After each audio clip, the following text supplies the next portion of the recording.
He was the only one who understood the language of dragons. But the guilds didn't need a translator. They needed a hero. Well, okay, their loss. He will always be true to his principles. By growing scaly followers around him, he became a dragon knight, and the world will know what it means to negotiate. Can the exiled become a legend? Let's find out. This story begins with the moment when EXILED, the main character, was expelled from the guild. He was told that people who show sympathy for weapons are not needed. The protagonist chuckled, did not say anything in his defense, he just turned around and left. The kind young man, loved by dragons, continues to follow the path he believes in. He was expelled from the S-rank guild, but thanks to his ability to talk to dragons, he became a dragon knight. Dragons, now people could not imagine life without them. About 100 years ago, people themselves learned to breed dragons, and since then they began to use them in a variety of areas. They differed in size. There were small dragons, medium, and large. The first, although small, are still 2 to 3 times larger than people, were used mainly for transportation. This also applied to war. There were many dragon riders. Medium creatures were comparable in size to a residential building. Their main purpose was to transport large moats over long distances. Large dragons were the main attack force of any army. Most often, such dragons had names. People who subjugated such creatures were called dragon knights, or, in other words, knights on dragons. One day, dragon knights got together and created their own guild. The protagonist saw a dragon of the Vritra species fly past him. These dragons could fly, were loyal to their master, and very hardy. They could fly huge distances. Among the medium ones, there are also those that are especially loyal to their master. This is the Nidhogg species. They are valued for their lively disposition and are used in war. A boy saw a flying dragon. He told his mother to look. There was a flying dragon up there. He was so cool. He exclaimed that when he grows up, he will definitely become a dragon knight. The protagonist smiled, hearing his words, and thought that becoming a dragon knight is every boy's dream. Of course, it is so prestigious to fight on a dragon, and it is very well paid. Suddenly, EXILED heard some noise and went towards it. You could hear someone's youthful voice ordering someone to do something. Coming closer to the source of the noise, MC saw that a dragon was standing in the middle of the street, and the young man was indignant. Why was he standing there? Let him go to his place already, and not just stand there. The dragon did not like this. He snorted loudly. The protagonist recognized him as a Terax species, a small dragon, and thought that he was probably rented. Many people keep dragons for this. This type is very suitable for ground riding. There are no roughnesses on the body. That's what makes it comfortable. The protagonist realized that this dragon was not just standing there. Something was bothering him. The guy did not stop being indignant. Like, what a shame. Why did he stand there? A small crowd of people had already gathered around them, and the main character squeezed through it and approached the guy. He apologized for distracting him and asked if he could intervene. The guy was surprised, but did not refuse. He greeted him and apologized for the difficulties they were having right now. The dragon was temporarily not for rent. The protagonist replied that he was not a client at all, but simply came up to say that it seemed that the creature's paw hurt. That's why it was standing. The guy was surprised. What was he saying? The protagonist repeated that the dragon's right hind paw hurt. The young man was amazed. He crouched down in front of the dragon and asked it to take a couple of steps. The creature made an attempt, and at that very moment his whole body began to tremble. The guy regretfully noted that it was true. His paw was injured. He exclaimed, "When did he manage to make a wound for himself? Where did he manage to do it?" Sighing heavily, he continued that now he would have to suspend the rental. He asked the MC if he also rented dragons. He helped him out with his advice today. The protagonist replied that he was not a renter and added that the young man should take good care of the dragon. The young man replied that he would do so. The protagonist approached the dragon and the creature thanked him. EXILED replied that there was no need for thanks. The main thing was that he got better. Entering the dragon farm, the protagonist approached one of the dragons, patted him on the neck and said that this little one was in a bad mood today. He needed a day off. The guy laughed. What was he talking about? He had never heard of dragons being sad.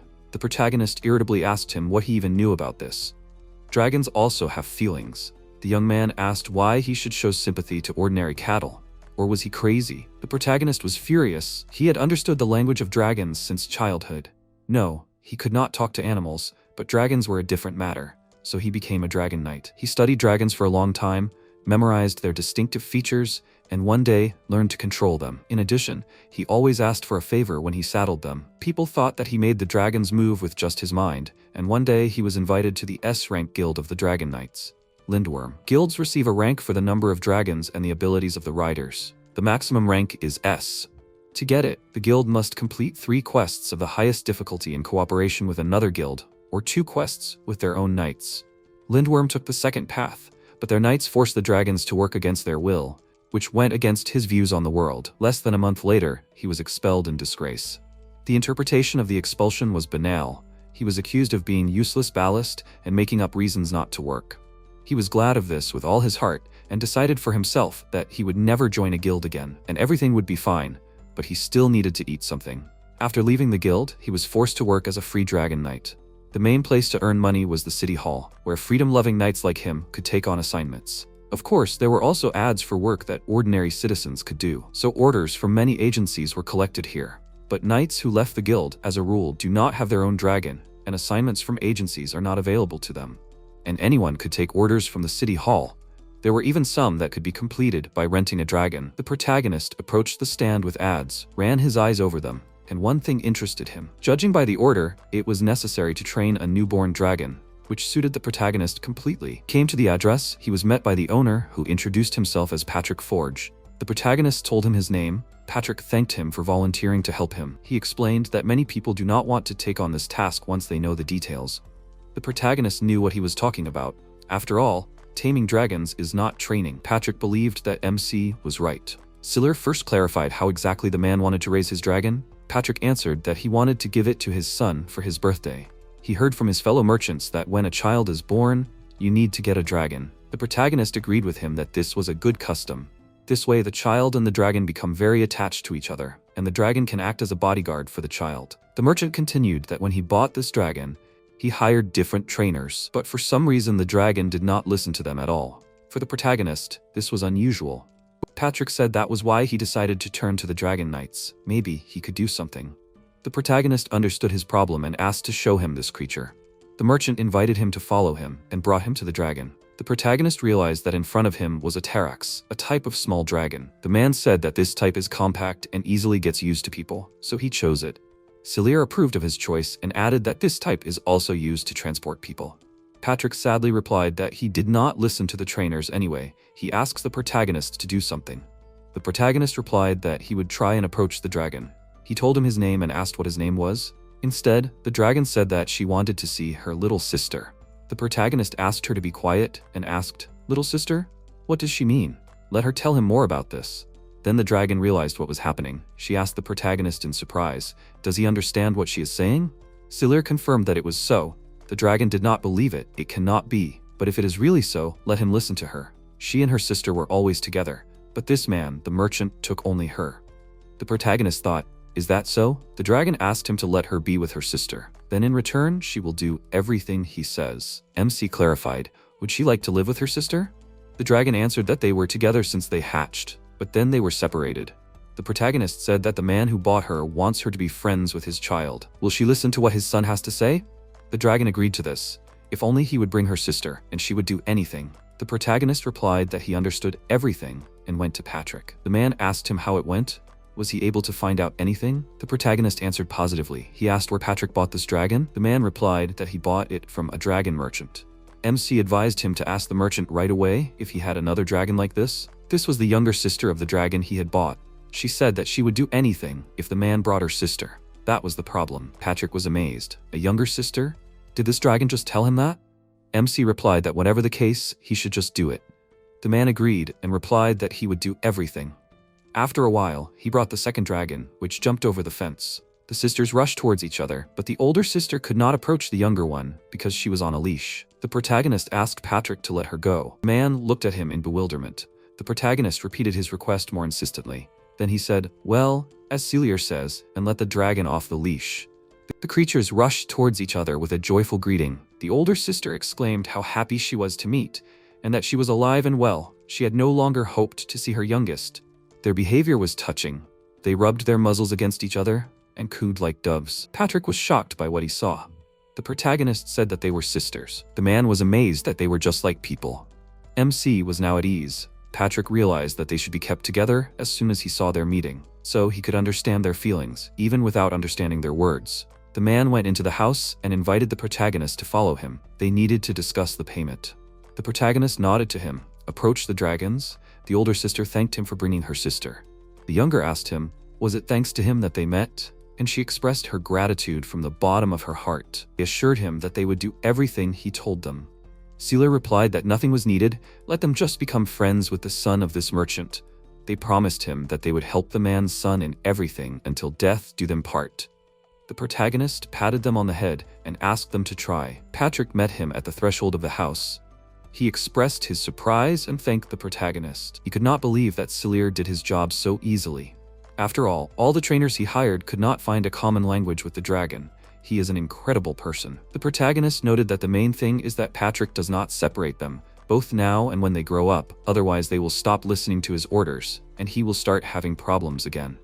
The man replied that he remembered everything and would do everything as the protagonist said. Having received his payment, the MC went home. At last, he looked at the dragons, who were sweetly cuddling with each other, and smiled. He thought that he had been kicked out of the guild, but he did not regret it. Understanding the dragon language, he could understand their feelings. He would continue to help them and appreciate them. He does work to earn a living. This is, of course, important, but he had to remember his real job.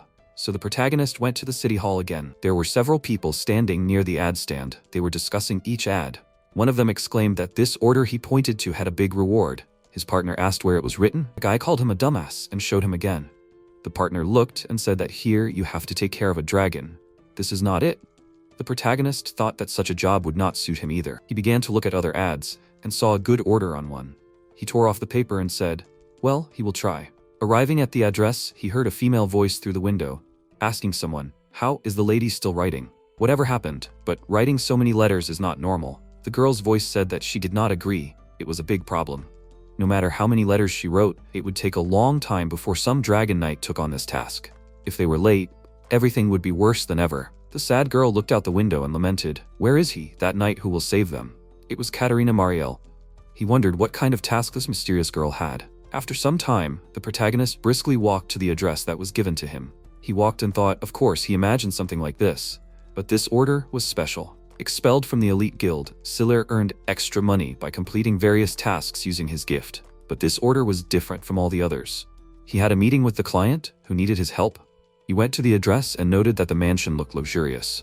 He was tasked with delivering a letter, and as a reward, he was offered high-quality dragon equipment. Although it was useless for an unemployed knight without his own dragon like him, it could still come in handy. He remembered how he went to see the mysterious girl who introduced herself to him as Katarina. She noted that he was quite young. Was he sure that he could handle the task? Did he at least know how to handle dragons? The protagonist smirked and replied that he seemed to know how. Katarina offered him tea and asked how well he knew his job. The protagonist answered her that everything depended on the dragon. He looked at the girl and thought that when he heard her voice, for some reason he imagined her like that. Katarina had no choice but to accept his answer, especially since he was not the only one she had sent this request to. The protagonist noted that it seemed to be a very important letter. The girl agreed that it was. She thought that if she wrote one letter, it might not arrive, so she wrote several letters. MC thought that Marielle was a noble family with many possessions. Apparently, she was much richer than Patrick, whose order he had just completed. He noted that he had one question for her. What was in this letter? The girl was surprised. What did this mean? Did he decide to interrogate her? MC replied that it was not like that at all, but if he knew the contents of the letter, it would be easier for him to deliver it. After all, she wanted it to reach its destination as soon as possible, and he would need to think carefully about how to best protect this confidential information. Katarina thought about it and admitted that he was right. She will tell him it is a love letter, or rather, a response to a love letter from Baron Bouquet. The protagonist was surprised, so they communicate through letters. The girl complained, if only he knew how hard it is to maintain relations between two families. Besides, the Baron is very capricious. She waved her hand as if to say, okay, let him forget about it. Katarina named a place called Libo and asked him how long it would take him to deliver it. MC figured out that he would need to go to Libo, the city of Povalsal. The distance to there was about as long as he thought. He replied that he had calculated everything. He would deliver the letter in one day. She was surprised. It was quite fast. Everyone else said that the journey would take 3 days. The protagonist shrugged. She said, okay, the main thing is that he delivers it. In that case, she is counting on him.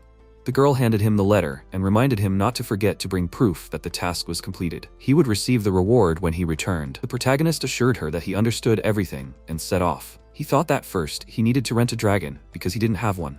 Of course, he didn't expect the quest to involve something like this. It seemed that this wasn't just an assignment from the Marielle family. It also involved the Bouquet family, or so he thought. He had to give it his all. The protagonist came to the dragon rental office. The owner of the office greeted him and asked what kind of dragon he was looking for. Siller asked if he had any wyverns. The faster the dragon, the better, for one person without any luggage. The renter replied that they had 3 and asked him to follow him. When they entered the dragon farm, the owner showed him where to go. MC replied that he would choose his own dragon, to which the owner agreed. Each knight has his own way of handling dragons, and there are those who do not want to reveal their secrets of communication to outsiders. The protagonist thought that the owner of this place was already used to such guests. Suddenly, 2 dragons came to life and squealed to each other. "Here he comes! Here he comes! Look, someone has come. A man has come and he looks stupider than the previous one." The protagonist answered them that it was very cruel of them, he was not stupid at all.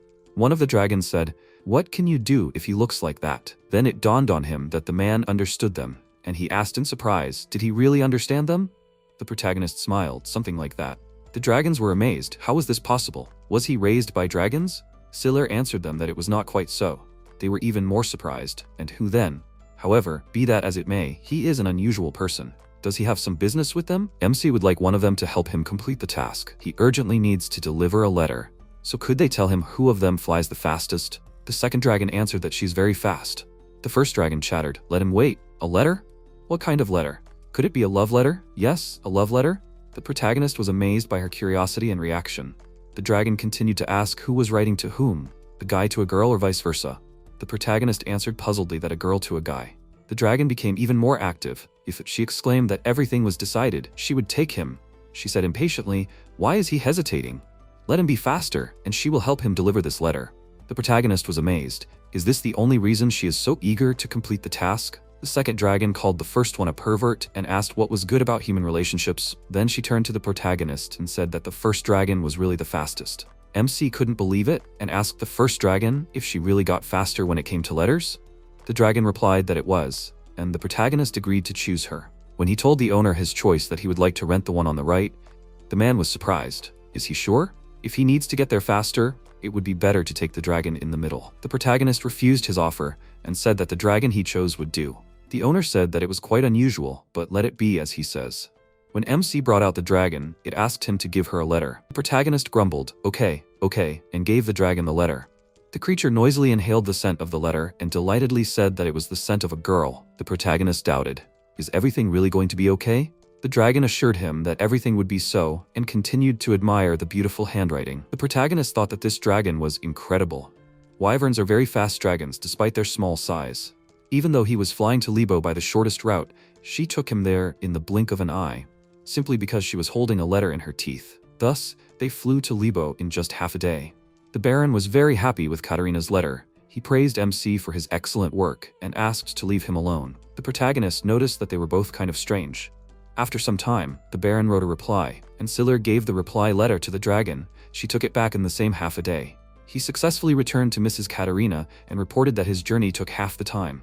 The girl replied that he was simply unique, and indeed, he delivered the letter in one day and returned so quickly. She remarked that he was very good. The protagonist was embarrassed by her praise and thanked her for the kind words. Katarina asked what his name was. The protagonist introduced himself to her. The girl replied that she would remember his name. If she had another task, she would definitely call him. MC thought with joy that he had successfully completed another task. After that, he came to the dragon market. He wanted to look at the creatures for sale, although the price for them was still high. But it was also too expensive to rent them. If he could buy his own dragon and build a trusting relationship with it, then the two of them could handle any job. He slowly walked along the pens with dragons and looked closely. Suddenly he stopped in front of one creature. He thought, is this Balor's price too cheap? It turns out that this dragon was sold for next to nothing. I wonder what the reason for the low price was? He went to the merchant, who greeted him.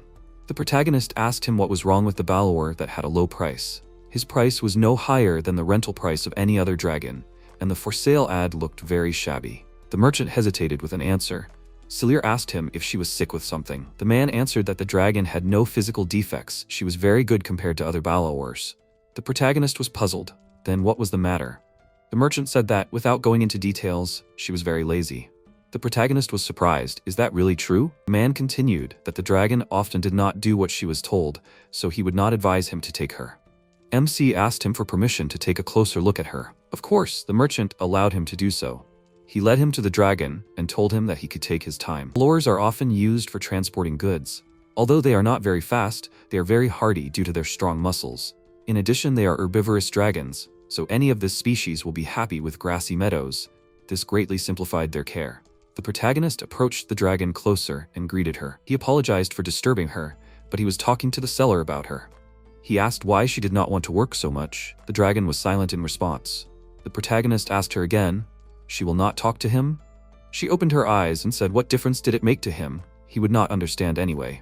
The protagonist noted that she was very calm for a dragon and offered her to start over without misunderstandings. Suddenly, she shuddered and asked in a surprised voice, "Can he talk?" The protagonist grinned. Did she notice this only now? The dragon asked how this was possible. He answered that it was not so important. The most important thing is that sometimes this power helps him out. So what is the matter with her? She yawned and answered that she wanted to sleep. The protagonist asked again, "Sleep?" The dragon confirmed that it was so. She wanted to sleep 12 hours a day, otherwise she would not be able to work. He noted that this was unusual. Usually dragons are so strong that only 2 hours of sleep are enough for them to fully rest. In addition, there are those that can continue to move when they sleep. He thought that every dragon was unique in its own way. Sealer offered her that he would allow her to sleep 12 hours a day and she would help him. The dragon did not believe him, said that he was lying. The protagonist objected. He did not lie to her. If he did not agree to this, he would simply take another dragon. She understood the reasonableness of his argument and clarified, "Is he really going to allow her to sleep so much?" MC replied that it was, but in exchange she would work hard. The dragon agreed to his offer and said that she would believe him. When the protagonist told the seller that he was taking this dragon, the man was surprised. Is he sure? They do not issue refunds. The protagonist assured him that he was absolutely sure of his decision. The dragon knights have their own methods of work. Thus, the protagonist acquired a faithful assistant, or rather, a friend. He asked her if he could give her a name. It would be much easier for them to communicate with each other. She was not against it, but don't people usually call dragons by numbers? The main character reasonably decided that he could talk to her, so there was no point in the numbers. She understood his position. Sealer asked her if she liked the name Louise. She chanted it. He asked if she didn't like such a name. The dragon answered that it was not the matter, it just felt unusual. Now she had a name, and she liked it. I guess. The protagonist looked at her doubtfully and said that it would be good. They approached his house. He told her that they were there. This was his house.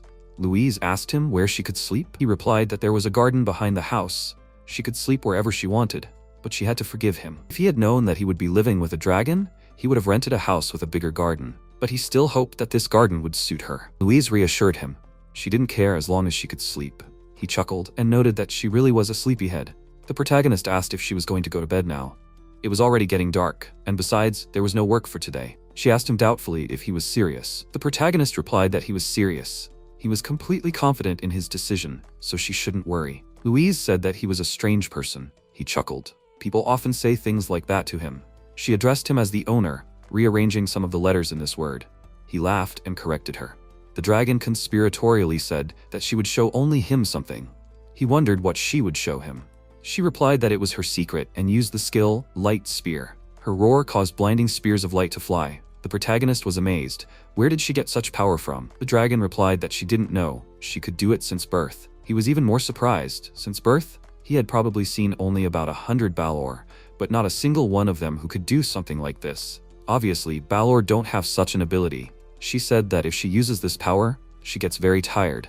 The protagonist replied that it was understandable. He didn't know where she got this power from, but it seemed to use up a lot of her energy. The dragon assumed that was probably true, but she wouldn't mind using it if her master wanted. She rearranged the letters in the word again, and he laughed and thanked her, but she shouldn't have strained herself like that. The next morning, he greeted the dragon and said that he was going to look for a job. What did she want to do in the meantime? Louise answered briefly. She would sleep. He said that he understood. Maybe they would take on some work after dinner, and until then, she could sleep as much as she wanted. He went to the city hall and thought that at first, he didn't know whether to believe her or not.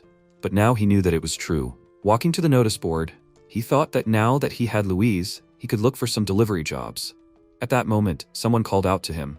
He turned around and was surprised to see a girl named Rose. She was the secretary of the guild he was expelled from. She said that she had been waiting for him to come. The protagonist was surprised. Was that really true? The girl continued that they had a task especially for him. Would he mind listening to her? They settled down to talk more comfortably, and the protagonist asked her why him? Rose replied that Lady Katarina had praised him, something like that he was very good. She added that not many free knights could be honored with such an honor. MC chuckled. Really, He was just trying very hard. Rose continued that that was why she decided that she could entrust this matter to him. The protagonist asked what kind of task it was. The girl replied, searching for a person. The protagonist was surprised. Do dragon knights do such things? The girl answered, of course, but this is not a normal job. He must keep everything in the strictest secrecy.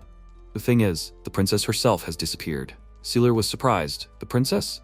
It seems that it is time for him to do some serious work. Rose apologized to him, but she could not reveal the details of this matter. He guessed it himself and asked, in other words, is this their future queen? And what about the task itself? The girl asked him, does he know Mount Himuya, the one located north of the city? The protagonist confirmed that he knows this place and asked, is this where the task will be carried out? Rose continued that the convoy transporting the princess disappeared in the area of this mountain. At least that's what they thought. Sealer was surprised. The convoy disappeared? He thinks not much time has passed since then? The girl confirmed that it was so. It happened last night. They do not know the details, and they are not particularly important. They need him to inspect the surroundings. That's all the task. What will he say to this? Does he agree? The protagonist thought for a moment, and then answered that he agreed. He would take on this job. Returning home, he saddled Louise and they set off. The dragon asked him, what was wrong? Why did he have such a complicated face? Sealer answered that the princess had disappeared without a trace. It was possible that she might already be dead. Of course, he was glad that he had been entrusted with such a task. If he could help with something, he would definitely help, but it was also a big responsibility. Louise rightly noted that it was useless to think about it now. She saw a mountain ahead of her and asked, are they heading to that mountain, right? The protagonist answered that she was right and added that he had taken a letter written by the princess. Sealer took it out and asked the dragon, would she be able to find her by smell? She replied that she was not very good at this, but she would try. The dragon sniffed it carefully. The protagonist asked her, well, how is it? She answered that she felt it. He was surprised, right? She found her? Louise answered that the princess often used perfume. He chuckled, like, perfume then. The dragon continued that the smell of perfume is very strong, so it is easy to catch. Sealer heard that dragons have a good sense of smell, but this was the first time he used it in action. He told her to lead him. The dragon answered as her master wished. Having climbed to the very top of the mountain, the protagonist noted that he would never have climbed it alone. What a climb. He praised the dragon, that she is real gold. Louise was embarrassed. She was pleased to hear such words. She embarrassedly said that there was nothing special in it. She would always help him. She asked, like, by the way, this is work, right? The protagonist, not understanding where she was going with this, answered positively. The dragon said that she wanted a reward. If she was very useful, he would have to reward her. He asked her again in surprise. Reward? She replied that he understood everything correctly. MC asked, what does she want? The dragon replied that she wants a lot of straw. If you spread it out properly, it will be very soft and warm for her to sleep on. The protagonist was surprised. Is she sure? He will buy it, of course, but does she really need it? She happily jumped up and down, and he almost fell off her back. Louise exclaimed that she would give it her all then, and rushed forward. The protagonist held on tightly to her, and remembered how the guild leader once told him not to show sympathy to common cattle. The people in that guild were too cruel. Suddenly, Louise braked so hard that MC almost fell off her back. He exclaimed, what happened? Why did she stop so abruptly? Louise calmly said that the princess was here, below. They were standing on the edge of the cliff. The protagonist thought in fear. Did the princess fall from here? Looked closer and saw that at the very bottom of the pit lay the broken carriage of the princess. He assumed that maybe the girl was inside the carriage. Louise asked him if she should go down. Sealer asked if she could do it. The dragon answered that it was no problem and began to go down. When they were at the very bottom, he saw how the princess's guards were lying near the carriage and apparently were dead. He thought that everything here looked terrible, but where was the princess? The protagonist approached the carriage, looked around, and saw on the surface the same coat of arms that was on the letter. Without a doubt, it was her carriage. He looked at the guards. Unfortunately, they were no longer able to be helped. He hoped that at least the princess was okay. Coming closer to the carriage, he realized that he could not get into it. Something invisible was preventing him from doing so. The protagonist was surprised. What was it? The omnipresent Louise told him that it was a barrier. Sealer was upset. What should he do now? The dragon calmly asked him, should she remove this barrier? He joyfully exclaimed that yes, she could do it. He asked her to remove the barrier immediately. She used her magical roar, and the barrier of the carriage cracked. MC thanked her from the bottom of his heart. How she helped him out. Louise laughed contentedly. The protagonist pulled back the curtain of the carriage and saw the princess. She was lying with her eyes closed. He apprehensively approached her closer to check if she was breathing. The girl was breathing, and he did not visually detect any serious wounds. She was fine. Louise replied that the barrier protected her. The protagonist touched the girl on the shoulder and addressed her by status. She opened her eyes, asked where she was. Then, realizing that there was a stranger next to her, she screamed, "Who was he? How dare he climb into her cart?" The protagonist answered that she should calm down. He was not a robber. He was simply ordered to find her. She asked again, "Find?" He briefly told her about what happened. She looked out of the cart. Siller noticed that she reacted calmly to all this, which was quite unexpected. The girl asked if anyone else survived besides her. He answered her, apparently, no. She took this news calmly. The protagonist offered her to get out of the cart. He would examine whether she was wounded or not. She suddenly exclaimed, "But what about the soldiers?" The protagonist understood how she felt, but they needed to quickly deliver her to a safe place. The soldiers could be taken care of later. She agreed to his proposal and got out of the carriage. When the girl saw Louise, she said in surprise, "A dragon?" Siller turned to Louise and asked if she could carry 2 people. She looked at him slyly and said the word straw. He laughed and promised to buy her at least a whole field. She noted that this was an excellent promise and invited them to ride on her back. The protagonist understood the princess's fear, so he explained to her that the Balor are a very calm species. She has nothing to be afraid of, but he will ask just in case, "Is she okay?" The girl was too melancholic. This alarmed the protagonist. The protagonist again asked what was bothering her. At this moment, she seemed to wake up and suddenly gasped. MC worriedly asked the princess what was wrong. She cleared her throat and asked him, "So he's a dragon knight?" The protagonist answered that he was. She was interested in what guild he belonged to. He replied that he had none. The princess was surprised. How could that be? And how could such a talented person like him cope alone? He was surprised, because she had just met him. How could she know what kind of person he was? The princess replied that the dragon's eyes showed how much she trusted him with all her heart, and that said a lot. The protagonist was surprised. Is that true? Louise tactfully kept silent. The princess continued saying that she had heard that knights who were able to gain the trust of their dragons were the best. It was surprising that he was not a member of the guild. He looked at her, smirked, and said that there were reasons for that. When Siller brought the princess to the place, Rose was amazed. Had he found her already? She asked the girl, "Is she a princess?" "Let them wait here for a while. She will call the authorities now." The princess hesitantly turned to the protagonist. He looked at her questioningly. The girl continued that she would like to thank him. "Is there any way she can repay him?" MC replied that he would receive his reward from the customer, so she did not have to worry about it. The princess took out something and said that if he did not mind, she would like him to take a handkerchief with her family crest. If he needed her help, he could see her by showing the handkerchief to the guards. She would try to help him in any way she could. Siller bowed to her and replied that he was very grateful to her. He summed up in his mind that the saving the princess operation had also gone off without a hitch. Rosa came out with the guild leader and handed the protagonist the reward. They said goodbye to the princess and immediately went to get the reward. The protagonist had a plan, when he received the reward, to thank the dragon because he had promised her. He shook the bag and said that there was 1,000 lire in it. What a reward! Louise called out to him and offered him to buy hay. He thought about it. She reminded him he had promised. He said that he was talking about straw. Although, let her not worry about it. Now, they will go and buy everything. He was just thinking. After all, a person can live for a month on 1,000 lire and not worry about anything. MC conspiratorially told the dragon that they could buy something better than hay and straw. That's what he was getting at. The dragon was surprised. Better than hay and straw? He was lying. There couldn't be anything better. But what was that? The protagonist replied that he meant a soft featherbed. Or something else, but it would be better if she saw it with her own eyes. The protagonist asked her, "Are they going?" She said, "He's even asking." Of course, they'll go. Louise noted that this store had everything to take care of them, dragons. The protagonist agreed that there were even toys, but she didn't seem to be interested in them. He suggested that she come in here.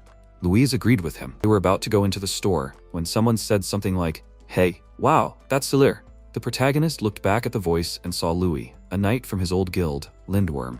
Louis asked him if he was surprised. The protagonist didn't have time to answer him. The knight noted that he was not surprised like him. He returned from a mission, and it turns out he was kicked out. MC objected. He left himself. Louis said, "What a pity, maybe he should put in a good word for him." He would whisper to the right people, and maybe they would take him back. The protagonist couldn't believe his ears. Since when did he start helping others? That was definitely an unprecedented rarity. Moreover, he was not at all eager to return. Louis replied, like, that's what he was talking about. Well, for starters, he would have to take back his words. Siller asked, "What other words?" The guy reminded him about the ones he said. Did he forget or something? About the feelings of dragons or something like that. If he goes back on his word, he can easily return him to the guild. After all, they'd be sorry to lose such a capable knight. The protagonist chuckled. What's there to think about? He'll never give up his beliefs, Louis remarked. So he shouldn't get so worked up. Is he even in his right mind? What can he do alone? The protagonist replied that he could do anything if he tried. Louis sighed and replied that he was wasting his time with him. At that moment, Louise asked her master what they could talk about for so long. And where was her featherbed? The protagonist apologized to her and added that his interlocutor didn't want her to sleep 12 hours a day. That's how it was. Louise got mad. What did he say? Flaring her nostrils, she menacingly said to Louis, "What did he say?" The guy got scared and asked Siller what's wrong with his dragon. What is he doing? Let him calm his animal down. The protagonist objected. He did nothing. Or maybe it seemed to him that he ordered his dragon to attack him. Louis admitted that he did not order anything. He cursed and added that Siller was always like this. And what kind of magic does he use anyway? The protagonist replied that it was so obvious. He just appreciates dragons. Louis smirked doubtfully and left them alone. He walked and was indignant, saying, again the protagonist with his nonsense. Louise asked, "What's wrong with this guy?" Siller replied that they simply could not agree with each other. Never mind. Whatever he said, as long as they were together, she could sleep for 12 hours. He guaranteed her that. They finally entered the store. The seller greeted them and noted that he came with a blower. Was he looking for something specific? The protagonist replied that he was looking for a featherbed for his girl. The seller said as he wished and asked permission to show them the way. When he showed them the assortment of goods they were interested in, Louise was amazed. Does such a thing really exist? And she kept exclaiming, "Wow, wow." She dove into one of the feather beds and began to tumble around in it. The protagonist called out to her. She shouldn't have behaved like that. The dragon settled down on the feather bed more comfortably and said that she was going to fall asleep now. The protagonist apologized to the seller. He didn't know what came over her. The merchant smiled and told him not to worry. They could try any of the goods on display. Siller thanked him. He was now calm. He noted that Louise had taken a liking to the pillow. MC asked, "Is this a slime pillow?" The seller replied that he was right. People also use it as a bed. This pillow has the elasticity of a slime and is considered the most suitable for a comfortable sleep. Louise admired it. She liked it very much. It was much nicer than any hay. The protagonist asked the merchant how much this pleasure cost. He answered that this pillow cost 1,200 lira. The protagonist thought that it was quite expensive. He asked Louise if she really liked it. The dragon answered that she only wanted it. But then she became serious and asked if it was too expensive. Was he sure? The protagonist smiled and said that the main thing was that she liked it. The dragon was happy and emotionally thanked him. Siller told the merchant that he was taking this pillow. The man thanked him and added that it was very unusual. The protagonist asked what exactly was unusual. The merchant had heard that among the dragon knights, there were those who could talk to dragons. And he had the impression that he was one of them. The protagonist admitted that this dragon was like a family member to him. He paid for the pillow, and they left the store. The seller invited them to visit his store again. The protagonist watched Louise and was happy. He never thought that she would like this pillow so much. He apologized for making her carry the purchase. Wasn't it hard for her? Louise looked at him and asked him to answer. Was he really happy? Siller was surprised. Why did she do this all of a sudden? She noted that it was too late to talk about it, but 1,200 lire was much more than he received for saving the princess. She thought that she was acting too selfishly. The protagonist did not let her finish. He told her not to worry. He promised her. She remembered he was able to earn it only thanks to her. She helped him out a lot, so she deserved a reward. The dragon smiled and thanked her master. A few days later, the protagonist told the dragon that they had done a great job today. She remained silent. The protagonist became worried. Why was she silent? What had happened? She replied that she wanted to sleep. He realized that she was very tired after work, but there was nothing he could do. He still had to collect the reward. He thought for a while and exclaimed that an idea had occurred to him. He had promised that she would be able to sleep as long as she wanted. Would she be able to walk home alone? The dragon replied that she could. Then he sent her home and added that he would catch up with her. The dragon asked, was he serious? The protagonist replied positively. She had done a good job today. Louise agreed with him and trudged home. The protagonist watched her go and thought that their town was quiet, so Louise should not have gotten into trouble. However, if you think about it, the only one who could send the dragon home alone is him, the one who understands the dragon language. He hoped that nothing bad would happen. Louise walked and openly yawned. He thought that with him, the dragons could even work alone. Maybe it was worth buying another dragon? At that moment, the creaking of wheels was heard, and the protagonist saw a carriage passing by, in which a girl was sitting and eating dessert, and opposite her was a dragon in a cage. He was hungry and looked at the street. What was the dragon looking at through the bars of the cage? The protagonist came to the dragon shop again. The seller greeted him, then asked if he had recently bought a balor from him. Siller replied that he had. Not long ago, he had bought a gift for Louise to thank her for the work she had done. and now an idea had occurred to him, which is why he went to the dragon shop. He thanked the seller for Louise. The man became embarrassed and said that he should thank him for the purchase. He asked how the dragon was doing. The protagonist replied that she was doing well. He should relax. He would not return her. They get along well and often work together. He continued that he came to him for another reason. He would like to buy another dragon. The merchant was happy and thanked the protagonist for choosing his shop. MC confessed to him that he had recently made a very expensive purchase, so he is now broke. The seller expressed his regret to him. Seller asked him if he had any more dragons in the same price range. The seller did not have such dragons. The protagonist was upset. He rushed into this store without thinking. What did he expect? He turned to the seller, said that he was in no hurry, and if he had a similar dragon, let him contact him. The protagonist took out a piece of paper to write his address, and something fell out of his bag. The seller apologized and noticed that something had fallen. Protagonist bent down to pick up the princess's fallen scarf. The seller, noticing the fallen item, was surprised to see the royal coat of arms on the letter. He asked the protagonist in amazement, "Was this the coat of arms of the royal family?" MC replied that it was. He recently took a task and saved the princess. As a reward, he was given this scarf. The merchant seemed to have been replaced. He addressed Selir as a dear customer and said that he could give him a discount. The astonished protagonist asked if he was sure of his decision. The man exclaimed, "Everything for the sake of customers." Selir understood everything. The seller wanted to have connections with a person who knew the princess, so he was doing him such a favor. He said that he would be happy to accept his offer. They went to the dragons. The seller asked him if he had any specific requests. The protagonist said that he was interested in Sirish. These are small dragons with 4 stomachs, 3 of which are not used for their intended purpose and are a kind of warehouses. The more things Sirishes absorb, the more they swell, resembling a balloon. When they entered the enclosure with the dragons, the protagonist crouched down in front of one, greeted her, and introduced himself. Colette said, "Wow, a human is talking to her. Is he stupid?" and turned away from him. The protagonist asked, "Doesn't she want to talk to people?" The dragon answered that it was so. Then the protagonist asked her why she did not want to communicate. Sirish noted that even if she answered, he still would not understand her. At that moment, it dawned on her what was happening. She asked the protagonist in amazement, did he really understand her?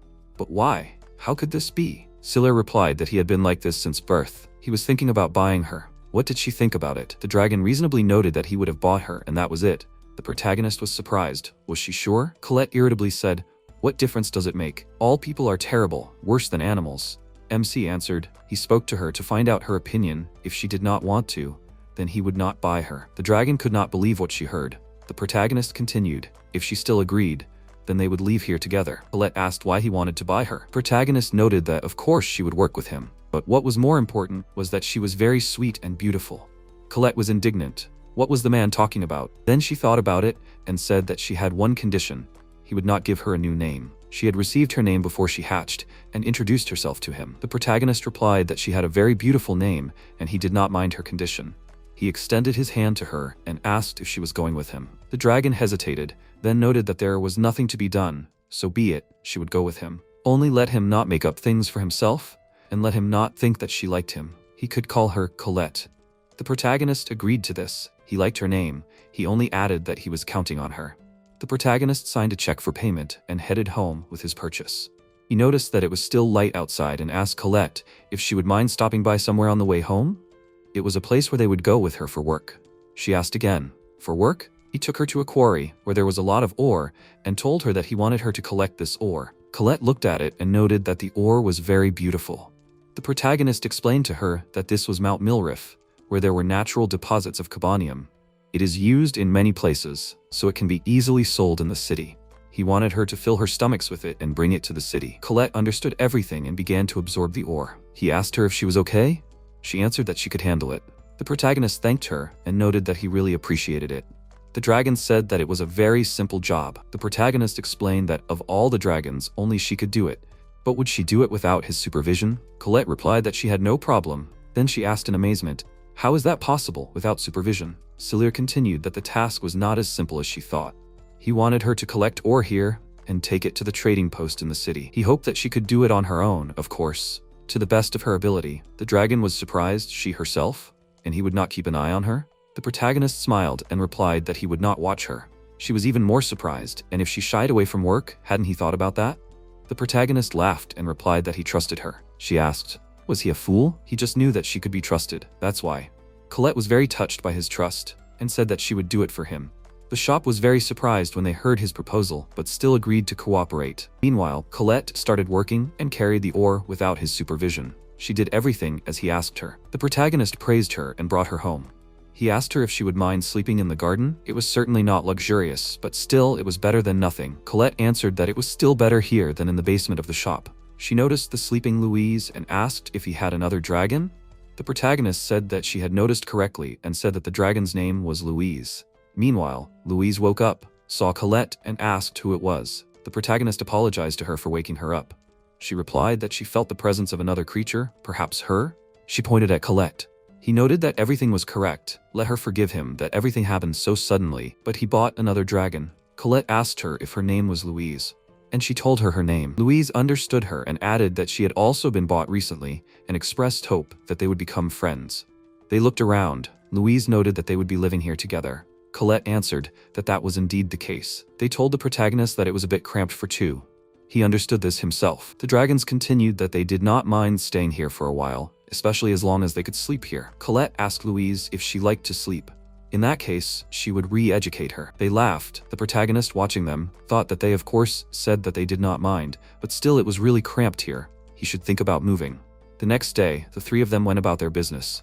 Louise yawned openly. Colette grinned. She was such a sleepyhead. She answered that she wanted to sleep. The protagonist noted that there was nothing wrong with that. Colette asked him if he had taken her, even knowing about her peculiarity. He replied that it was true. He had promised her that he would let her sleep 12 hours a day. If he had not been able to talk to dragons, he would not have known that she liked to sleep. The same was true for her, Colette. That was why he had not given her a new name. Colette said that they had been brought together by fate itself. Then she snorted that he had bought her because she was cheap. The protagonist did not deny it. Suddenly, Colette stopped and looked at the bakery. The protagonist asked her what was going on. She shook her head and told him not to pay attention, but she was looking at something. The dragon snapped that she had not looked at anything, let him leave her alone. Then she sternly asked why they were all standing. She went to work. Having said goodbye to them, she left. Louise answered her back saying, they will see each other. The protagonist also wished her a safe journey. He wondered what she was looking at. Then he saw a bakery shop with all sorts of desserts and wondered if Colette was looking at them. After a while, after work, he praised Louise and said that he had one little thing to do. Would she wait for him a little? He went into the dragon shop again. The seller greeted him. The protagonist also greeted him and asked him if his dragon had already visited him. The merchant took out a bag of money and said that she had left it. The main character smiled and noted that she did bring it after all. The thing is, he asked Colette to bring her first earnings here. He apologized to the seller. It was not that much, but he would like to pay for the installment plan. Colette would bring him money from time to time. The seller replied that he understood him. However, he was amazed. How could he entrust his dragon with such a difficult task? Besides, the dragon does all this without his supervision. Probably, he has an amazing talent. The protagonist was embarrassed, saying that he was flattering him. The seller added that he was not only a good dragon knight, but also a wonderful person. To the protagonist's surprise, he replied that he could not even think that he would pay so soon. Many people delay the payment for a long time, which causes a lot of trouble. The protagonist answered him that this was the least he could do for his kindness. He hoped for a long-term cooperation with him. He takes very good care of the dragons, which he really likes. The seller said that dragons are his valuable goods, so he keeps an eye on them. He came to his senses and asked the MC. He bought a second dragon. Is there enough space for them? The protagonist replied that they fit, more or less, but he's a very perceptive person. The man said that there were a couple of places to rent out for keeping dragons in their city. There was a stable for 2 dragons, and there was a stable for several creatures. As he said, only 2 places. MC noted that he was a very knowledgeable person. The merchant continued that he would vouch for him. He could not worry, but there was one detail. Cillier asked what the detail was. The man knew that he would be interested in his offer. It was a new building, but for some reason the dragons did not like it.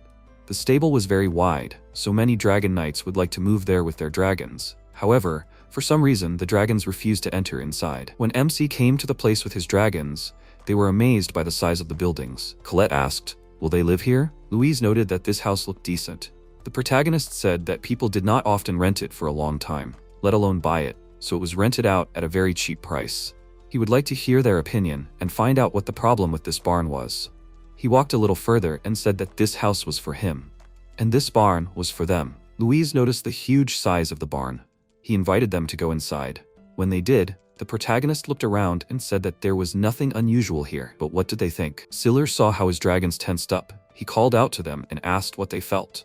They answered that they did not like this place, explaining this by the fact that there was a terrible smell in this place. The protagonist was surprised. The smell? Only dragons can smell it? He wondered where it was coming from. Louise thought that it all came from the floor. The protagonist was even more surprised. From the floor, from the ground? The dragons could not stay in this barn any longer and left it. Celir was perplexed. What was that smell? Louise answered that she had a feeling that dragons were being killed in this place. Colette added that this place probably absorbed this smell. MC was puzzled. It seems that something terrible happened here. That's why the dragons don't like this place. Maybe it was worth changing the soil here then? He asked Colette if she could bring other soil here, for example, from the fields. She answered that she could easily carry it in her stomach. The protagonist turned to Louise and suggested that she take a rest. The soil here needed to be dug up, and he was going to do it. After some time, the allies did what they had planned. They changed all the soil in the barn. The protagonist, tiredly wiping his forehead, said that it took him the whole day. He asked the dragons how they felt in this barn now. Louise joyfully exclaimed that it was good here now. She really liked it. Colette picked up her delight and noted that her work was not in vain. The protagonist was pleased with their reactions, didn't like the dirt, but now everything is fine. He stood up and announced that since they liked it here now, they were moving here. The dragons were very happy that this was a very wide barn, just like a palace. Louise was especially delighted because she could sleep here to her heart's content, which she was incredibly happy about. The protagonist smiled and told his girls that it was all thanks to them. But he especially noted Colette. She tried very hard. She was pleased with the praise of the owner. The protagonist said that he had a gift for her and invited her to see what it was. He pulled back the curtain from the pastry case, and the dragon's gaze opened to an amazing picture for her in the form of various buns and a large cake. Louise asked in surprise, "Human sweets?" Celir asked Colette. She was looking at them then. He thought that she loved them very much, so he ordered a large cake, just right for her. Colette asked in amazement, "Is this all for her?" Louise asked her seriously, "Does she like all this?" and called her friend a weirdo. Colette was embarrassed, pretended to be irritated, and was indignant that, in fact, she didn't really like all this. She didn't like any sweets at all, but her ears resonated with the anticipated pleasure. She said that their life was not a bed of roses. Why should all this food go to waste? So be it, she would eat it all. A minute later, there was no trace left of all the culinary delights. Sometime later, after another order, the protagonist came to collect the payment. Rose admired his quality and speed. He replied that there was nothing unusual about it. The girl thanked him for the excellent work he had done. He had helped them out. As if by the way, she asked him if he had bought a second dragon. The protagonist did not deny it, and the girl explained her curiosity to him. Free knights can't often afford even one dragon, but he bought two, and he is a very hard-working knight. The protagonist thanked her for her kind words. She asked if he was okay with it. Noticing Cilir's puzzled look, she explained that he hadn't thought about joining a guild. He noted that when he became a vagabond, he tried different things, but after being expelled from the Lindworm Guild, he understood a lot about this world. Most guilds, no, almost all dragon knights think the same way. For them, dragons are just tools, but he treats them completely differently.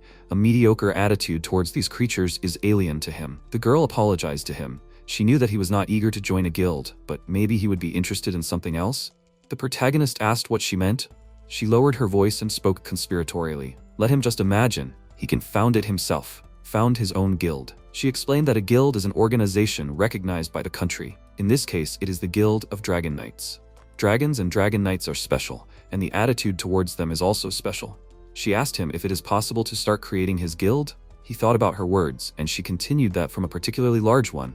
Taxes. He asked her, something like income tax? She answered that this too. The tax on the livestock of dragons is also reduced. When a person has several dragons, the difference is very noticeable. The protagonist noted that he did not know about the tax on livestock. Rose continued that depending on the strength of the guild, the abilities of dragons can also increase slightly. This surprised the protagonist very much. He exclaimed in disbelief, "Is this true?" The girl answered that it was so. At the highest level of the guild, the dragons become 10% stronger. It is not much, of course, but still better than nothing. MC said that even 10% is already great. He asked her how it works. The girl shrugged. She did not really understand it either. It is somehow connected with the agreement between the King of the Gods, Romancia, and the King of the Dragons, Mn. At least, that's what they say. But she herself probably did not know. The protagonist noted that it turns out that guilds have their advantages, and what is needed to found your own? The girl answered that first, you need an official observer. If anything, she can become his observer, so there will be no problems with this. The main character thanked her for this. She continued that a deposit will also be needed. This is not so simple. It is necessary to prepare 10,000 lire. The protagonist said in surprise that this is a rather large amount. Having said this, he opened his bag and poured out the coins, his earnings, in front of her. She could not believe it. He explained to her that just yesterday Colette had found a rare ore. She came from the mine, showed him the stone, and said that there was this strange stone among the ore. It really looked very strange. Now it was like this, and in the morning when she found it, it was a completely different color. He was interested. A stone that changed colors? The protagonist decided to take it to the appraiser the next day. The appraiser said that it was a 4-color polylite. The protagonist asked him if this stone was rare. The appraiser said that it was indeed so, and asked how about 10,000 lire for it. The protagonist sold this thing. That's where the money comes from. Rose counted the money. The amount was correct. She said that it was incredible. He was very lucky. He grinned and noted that he did not expect to spend it all so quickly. Rose asked him if she was applying for a guild. The protagonist agreed to this. She handed him the application form for him to fill out. He wrote down what was required, the name of the representative, the address, the number of dragons, and their types. Rose noted that it was necessary. The name of the guild was needed. This was perhaps the most important. Without thinking for long, he wrote down the name, which surprised the girl very much. Dragons above all? He explained, because the name should reflect the essence of the guild. Rose replied, so be it. She was accepting the application. At that moment, a golden glow appeared on the paper. From it, a small creature with wings like a butterfly appeared. The protagonist was very surprised. Girl? Rose explained that this is the guild fairy. At least, that's what they call them. She is something like an ID. The protagonist was amazed by this fact. He looked at the fairy. She was silent and blinked often, looking at him. He asked what he should do with her. Rose answered that she would follow him herself, so he did not need to do anything. The fairy fluttered up and sat on his bag. The girl told him to treat it with care. She put some box on the table, opened it, and showed it to the protagonist. He was amazed. Were they collars and bracelets? She confirmed that they were, and added that these were devices for measuring the strength of dragons. The guild rank would increase depending on the readings. He remembered that in Lindworm, dragons wore all this. He expressed doubt. The girl asked him, what was the matter? The protagonist answered that he did not want to put all these collars on his dragons at all. Rose thought about it, then answered that he could go to the dragon workshop. There were many things there besides collars. After some time, the protagonist asked his girls what kind of jewelry they would like. Dragons were surprised. Jewelry? He explained that he had been to the dragon's workshop and had seen everything there. Earrings, bows, and everything the heart desires. He asked them, what would they like to wear from this? The dragons thought about his question. What would they like to wear? Louise thoughtfully said that she would like a sleeping bag. The protagonist was surprised. What was she talking about? A sleeping bag? He didn't think there were sleeping bags for dragons, and it could hardly be called an accessory. Louise thought about it and exclaimed that then she would like an eye mask. The protagonist thought about it. He assumed that they would sew it to order for him, but was she sure that she just wanted a mask? Louise answered that he understood everything correctly. He said in response, then she would have to wear it all the time. She was glad that would be good.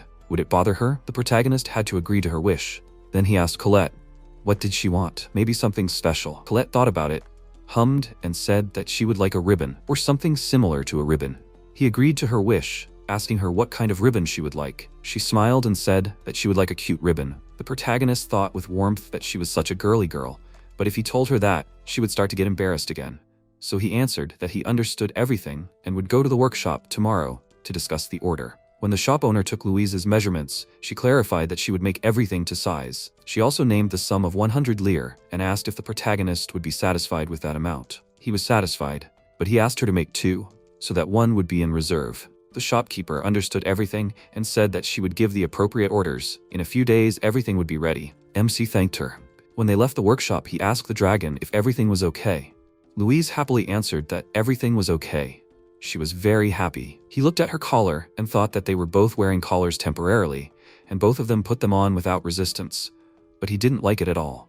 She turned to him and said that she didn't really think he would agree to an eye mask. Sealer was surprised. She wanted it, so there was no reason to refuse. Louise thanked her master with a satisfied look.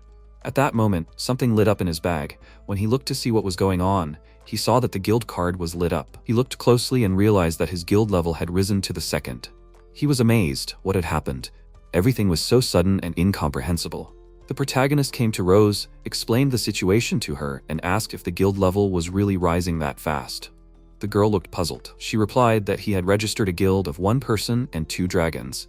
Usually, in such cases, it takes about a month to rise to the 2nd level. He realized that he was the only one in the guild, which meant that if there were more people, the level would grow faster. He doubted that there must have been some mistake. Rose asked him to wait a bit and left. When she returned, she was surprised to notice that there were no mistakes and no oddities. The protagonist asked again in amazement. Oddities? She explained, for example, that it happens that a knight rents a dragon and only binds it to the guild for a while. The guild level increases, and the dragon is returned to its owner. There are people here who try to make money in a dishonest way. The protagonist understood everything. Rose added, so if his guild moved to the second level, then she congratulates him on it. He thanked her and asked if anything changes with the increase in level. The girl answered that it does, and asked him to give the guild girl a clean sheet of paper. When the protagonist did what Rose asked, the fairy flew out of the bag. Barely touching the paper, she began to draw something on it. He wondered what she was drawing there. Rose told him to just watch her. The fairy finished drawing. He was amazed to notice that it was a map of the city where they were. In the very center of the map, something was glowing. The girl explained that it was a map where his registered dragons were visible. He saw that it was glowing right next to the administration building, which meant that Louise was here. The protagonist noted that this was very convenient. But Rose did not see another of his dragons on the map. She asked about this. The protagonist replied that Colette was on Mount Milriff, so she was not on the map. The girl was amazed. He was sending them alone on errands? He could even do that? She added that if you need Mount Milriff, you can move the map with your fingers in the right direction. The protagonist was surprised. The scale of the map changed. That was cool. Moving the map, Rose pointed to the second glowing dot and said that this dot was Colette. The girl added that with the increase in level, many convenient chips will appear. Let him try. The protagonist was still admiring the map, then asked her why the level increased this time. Rose answered that she did not quite understand how it works yet. It is very unusual. At that moment, Colette arrived. Siller greeted her. She asked her master what happened. Was he waiting for her on purpose? He answered that one convenient thing fell into his hands here, and he thought that she was just going home. MC continued, he has something for her. Colette was interested in what kind of package, what is in it? The protagonist took out the ribbon she asked for from the package. Her joy knew no bounds. The protagonist noted that the mask for Louise would not be made soon, but there were a lot of ribbons on sale. Colette was so delighted she swallowed the endings of words. Her whole appearance expressed complete delight in her decoration. The protagonist pinned the ribbon on her ear and noted that it would certainly be beautiful. Before he could remove his hand, Colette was gone. He exclaimed, "Where is she?" The dragon returned almost instantly. The protagonist happily said that he was right. This decoration suited her very well. She asked embarrassedly, "Is he telling the truth?" He laughed, answered that it was true, and added that she was very beautiful. Colette was completely embarrassed, but pretended to be angry and noted that she already knew this, in fact. The protagonist agreed with her. She thanked her owner with a smile. At that moment, the light appeared from the bag again. The protagonist took out the card. It was glowing again. He noted that the level did not seem to change, so what was the matter? Siller looked at Colette, who was extremely pleased with the gift, and thought, maybe the happier the dragons are, the more experience the guild accumulates? What awaited Siller and the dragons in the created guild? After some time, the protagonist, sitting astride Louise, opened the map and said that it was only morning, and Colette was already busy. Louise replied that she wanted to show herself in business. She giggled all night yesterday. She even got scared. Surely she remembered how he praised her. Louise was wearing an eye mask on her head, which she wanted so much. The protagonist thought, was Colette so happy? She earns very well for them, so he praised her. Then, too, her power meter ribbon and guild card were shining. Perhaps his assumption was correct. Louise also happily wears the mask that was recently sewn for her. Lost in his thoughts, he didn't even notice how Louise brought him to the mayor's office. He told her that he would go and take the task. Louise stayed outside to wait for her master. When MC approached the notice board, he was surprised to see the Lindworm Certificate of Honor.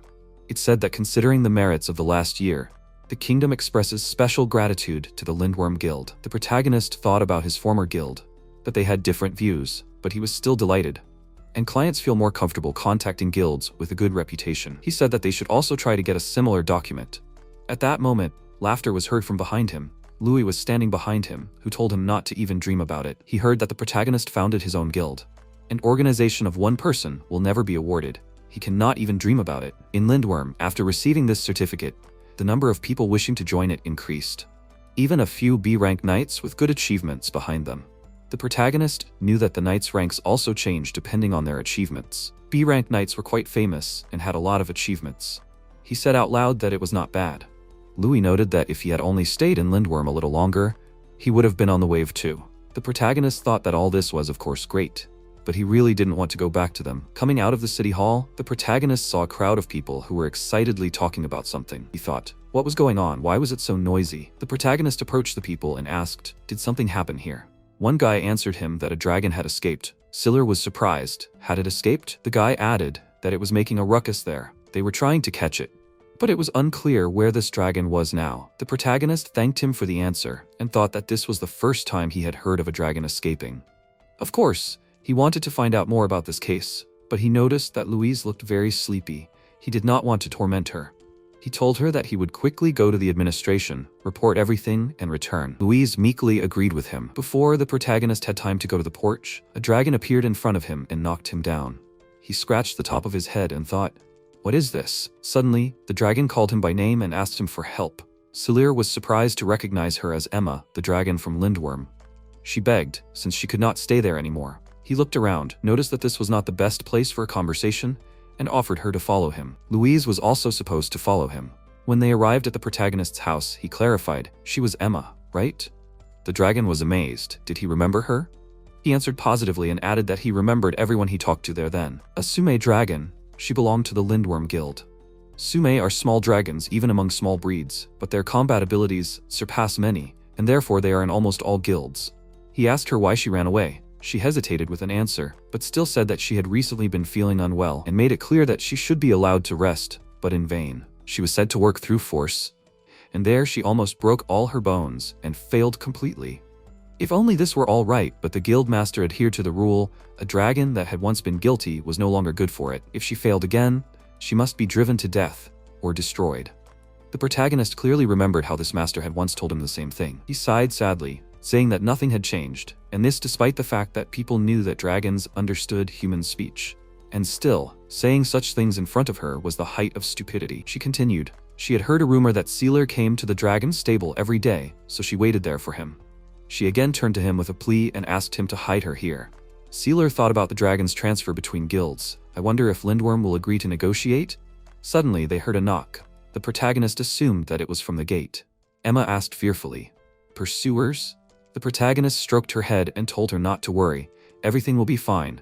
Let her trust him. He will take her from them. He opened the gate. There stood Louis, who irritably asked, "Is he with his dragon? Is he right?" He learned everything from a witness.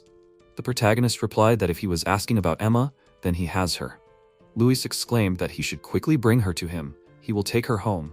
The protagonist calmly offered to buy the dragon from him. Louis frowned. Was he serious? He thinks he'll just give him the escaped dragon? The protagonist retorted, "The guildmaster told him to drive her to death, right?" The guy was surprised. From whom could he have learned about this? Siller irritably replied that there is no smoke without fire. He cannot return this dragon to such a master. Let him go and tell him about his offer. He offers them a trade. Louis got angry, but who will listen to him? He forcefully pushed the protagonist away, ran to the barn and shouted at Emma to come out to him. "They are going back, let her not delay with the exit." At that moment, Louise stood in front of him. Louis exclaimed, "What is this? What an ambush." Louise angrily said that he is her master's enemy. Let him die, and activated her skill. Louis was thrown aside. He was indignant. "What is this?" The protagonist asked. What did he expect? Uninvited guests are always and everywhere greeted the same way. Guy was so angry that he couldn't even find an answer. The protagonist repeated his request to convey his words to his master. Louis threatened him that he would get his way. After some time, Dickie Rush, the master of the Lindworm Guild, came to him. They sat down at the negotiating table. The master said that he had been conveyed his offer. So, he wants to buy out their dragon? The protagonist replied that he had been conveyed everything correctly. He couldn't just watch them drive her to death. Dickie chuckled. So that's what motivated him. The protagonist noted that he himself could see everything perfectly well. The master said that this dragon would no longer bring any benefit to their guild, and nevertheless, it was Lindworm's property. He couldn't just give it away. Siller asked him how much he needed to pay. Dickie replied that he was not interested in money. When a person asks for something, then it is still necessary to understand your situation. MC, without thinking twice, fell to his knees, bowed to the master, and repeated his request after a please. Dickie was amazed by the protagonist's devotion to the dragons, chuckled and replied that he could do whatever he wanted, after which he silently left. The protagonist exhaled, opened the door. His dragons were standing behind it. He noticed that Colette had already returned. She asked about the master. He was an enemy, right? Louise asked if everything was okay with the owner. Emma addressed him by name and looked at him with a silent question in her eyes. He smiled, said that no matter what, the negotiations took place, and now Emma is free. The dragon was very happy with his news, and warmly thanked him. He asked her what she would do now. Maybe she would like to go somewhere? She answered that she did not want to go anywhere. She wanted to come to him. The protagonist grinned and said, "Welcome to them, to their team." Emma was incredibly happy with his invitation. At that moment, all 3 dragons were illuminated with light. Siller was surprised. What was it? The dragons were also amazed. Were they glowing? MC's hand seemed to be drawn to the ground. He thought, was something calling him? He picked something up from the ground, and when he opened his palm, he was surprised to see a ring that was glowing. The dragons looked at the thing with no less surprise. They could not believe their eyes, and almost in chorus exclaimed that it was an artifact. The protagonist asked again in surprise, "An artifact?" Emma answered that it was called the secret treasure of the dragons. A long time ago, the Dragon Lord MN, with the help of the King of the Gods, created it. They say that it appears only in the hands of the one who is loved by the dragons. Siller thoughtfully said who the dragons love. He turned to his girls and said, "Dragon Lord MN, except for his name, nothing has been heard of him. Do they know anything about him?" Louise replied that she didn't know much. They say he was the Lord when dragons ruled this world. His voice could enchant any living being. Even the King of the Gods, Romanzier himself, was his ardent admirer. The protagonist noted, "Oh, this world of legends," but he saw the artifact for the first time. The dragons also had not encountered anything like this. The main character asked them in surprise if they were seeing it for the first time. How did they know that this was it? Emma answered that they just knew. It was like an instinct. Siller examined the artifact again and thought that he saw an ordinary ring in it. But if all 3 dragons instinctively recognized it, it was probably a real treasure. The protagonist began to speak and fell silent. The dragons asked him what he meant. What did he want to say? The protagonist answered that, since it was a dragon's treasure, it would be better if the dragons owned it, wouldn't it? He offered Colette to wear it in her belly, for example. Colette categorically refused his offer. She exclaimed with fear that she would not do it. She will swallow the artifact. What if it curses her? The protagonist looked puzzled. Emma said that there are many reasons why dragons cannot take it. He was amazed at how valuable it was. Then he decided that the artifact would be his. The protagonist put the ring on his finger and thought about its effect. He asked the dragons if they felt anything. They answered negatively. It also seemed to him that nothing had changed. At that moment, he looked at his girls and was surprised to see their condition indicators above their heads. They noticed his surprised face and asked what was going on. He answered that he seemed to understand everything. Colette asked what he understood. Let him explain everything to them too. The protagonist turned to her and asked if she was feeling unwell today. She answered in surprise that she was fine. The main character noted that the artifact showed him this information. Louise asked in amazement, "The artifact?" He replied that it was so. He saw 2 indicators above Louise and Emma's heads, and they indicate their physical form and psychological state. One of the indicators above Colette's head was very weak, so he told her she was the only one working. Of course, she would get tired. The protagonist apologized to her. Colette was embarrassed and answered not very confidently that everything was fine. She felt fine. The protagonist objected to her. She was smart and worked well, but he did not want her to get sick, so he would allow her to rest for a day tomorrow. He believed that the artifact had fallen into his hands, so that he would not burden them too much. Colette finally could not contain her emotions, and happily replied that she understood everything, and that tomorrow, therefore, she would rest. Siller looked at the ring, and thought that it would not allow the dragons to overwork. For their guild, dragons above all, this is the best artifact. A few days later, late in the evening, the protagonist heard a knock on the door. He thought, it's already night, who could it be? Siller opened the door and saw an unfamiliar young man there. He apologized for his late visit. It was Laurent Fleury, and asked if he was Siller. After the protagonist confirmed his assumption, he apologized again for visiting so late. He added that they were not acquainted, told him his name, and said that he would like to ask him for one favor. MC asked why him. Laurent replied that he came on the recommendation of Lady Muriel. The protagonist remembered Catherine and her task with a love letter, and invited the guy into the house. He asked him what his request was. Laurent said that one of the Dragon Knight guilds was defeated in a campaign. The protagonist was surprised. Usually campaigns are carried out against groups of monsters. Since it is dangerous, in case of success, the knight will receive wealth and glory. However, there are also victims. He asked how unsuccessful the campaign was. Laurent sadly said that the entire first squad, every single one, had been destroyed. The protagonist was amazed to note that he had not heard of anything like that for 5 years. Laurent continued that, according to the rules of that guild, everyone was required to write a will before going on a campaign. He would like to ask the protagonist to collect these wills. The main character is worried. Will he have enough strength to go to such a dangerous place? The guy replied that it was not a problem. That guild had created a second, reinforced army, so there was simply no one to collect the wills. This happened in the Danzig Valley. For completing the task, he would pay him 5,000 lire. Siller replied that he understood everything and that he would take on this task. Laurent thanked him and added that when he would collect the wills, he could dispose of the things he found at his own discretion. The protagonist said that he understood his words. The next day, getting ready for the journey, he analyzed that if he took into account the time for Louise to sleep, the one-way journey to the Danzig Valley would take 3 days. Louise turned to her master and asked him to listen to her. What did this young man mean by saying that he could do whatever he wanted with things? The protagonist asked in surprise. Had she heard their conversation yesterday? The dragon did not deny it. He noted that she had very good hearing. He thought that meant that she could hear his every move. At that moment, Colette came up to them and listened to their conversation. The protagonist explained that the field of the past battle was simply a mountain of treasure. Louise asked in surprise, "A mountain of treasure?" He explained that people go into battle in expensive armor and with good equipment.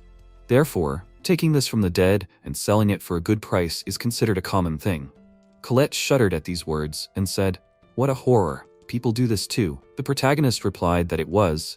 He had even heard of a poor guy who had been struck by the residual magic of an item. So this activity was life-threatening. Colette chuckled.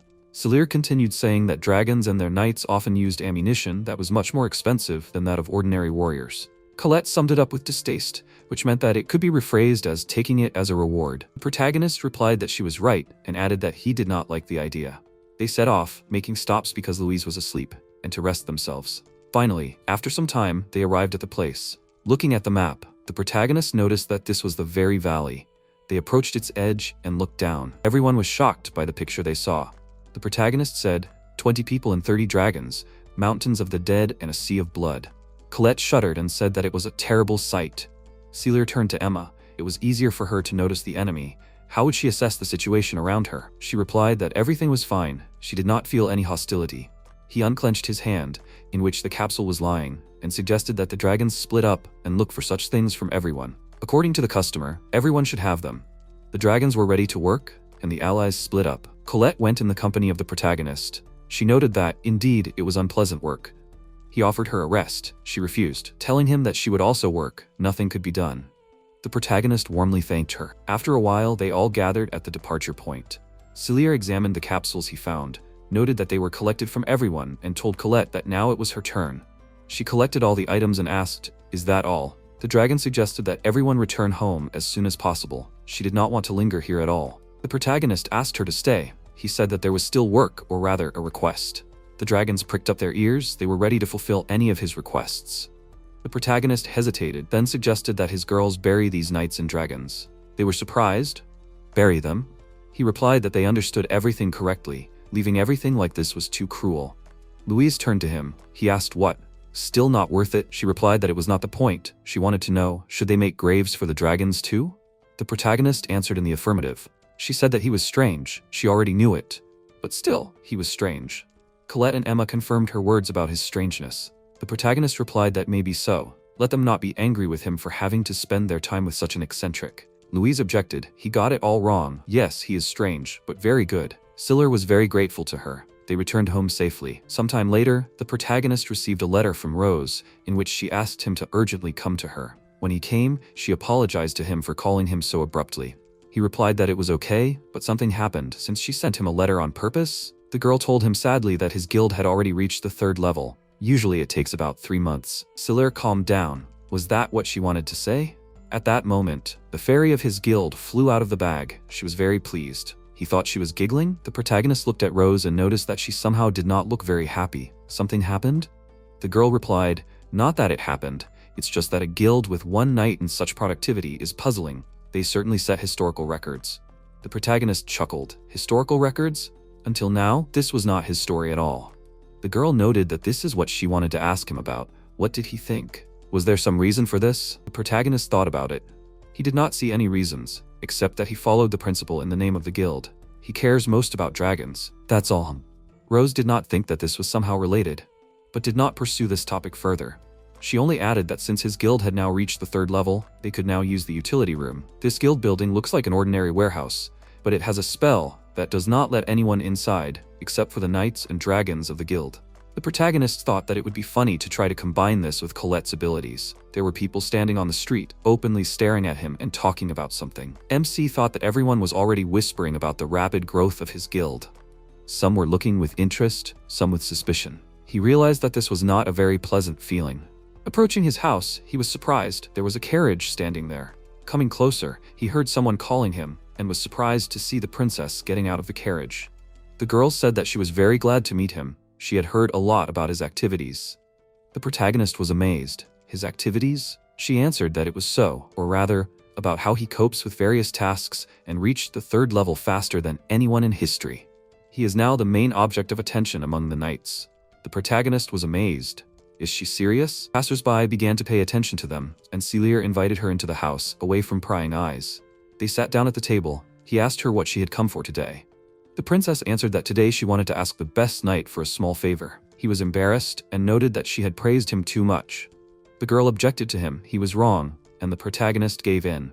She continued that she would really like him to take care of a special dragon. He thought that since the princess was asking directly, it must be a serious matter, but he was not afraid. He was sure that he could handle her dragon. He still understood them. Out loud, he asked her if she thought he would do.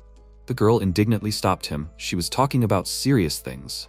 He answered that he understood everything and that he agreed to take her dragon. The princess was very happy with his answer and thanked him. The protagonist asked her what kind of dragon it was. She folded her hands and said that it was a baby phoenix. The protagonist was dumbfounded. He couldn't believe his ears. He asked her with hope. She wasn't talking about what else is called a divine child. She exclaimed that it was exactly that kind. He asked in amazement why she was assigning him such an important role. The girl blushed and hesitated with an answer. The main character noticed that she was all blushing. Does she have a reason to be embarrassed? She said that she just wanted to see how he would mess around with a divine child. His amazement knew no bounds. What was she talking about? The princess immediately exclaimed that she was joking. In fact, the reason was simple. His guild was still small, and she thought that this would be a good investment in the future. The protagonist relaxed and thanked her for her high assessment of his organization. That same day, they set off on their journey to the divine child. They were carried by Louise. The princess noted that she had ridden her before. It was surprising that they did not shake at all. She was delighted with their mutual understanding. Her guards followed them with a carriage. The protagonist asked her if she was sure that such a ride was better for her than a carriage. The princess laughed and assured him that she even liked it. He was worried. Louise reassured him. If he wanted to impress her, she would walk very carefully. He answered her that she was very perceptive, and she said everything correctly. Siller turned to the girl and said, he found out a little here, that the phoenixes have already died out, and he heard that there are no cubs anymore. She answered that he was right. The protagonist was surprised. What did she mean? The princess told him that they say that there is only one divine child left on Earth now, and there is an ancient legend that they do not give birth to cubs, but are reborn after death. The protagonist was amazed by her words. Louise noted that she had heard about it too. Emma picked up that, although they were dragons, they were superior to them in some ways. Colette added that they were completely invulnerable in life. The princess said admiringly that phoenixes were cool, weren't they? The protagonist answered her that they were. She continued, however, sometimes several centuries passed before rebirth, and she thought that maybe he would be able to fulfill her request.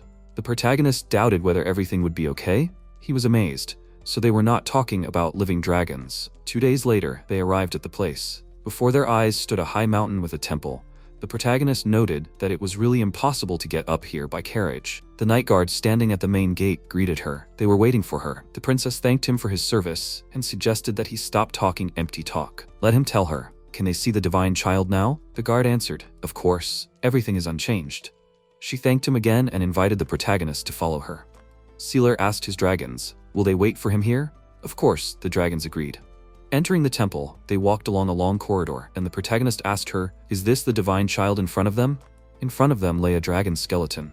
The princess confirmed his guess. As he can see, these are bones. And in this state for several centuries. They believe that one day he will be reborn, so the guards are protecting him. She asked him, how is it? Did he understand anything? MC answered that, first he would like to examine it. Approaching the skeleton, he glanced at it and thought that it did not become clearer to him. Suddenly, the skeleton turned to him. A human child? The protagonist almost went crazy with surprise. The skeleton continued that for the first time in decades, people had come here. It had been a long time ago. He noisily inhaled and noticed that the girl smelled of royal blood, and he was an ordinary person. Siller asked in shock, was he even talking? The divine child asked him in return, was the person talking to him? The protagonist answered that everything was correct. The skeleton chuckled, so the person understood him? That was news to him. The protagonist irritably noted that he should have said such words. Just think, a corpse, and he was talking. The skeleton laughed even harder and said that he thought like an ordinary person.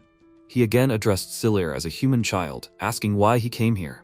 The MC answered that he came to look at his condition and maybe help him be reborn. The skeleton chuckled. People still have such a legend or something else, but it seems that people were taught how to revive them. The protagonist asked in amazement, what is he talking about? And he turned to the princess. She asked him, did he learn something? In response, he asked her a counter question. Does she know a way to revive a divine child? The princess was confused by such a question, but she did not know what Silir asked her. The skeleton laughed and noted that people's memory is short, and written sources and their safety depend on the will of those in power. Then he called the human child to himself. When the protagonist approached him, he said that he just needs to be set on fire. The protagonist asked again with doubt, set on fire? The skeleton answered that he is reborn from fire countless times. MC did not dare to do this because surely the dragon bones are a state treasure, and setting it on fire will be a problem. Although he knew that dragons do not lie, and decided, come what may, he will set it on fire. He turned to the princess and said that now he will revive the divine child. Perhaps she will be a little discouraged by the method, but she does not mind? She said that she understood him, and added that she entrusts him with everything necessary for this. He thanked her and got down to business. When MC set fire to the skeleton, it burst into a very bright flame. The princess was amazed. What did he do? How could he do this? Suddenly the flame swelled even more, and from it appeared a dragon phoenix. When the protagonist set it on fire, he also did not expect such a spectacular appearance. The dragon rumbled that he would thank the human child. He was reborn, he was recovering. When the dragon appeared in all its glory, the protagonist noticed that it was smaller than he thought. Is this the child of God? It was pitiful to look at the princess. It seemed like she was about to lose consciousness. She sat on the floor and asked in bewilderment what had happened. The main character called out to her and asked what was wrong with her. The dragon phoenix apologized. The princess had such a reaction because of him. He forgot to hold back his powers after 100 years. The girl began to come to her senses and could not believe her eyes. She muttered that now, a little more, and she would come to her senses. The protagonist chuckled. He could not hold back his powers. Of course, he is a rather mischievous fellow. The dragon put his paw on his head and noted that he was the first of the people who dared to call him mischievous. The princess still could not believe it. He had already gotten along with the protagonist. The dragon asked him, is his name Cyril? The protagonist confirmed that it was, and asked what his name was. The phoenix was surprised. His name? He has no name. He is the only son of a god in the world. That's what they call him. He does not need a name to be different. The protagonist objected. It is inconvenient when there is no name. He asked the dragon if he could give him a name. He was surprised. A name for him? When Silir confirmed that he understood him correctly, the dragon laughed so loudly that a strange noise was heard, to which MC responded. He asked what sound he heard. Phoenix apologized to him. It was because of his loud voice that the landslide occurred. Both the princess and the protagonist were surprised by his words. The girl was shaking all over and called out to MC. He understood her and calmed her down, telling her that everything was fine, nothing terrible had happened. She was surprised. Wow, nothing had happened. At that moment, the protagonist's dragons wanted to come to his aid. They called out to him. Louise noticed that the mountain began to crumble, which meant that their master was in danger. The guards tried to detain them, saying that it was dangerous to be here. They should move to a safe distance. At that moment, the temple gate swung open, and the protagonist, princess and dragon came out. Everyone was amazed to see the phoenix. The princess calmed her guards. She told them that she was fine. The protagonist also said that he was fine. Let everyone meet the new dragon. This is a child of God. Phoenix was indignant. What was he saying? Did he forget that he wanted to give him a name? Silir apologized to him and explained that he thought that the child of God would be completely different. He asked him what gender he was. The dragon grinned and answered that they have no gender, because unlike others, they do not need to reproduce. MC decided to give him the name Chris. The dragon happily said that he liked his name. His name is now Chris. This was great news. The protagonist asked him to be quieter. He was afraid that his loud scream would cause a landslide again. The princess thought that she had already gone crazy. She asked the protagonist what they were talking about. He answered her that he gave the dragon a name. The girl asked again, did he give him a name? The protagonist answered positively, or was it impolite of him? Chris laughed and advised him not to pay attention. He recognized him, so he was not complaining about anything. Silir noticed, so everything was fine. There was no reason to worry. Chris asked him if he was still free. If so, then let him seal the contract with him. The protagonist asked again, a contract? What was he talking about now? The dragon was surprised. He didn't know. He was a dragon knight, right? The protagonist answered that he was. Chris was amazed. The princess didn't know either. The protagonist turned to her. Did she know what a contract between a man and a dragon meant? The girl replied that she was hearing about it for the first time. He turned to his dragons. Do they know? They replied that they also had no idea what it was. Chris was indignant. He didn't expect this. In just a few centuries, the concept of such a contract had disappeared. Siller asked if perhaps he would already tell about this contract. The dragon noted that it is better to show once than to tell, and asked the protagonist for some of his blood. He cut his finger. Blood came out of the wound, and a magic circle formed in the air. Chris noted that the circle appeared in the air. This is his magic. Then he lowered it to the ground, created a pentagram, added some manipulations, and said that now he and the protagonist are connected.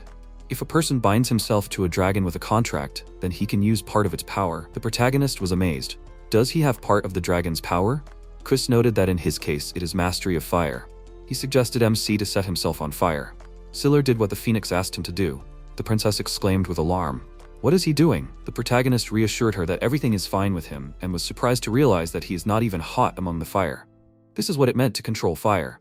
Chris happily said that this is only his power, it is unique. Siller thanked him wholeheartedly for this gift.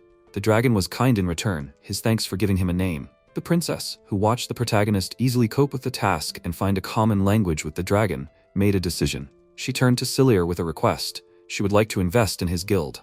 The protagonist was surprised. Was she serious?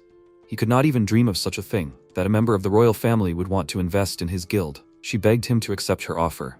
He objected that it was he who should ask, not her.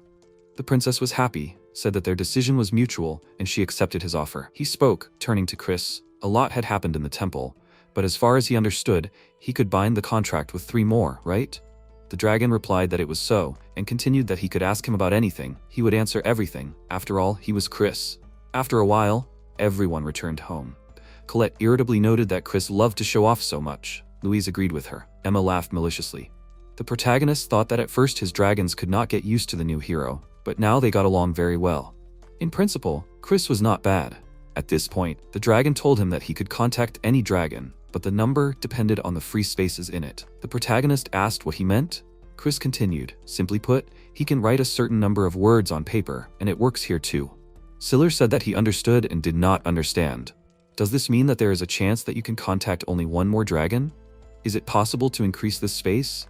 Chris noted that he should not worry about it. Of course, he is growing. The protagonist asked him, and he is not? Chris laughed. A priori. He is immortal. He is an ideal creature. Colette grumbled discontentedly that he should grow up with his behavior. He asked her what she said about him. Maybe she needs to grow up? She snapped back, saying, why was he even bothering her? He continued to tease her, saying, he sees everything. She won't hide anything from him. After all, they say that she is a tsundere. He didn't have time to finish because at that moment Colette bit him on the side. He was indignant. What was she doing? Colette replied that he asked for it himself. The protagonist, watching their squabble, noticed that they were so friendly. He turned to Louise and Emma and asked them to be the same. Louise grumbled that it was too difficult. Emma supported her, that she expressed herself reasonably. Siller asked Chris if it was possible to find out how much space was in him. The dragon replied that it was no problem, and asked to prepare 1 glass of water. When the protagonist poured water into the glass, Chris told him to take the vessel in his hands, then close his eyes and imagine that he is now alone in an empty room. In this room, he filled everything with water, and the room becomes larger and larger. The protagonist did everything exactly as the dragon said. At some point, he felt the glass tremble in his hands. He opened his eyes and did not understand what happened. A lot of water flowed out of a small glass. The protagonist and everyone were shocked by what happened, and only Chris laughed heartily. He said that he was not mistaken about him. He has the best vessel of all those he had ever seen. Water continued to flow out of the glass. Siller was surprised. Where did so much of it come from? What was the reason? Then he guessed it was his space. Chris confirmed this and added that now he can make a contract with so many girls can fit in the Emperor's Square. The protagonist noted that the example was so-so. But as for the fact that he had a lot of space, that was good. Louise noted that it was very cool. Emma confirmed it. Now the protagonist knew for sure that he could make a pact with dragons. He turned his attention to Colette and asked her if something had happened. She looked very depressed. She replied that she was fine. The omnipresent Chris said that this was a real woman's heart. She got angry. Let him not blabber too much. Chris turned to Siller. Does he understand? Not strange, but unnecessary. Colette pounced on him and bit him. He apologized to her, laughed, and replied that it hurt. The protagonist asked him if he could heal wounds with fire. Chris replied that he could, but he couldn't say what it felt like until he felt it himself. At that moment, Louise appeared and grumbled that she was all wet. The whole floor was in water. Siller asked her if they would start with her. She agreed. Chris said that then they should shed blood. Louise readily extended her paw, as did the protagonist, but suddenly she froze in place. The protagonist asked her what was wrong. She replied that it was nothing. She had a strange feeling, as if someone was scratching her throat. He asked her if it hurt. Louise replied that it didn't. She looked at him with an incomprehensible look. The protagonist wanted to know something else. She replied that she thought he was cooler than usual. He was like a god. He was surprised. Seriously? At that moment, Chris announced that the contract was concluded. Cilir noted that she had begun to gain new knowledge. Chris replied that this was the contract, so that's what her abilities were. MC asked, "What kind?" The dragon replied, "Doesn't he know himself?" "It depends on the contract. There are general skills and there are individual ones." The protagonist noted, "So Louise has individual skills. Now they will find out." He sat down on the ground and froze for a while, plunging into Louise's space. Colette disturbed him. She asked him if he had just fallen asleep for a second. He laughed. Colette noted that it was so similar to Louise. He laughed even more and said that it was not only her. The protagonist showed his finger to Chris. He noticed with surprise that the cut had healed. "Right?" Cilir replied that it was most likely recovery through sleep. Recovery occurs faster than usual during sleep. Chris laughed and expressed his admiration for his magic. The protagonist turned to Louise, said that it was great, and thanked her. She replied that she was glad to help him. Then he turned to Emma with a similar request. He repeated the manipulations with her, and in the end, she laughed. MC asked her what she was doing. Emma replied that nothing, and asked if he was finished. Cilir saw that her abilities were related to combat. Chris suggested that he try it on him. The protagonist doubted whether it was possible. He replied that it wouldn't bother him at all. Then Cilir said that he wouldn't hold back. A huge fireball flew out of his hands. The dragons were amazed. Colette couldn't believe her eyes. A fireball? The protagonist said with delight that it was very convenient. Emma asked him if he would find it useful. He replied that he would definitely. The protagonist asked Chris how he was doing. He replied that he was doing great and suggested trying again. A fire bullet with 9 fingers, that was the name of his new skill. The protagonist asked why exactly 9 fingers. Colette's whole appearance showed that she didn't trust this scoundrel Chris. He was showing off too much. He noticed what kind of expression she had on her face. Fire is his element. The protagonist tried to use the skill, but it didn't work. A ring was shining on his finger. Emma asked him if something was wrong. Chris noticed the shine and said that it was the thumb of his right hand. The human right thumb signifies power. Hasn't he seen that all rulers wear a ring on the first finger? Cilir replied that he had never met such a person. Chris continued that it was a sign of a concluded contract. Now it was Colette's turn. She offered the master to begin. She was ready. From their spilled blood, a pentagram with a magic circle formed on the ground. She asked him, "Well, how was it?" The protagonist replied that they had succeeded. But as he thought, they couldn't try it now. What he ate would become energy and be deposited in another place of his body. As far as he understood, you can save as much as you like and use it too. Chris summed it up, that is, no matter how much he ate, he wouldn't get fat. The protagonist replied that it was true. MC told Colette that her skill would be especially useful on hikes, and thanked her. She was embarrassed and noted that she hadn't done anything like that. Chris exclaimed that he was very lucky. The protagonist asked what exactly. He answered that it was about the contract. If he made even a little mistake, he would be fat like Colette. The dragon got angry, screamed that she was not fat, and attacked Chris, biting him. He fought her off, screaming that it hurt. The protagonist, chuckling, said that Chris asked for it himself. The next day, a visitor came to the protagonist. He introduced himself as Sebastian Bernard. The protagonist told him his name. Sebastian bowed primly and said that he was very pleased to meet him. Cilir thought that he, of course, took on various tasks, but he was definitely not used to such an attitude. The visitor took a letter from his breast pocket and put it on the table in front of MC. He said in a businesslike tone that this was an invitation from Mrs. Katerina. The protagonist opened the letter and thought, "Is it from her again?" Sebastian noted that he should thank her. The protagonist read the letter, said that he was right, that was true, and what business did he have with him? The man became embarrassed and said that it was hard for him to ask for this, but could he get some dacite?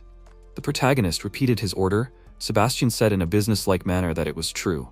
The size was 1 cocotte. He needed 100 pieces. Was it possible? While Cilir was thinking about his question, Chris appeared at that moment and said that it would be interesting. Let him take this order. The main character scolded him for his behavior. Sebastian even started sweating when he saw the dragon and crawled under the table out of fear. Chris laughed. Why did he hide so suddenly? Sebastian looked out from his hiding place, apologized and asked MC if this was his dragon. The protagonist apologized to him for the surprise and scolded Chris. What was wrong with him? The dragon was indignant, but what did he do? He knows where the dacite is and can show it to you. It was the protagonist's turn to be surprised. He asked him, "Is that so?" He turned to Sebastian and replied that they would take on the task. The man smiled and thanked his savior. He remarked that it was very brave of him to take on this task. After some time, they went to fulfill the order. Colette asked in pain, and why was Chris with them? The dragon laughed and exclaimed, and she wanted to go alone? She was irritated by his stupid jokes. She called him a fool. The protagonist asked him, what kind of dacite is this? The dragon explained that it is a type of jewelry, but people do not like it because they get into trouble when they try to get it. Celir suggested that this is why it has such a high price. Chris answered, that's right. Dao appears when the moonlight falls on it completely. It begins to sparkle brightly, which is why some call it the core of the night dragon. The protagonist thought it must be beautiful. He asked him again why dragons were treated differently. He answered that they simply overestimated them. The protagonist impatiently asked, well, where is the dacite? He didn't tell him anything. Chris grinned and pointed to a certain place. Celir was surprised to see that they were standing on a volcano. He asked the dragon, what kind of place is this? The dragon answered that it is a volcano. The protagonist understood this without him. But where is the dacite? Chris led him to the mouth of the volcano and said, as far as he remembers, it is called Tonabin. The protagonist was indignant. He didn't ask him about that. Chris told him to look inside the volcano. The dacite was there. Does he see transparent things? That's it. Celir intended to go down. Colette protested. What was he up to? Chris grinned and said that an ordinary person cannot get it, but he can. The protagonist, descending, thought that any other person would have a hard time here. Now he understood why the task was given to him. He asked Chris, can he go into the lava too? The dragon exclaimed, what is he asking about? The power of the contract works here. He can climb naked. It will be like hot springs for him. The protagonist said that he will refrain from this. At this moment, Colette called out to him and asked him, is he sure he doesn't mind? It can be very dangerous. He answered her that everything is fine, and Chris could hardly deceive him. Finally, MC went down and stepped into the hot lava. He noticed that he really wasn't hot. Chris shouted from above that he was a good man. He was happy for him. His friend, Celir, asked, didn't he say that it would be easy? The dragon answered positively, but still, it was brave of him. The protagonist knelt down and pulled one dacite out of the lava, noting that he pulled it out as if from mud. His hands did not even burn. Therefore, collecting 100 pieces was not a problem for him. Colette hurried him to return quickly. They were hot. After some time, the protagonist collected the required amount of dacite and said that here are 20,000 lire in his hands. He had changed a lot in recent days. Chris replied that such is the human world. If there is power and glory, then work is valued differently. That is how life is arranged. The protagonist sincerely thanked him for these words. The fame of the protagonist and his guild grew more and more. By this time, the protagonist renamed his guild to Dragonfaust. One day, a young man came to the tavern who called himself Six. He heard the conversations of the visitors. Naturally, they were talking about the protagonist and his organization.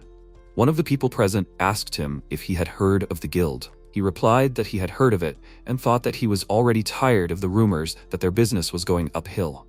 He looked at the visitors and felt that they were hiding something from prying eyes, and so it was. One of them asked if he knew what people were saying.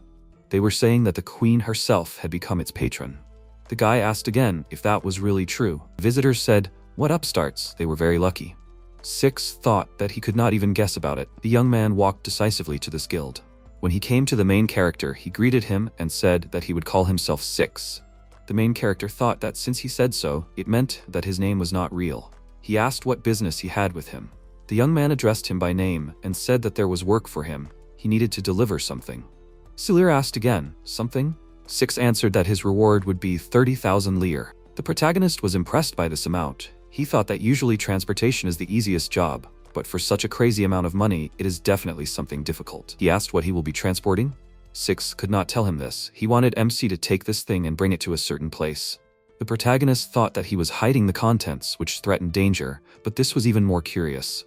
At this moment, as always, out of nowhere, Chris appeared with his loud laughter and proclaimed that he was here, in person. The protagonist was indignant. Was he up to his old tricks again?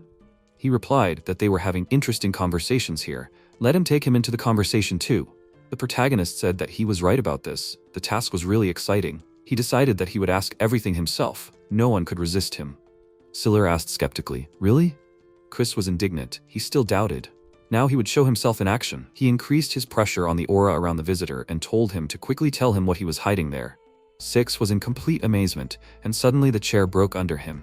He sat down on the floor. Celir asked Chris what he had done. The dragon replied that he had put a little pressure on the young man.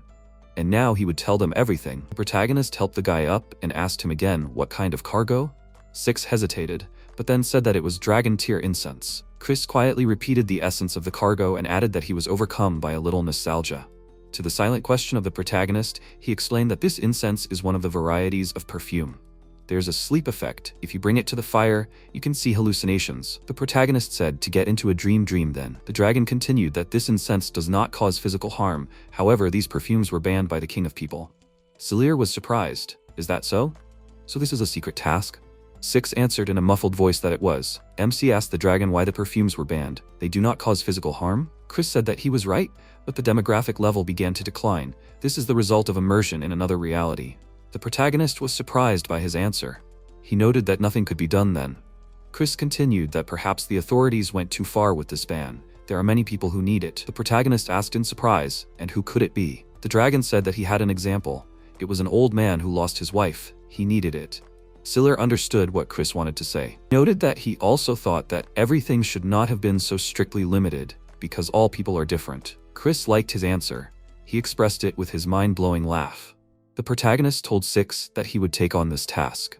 The guy breathed a sigh of relief and replied that he understood everything. He explained that first the protagonist needed to go to the designated place. He handed him a map and added that this place was indicated on this map. There would be an item there that he would need to transport. The protagonist and his dragons set off. After some time, Selir checked the map and noticed that they were there. A large fort, Nirko, towered in front of them. Louise asked if this was the place. The protagonist replied that this is so. They will take the perfume here. He saw a lot of people on the ramparts. They came closer to the fort. The guy in the bandana asked him who he was.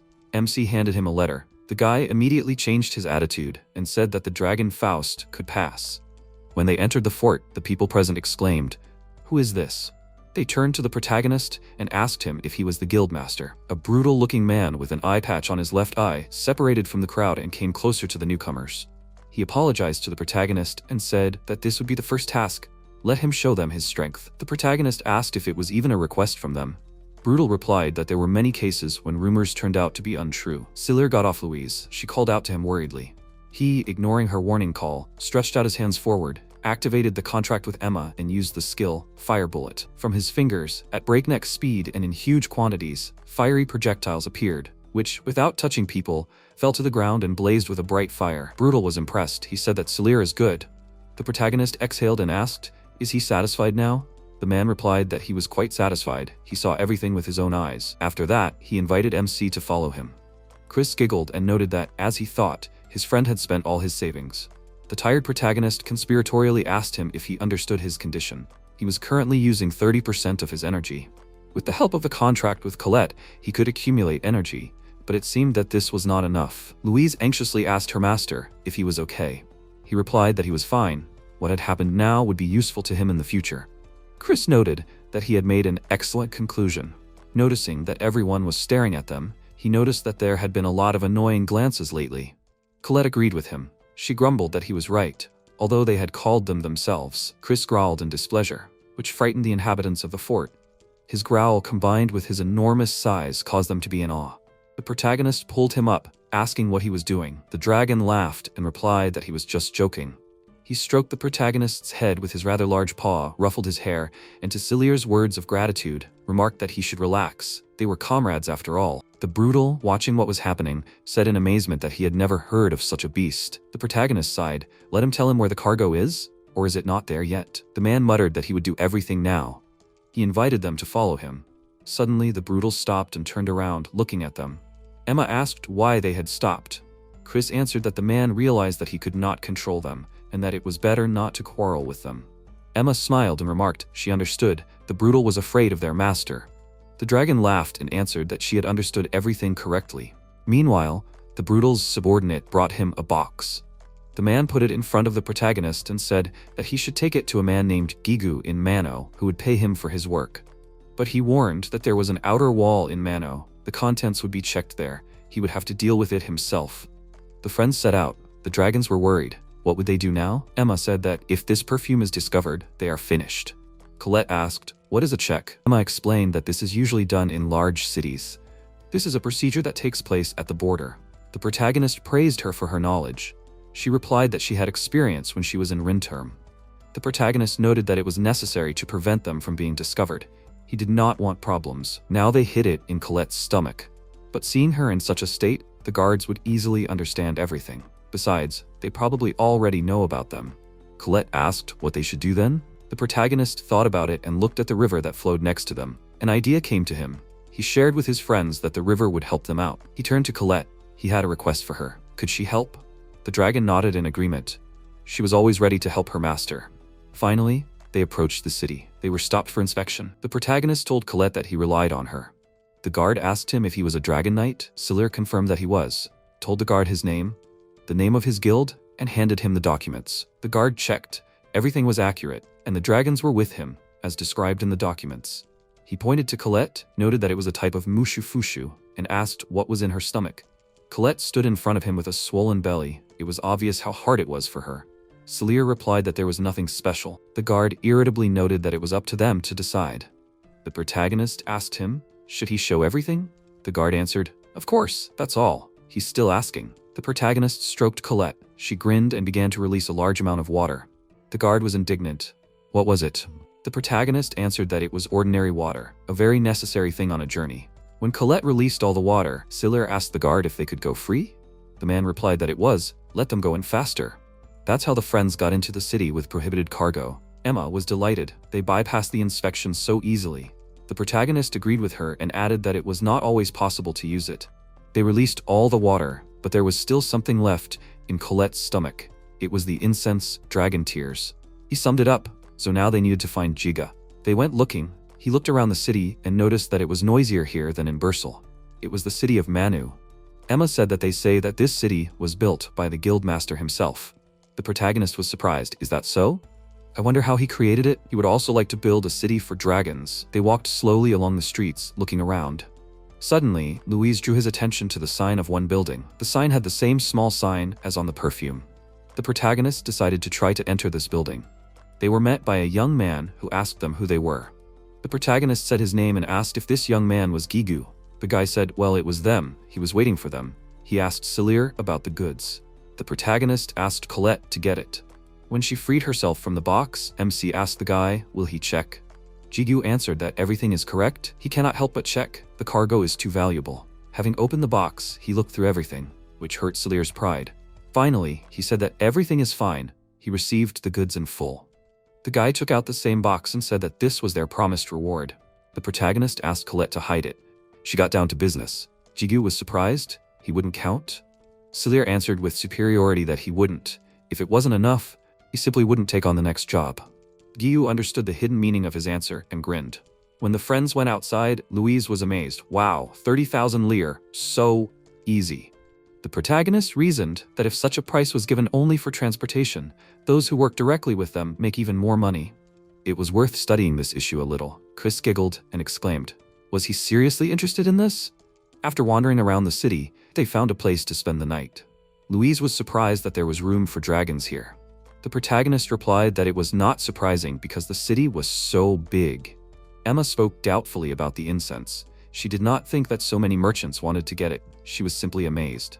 The protagonist answered that everything was so. If you just bring it into the city, then you can do whatever you want. She did not calm down. How so? It is a forbidden product. Colette also asked, is it okay for him that he made money on it like that? Iseiled was not offended. He said that it is forbidden. It is convenient only for the authorities, and if there are people who need it, then he would like the goods to be delivered. Colette answered that if he is okay, then she will not worry. To tell the truth, she did not care about people. Iseiled noted with disappointment, and yet, how to make such perfume, they did not tell him. Colette answered that it is not easy. At that moment, Chris showed himself again. He chuckled, and noted that his friend should not worry about it. MC was surprised. Does he know how to do it? The dragon confirmed that it was so. The protagonist admired him. He knew everything. Of course, he guessed that the dragon could know, but not for sure. Louise did not participate in their conversation. She was already fast asleep. Chris said that first, he needed to know that the incense, Dragon Tears, is a camouflage name. Iseiled was surprised, that is, it has nothing to do with the dragon tear? The dragon replied that it was so. However, it is definitely related to the dragon, and the materials are not that special. They need the Garian fruit. The protagonist asked again, Garian? Chris noted that it can be found in a regular fruit and vegetables store. It will be easily sold. MC replied that he understood everything and decided to go and have a look. He came to the market, approached the fruit seller and asked about the fruit he was interested in. The seller gave him the fruit. The protagonist was surprised by its interesting shape. The fruit looked like a bull's head with horns. She explained to him that this fruit is also called a cow horn, and only what's inside it can be eaten. The protagonist thanked her for the information and asked her to give him everything she had. The girl grinned for the first time and already so much. He paid for the purchase, thanked her again, and went home. When he came in, he showed the bag to Chris and said that he'd bought what he needed. The dragon looked into the bag and confirmed that this was it. Then he said that Louise was sleeping, so he called Colette and Emma to him and asked them to eat the fruit. The dragons were surprised. What was this anyway? Celir was amazed, but isn't only what's inside edible? Chris replied that only people eat like that. He turned to the dragons again. As soon as they swallowed it, let them keep it in their stomach. For Colette, in the first stomach. The protagonist asked him, what about him? Chris noted that he didn't need food, and that he didn't even have a digestive system in his body. Colette said ironically that he was useless. The dragon asked her not to be sarcastic. Celir asked what happened next after the dragon swallowed the fruit. He replied that they would have to wait a month. Emma was amazed. A month? The protagonist asked, is that how the incense would be made? The dragon pointed to the thorns of the fruit and added that the secretions that form in the stomach coat it so that the thorns don't pierce it. The protagonist assumed that it was something like pearls. Chris replied that the fruit ripens inside the stomach and that what comes out is that very incense. The protagonist was surprised, but still doubted, is it all that easy to do? The Chris laughed his unique laugh again and said, let his friend not misunderstand him. Celir asked what he had said wrong. Why? The dragon continued that it might be easy for him, but other dragons couldn't talk. How could he expect them to ask their dragons to keep Garion in their stomachs for a month? The protagonist realized his mistake. Chris noted that it was difficult for others besides him. Celir understood everything and apologized to Colette and Emma. Emma was surprised. What was he apologizing for? He replied that it must be hard to keep in your stomach all the time. Colette reassured him that wasn't true at all. In fact, it was easy. Who did he take her for? They could handle such nonsense in no time. Celir was pleased that everything had turned out to be easier than he had expected, because he didn't want his girls to suffer. He thanked them and added that, in his opinion, many people knew the method of making it. Celir asked Chris, what did he think? Would it be very strange if he were to constantly buy Garion? The dragon replied that anything was possible. The protagonist noted that it would be good to be able to make this fruit himself. Chris laughed loudly and answered his friend's silent question by saying that it seems he is not only a knight, he also has the ability to trade. MC was amazed. Trade? The dragon, chuckling, answered that in fact, everything is simple. He understands that for each stage, from collecting materials to sales, different people do everything. Celir guessed. He meant that in his case, only he will do everything? Chris noted that this was the correct conclusion. And it is not very profitable to buy something from other companies because they raise prices and then a person becomes dependent on them. Celir admitted that he was right. It is very problematic if the bar does not have alcohol. The protagonist thought about it. Of course, he could grow this fruit himself. Then Emma interrupted him and finished that it would not be very good if others saw it, right? He replied that everything was so, if done, then only quietly. Colette noted that even so, but they needed territory. How would they hide it? The protagonist looked at her and asked if she could. The dragon replied that she personally could not, but she had a friend who could. The next day they came to the dragon market in Mano. The protagonist tells the shopkeeper that he's looking for a type of gargoyle. Does he have any? The seller answered positively and asked him to follow him. He invited him to the barn, where the protagonist saw the dragon that interested him. The dragon was lying on the ground, with a chain on its paws and very sad eyes. Celir leaned towards her, greeted her, and introduced himself to her as Celir. Then the protagonist said that she might be surprised, but he understands their language. He wants to talk to her. The dragon said, I see. Then they looked at each other in silence. MC raised his hand and asked, is she not very talkative? The dragon replied that she does not like to talk. Then the protagonist thought that she was rather silent. Then he said that the main thing is that she understands him. MC smiled and said that he wants to take her away and asked what she thinks about it. She raised her head and said as he wants. After some time, they were walking down the street. Then the protagonist turned to the dragon and said that it was time to give her a name. He asked if there were any wishes. She walked and did not pay attention to him. Then MC slowed down a little and asked if she could hear him. Yui stopped, turned her head, and said that she thought he was not talking to her right now. Then she replied that she was listening. The protagonist was surprised and said, right, they are usually not given names. She closed her eyes and said that she didn't care what name she would have. MC put his hand to his chin, looked away thoughtfully and said, I see, then suggested a name, Yui. He asked her what it was. Yui agreed. Gradually, the protagonist began to accept her, although he received short but not negative answers. They continued on their way, and MC said that it was nice to meet you. Yui agreed again. Then he turned to her and asked that he had heard that her kind had interesting skills. Would she tell him about them? Yui stopped, sat down, lowered her head, and said that it was difficult to explain. The protagonist smiled and said that she could explain it as best she could. Yui began to say that there were two kinds. MC asked which one was the first. Yui answered that she touched someone, and they disappeared along with her. The protagonist was surprised and said, invisibility is great. Yui added that if she makes a voice, she can be heard, but unless she is touched, she cannot be seen. MC said that this is good, everything is clear and distinct, then asked, what else? Yui turned to him and said that she changes the visibility of the surroundings. The protagonist was surprised and asked what visibility meant. He thought for a moment, put his hand on his chin and began to think. Then he apologized and said that he did not quite understand. He asked if Yui could show him with an example. Yui said that she did not mind. Then MC, folding his arms over his chest, said, great. They went to the exit and the protagonist said that his friends were there and he would show them Yui. He opened the door and there stood Louise, who was waiting for him, and said, welcome back. Then she asked in surprise, because he was supposed to bring a new guy. MC was very scared by what he heard, then looked at Yui and said that she was already here. Colette was very surprised. Emma said exactly and apologized for not noticing her. He looked askance at Yui and asked if it was because of her size. Chris chuckled and replied that it was not at all. Those three only saw him. The protagonist remained silent and was extremely surprised. Then he said, okay, and introduced the new dragon to everyone and said that her name was Yui. All the dragons bowed and said that it was nice to meet them. Then MC turned to Yui and asked if she would show him her abilities. Yui looked at him and said that she had already shown him. The protagonist looked surprised and asked, what? Chris replied that he had said that those three only saw him. Then MC asked if that was her other ability. Yui confirmed it. She added that she could change perception. It was visible, but in a different way. The protagonist said in surprise, perception? If there was a corpse lying on the road, she could make it so that it was not visible. Yui replied, yes. MC was very surprised and said, wow, and added that with this ability, they could hide the entire field. Chris said that it would be very interesting if he made a pact with her. The protagonist thought about it, then turned to Yui and asked if he could ask her. Yui interrupted him and said, you can. MC looked at him in surprise and asked that she didn't need an explanation. She didn't know anything, did she? Yui replied that she didn't hate him, and that she found the guys interesting too. The protagonist thanked her. They released a few drops of blood on the ground and made a pact. Louise approached the protagonist and, surprised, asked what his ability was. He proudly replied that it was a power that changed perception and that he couldn't wait to try it. Chris said that he would use it.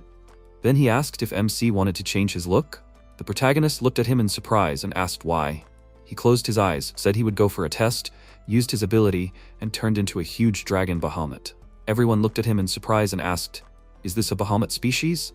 MC asked why. Chris laughed and replied that it was an ability that subjugated the vision of others. He is the king of dragons. It suits him very well. The protagonist remained silent and asked, is it true? A few days later, he was in Bursel's office. There he was standing and talking to Rosa. He told her that he wanted to open another base. She said in surprise, wow, and asked, has his guild expanded that much? He answered that it hasn't expanded much. He has Chris, there are 5 of them now. Inside the city, everything seems cramped. She replied, exactly, that's true on one hand, but in reality, this is for Garion. Rosa replied that it would not be cheap and asked if he could handle it. She added that it certainly depends on the area. The protagonist said in surprise that he would like more. She said the size of a military fort then. She put her finger to her cheek and said then 50,000 lire per year. MC was very surprised and asked, so expensive? She replied that the lands belonged to the king. He noted that he couldn't afford it. She said that he knew the princess well. Maybe he should ask her? He became sad and answered, no. That princess would agree, but he didn't want to drag her into it. He would think about finances first and thanked her. After some time, he returned home and told the dragons that they would have no territory for a while. Colette said that they would have a household then. He answered, unfortunately, yes. Then he took a seed in his hand and said that he would try to grow this first. He turned to Yui and asked if he could hide it when it sprouted.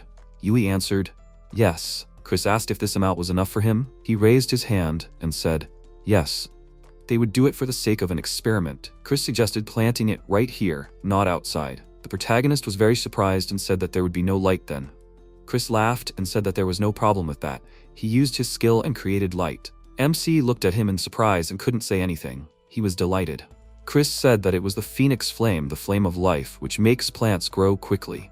The protagonist asked if it was true that it would glow all the time and the plants would grow quickly. He also asked if it was hard for Chris. He laughed and said, "Interesting. How interesting. For these 3,000 years, he was the only one who took care of him." He added that he shouldn't worry, for him it was the same as getting up from a chair. Emma stood nearby and watched what was happening. She was delighted. MC was very happy and said that everything was going well. He added that he could now count on Chris.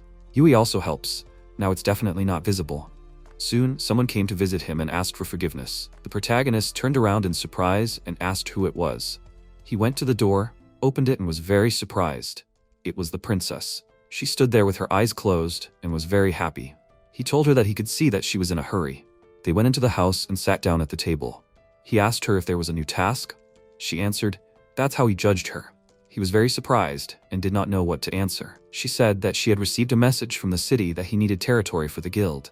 He thought that most likely it was all from Rose. He felt embarrassed and said, yes. He added that he did not want to bother her. She got angry and asked why. After all, there were plenty of territories. She would give him as much as he needed. He felt embarrassed and said that this was too much. She shouted that she would do everything for him, brought her hand to her chest and added that she wanted to be useful. He closed his eyes and said that if she insisted so much, then he agreed. He relied on her.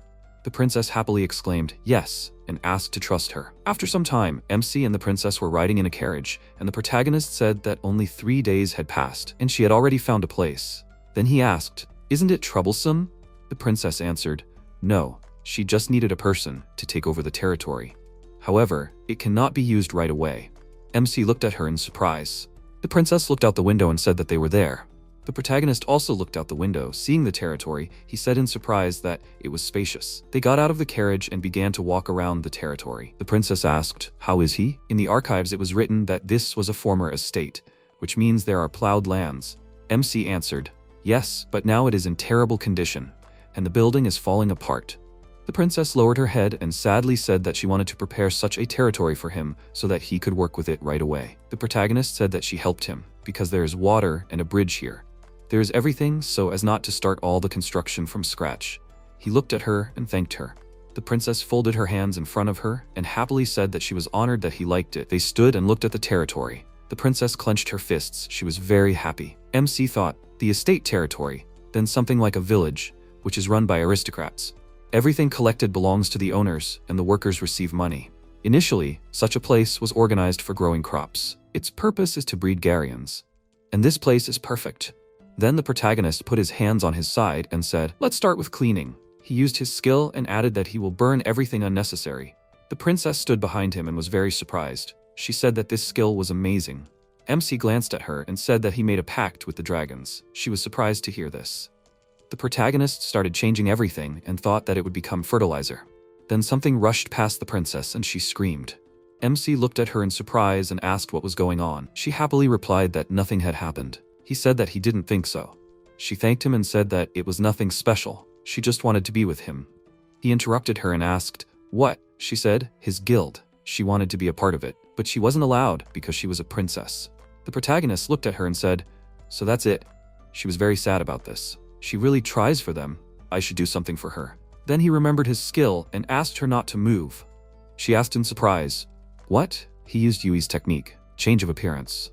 The princess immediately changed her appearance. She was very surprised. The MC happily said that now she would be able to participate in his guild as another person. She happily shouted, hooray! Then she raised her hand and said, secretly then. The protagonist put his hand to his chin and answered, yes, it turns out that way. Then he added that now he can't call her princess. She asked him, could he come up with her name himself? He asked in surprise, him? Then John. Then he asked, does she like it? She happily answered, yes, adding that it was wonderful and thanked him. Then the MC said that she should know something since she became a member of his guild. She asked, what? Some kind of secret? The protagonist said that he actually understands the language of dragons. He can talk to them. She was very surprised by the news and asked, what? Really? He folded his arms to the side and said that he understood that it was amazing. She said that she had never heard of such a thing. MC put his hand to his chin and said, then he will try something. They returned to the city of Bursel. She rode Louise. Then they approached the protagonist, and she said that they were back. The protagonist said welcome back. She asked him in surprise, what can be understood now? He asked her to wait a little and called Louise aside. He wants her to sit on her once and walk around, and in the meantime he will translate what Jean is thinking, so he will show that he really understands their language. He looked at Louise and asked, "Well, how is it?" He asked her to tell him. She remained silent and looked at him sadly. He asked in surprise, "What is it?" She lowered her head down and said that she did not know if it was okay to tell him this. MC was very surprised, asked, "What is wrong?" She said that from her it would sound strange. Then the protagonist approached Jean. She asked him, "Yes?" MC added that Louise said that she said things that she shouldn't tell him. Jean looked at Louise and asked, "About what?" The protagonist said that when she was driving to Louise, she said something, right? Jean was very worried, and she shouted, "No way." Louise turned to the protagonist, said that she didn't plan to. MC happily said that everything was fine. Louise didn't want to talk. Jean thanked her. The protagonist added that she said that it would be better if she told him herself. Jean shouted that that wasn't right either. MC looked at her in surprise and asked, "Why?" She put her hand to her chin and, embarrassed, said that it would turn out that way, that it was a confession. Then she said that it would be better this way. It turns out that he really does understand them. She added that it's great, that's why they trust him so much. The protagonist answered, "Yes, it saves." Jean said that she thought she was communicating with a child of a god, but it turned out to be his power. Then she said, "Oh." MC asked, "What is it?" She replied, "His power." Then she asked, "No one knew about this from the previous guilds?" The protagonist raised his hand to his face and said that he told them about it. She asked, "And even then, he was kicked out?" He replied, "Yes." She became sad and said that it was cruel, although they say that this is a cool guild. Now she knows. MC thanked her for her sympathy, and added that now he is really grateful to them. He is better off now with those who trust him. Then he said that from now on, she becomes a member of their guild. He relies on her. She happily shouted, "Yes!" They shook hands and she added that he can trust her. A month later, the protagonist stood with Colette. They were watching the house being built. She then said that the progress is obvious. MC agreed with her. All the dragons came to them. Emma said that they had such a large territory and they could run at full speed. Louise was lying on the ground and said that she needed to sleep. Yui said that when the season for collecting Garians began, they would need to hire workers, and they needed to build a building for them. Chris called Colette and Emma and asked them to show something to the protagonist. They agreed with him and went to the side. The protagonist stood and looked at them in surprise. Then they brought a basket. They brought it to the protagonist, and Emma asked, "How does he like it?" MC looked at it happily and said, "So that's how it turned out then. This is the first copy. Incense, dragon tears, finally ready." Emma stood and held this basket and then said, "But they managed to make it." Colette said that it was amazing that the Garian could take such a shape. Emma added that it was also made in the stomach. The protagonist said that it must have been hard for her to keep that in her stomach all the time, and he thanked her. He added that it certainly did not look attractive. Chris said that amateurs would not understand. He could guarantee the quality. The merchants of Mono would certainly appreciate it. He offered to show them. After some time, they arrived at Gigo's shop. He knocked on the door, and Gigo came out. He asked who was there. Then he saw the protagonist. Said it was him. MC apologized for the intrusion. Gigo folded his arms in front of his chest and asked what he needed today. The protagonist replied that he wanted him to look at something. He asked Colette to get it. She answered, "Understood," and took out a basket of Garians. Gigo looked at it. MC said that he made it himself. Gigo was very surprised. The protagonist added that there was not much yet, but if he took it, he would make more. Gigo said, "Really?" and asked to take a look. Forbidden product, incense, dragon tears thanks to Yui. Not everything went smoothly for them, but if something went wrong, then there is no point in doing more. Gigo took it in his hand, brought it to his nose and sniffed it, and then said that this is such a high quality that he only meets once. No complaints? Then he asked the protagonist if he really made it himself. MC answered, "Yes." Then he added that he knows someone who understands this. He advised to hold it in his stomach for a while. Gigo folded his hands in front of his chest, said, "Dragons, then he is lucky." The protagonist laughed and replied that his dragon is capable. Colette asked him to be quiet. Gigo replied that he would not achieve anything with flattery. Then MC asked him, "How about him? Will he take it?" He asked him if he could guarantee the same quality in the future. The protagonist looked at Colette and she told him if he only asked. MC replied that there would be no problem. Gigo said that he would buy it at 1.5 times, no, at twice the price. The protagonist was very shocked by this and asked, "At twice the price?" Gigo closed his eyes and said that the price was completely justified and corresponded to the quality. Then he pulled out a drawer from the cabinet and took a bill from there, and then he handed it to the protagonist, told him to take it, and explained that it was a church bill, and he could cash 10,000 lire at any church. This was an advance payment. MC replied that he understood everything. Then he took this church bill and thanked him. After some time, the protagonist was sitting at home at the table with a man, and he told him that it was nice to meet him. He was from the Laurent Trading Organization. His name is Rowan Laurent. He is glad to meet him. An ascending sleeve. MC looked at him in surprise and asked, "Ascending?" He replied, "Exactly, the dragon Faust. He is sure that even greater heights await him. He wanted to get to know him better." The protagonist raised his hand to his chin and thanked him. Then he asked, "He didn't just come to say hello, did he?" He replied, "Yes, because today he brought some goods." MC asked what was in it. Rowan put a chest on the table and asked to take a look at it. The protagonist looked at it in surprise. Rowan said that it was one of the sacred relics. MC said, "A sacred relic then?" Rowan replied that as far as he knows, these are usually the remains of sacred creatures. Well, and mostly they sell fakes. However, this one is real. The protagonist put his hand to his chin, sat, looked at this box and thought. Rowan added that it is not clear in the chest. First, he should look. MC opened this chest and saw a bone there. He asked in surprise, "A bone?" Rowan answered, "Yes, the bone of the Dragon King. He controlled all the dragons." He wants to note that over time it will become more and more expensive, so it is better to buy it now. The protagonist answered that he understood him, but he will think about it. Rowan answered, "No problem." MC sat and thought that he still doubts. Then Chris started laughing loudly on the street and said that he is interested in it. The protagonist thought, Chris advised him to buy it. He guarantees that he will not regret it. Then MC lowered his head and said that he will take it. Then he took it and went outside to Chris. Then he said that he does not know what he promised him, but he hopes it will be worth the money. Chris answered, "It will." Put the Dragon King costume. The protagonist looked at him in surprise and asked, "What?" Chris asked him to look. He sent the dragon onto the chest and a blade appeared. He said that it was hidden by mimicry. Phoenix Horn is the real name. The MC asked in surprise, "Phoenix?" Chris answered, "Yes, there is a part of it there a couple of deaths ago. People call it a divine item."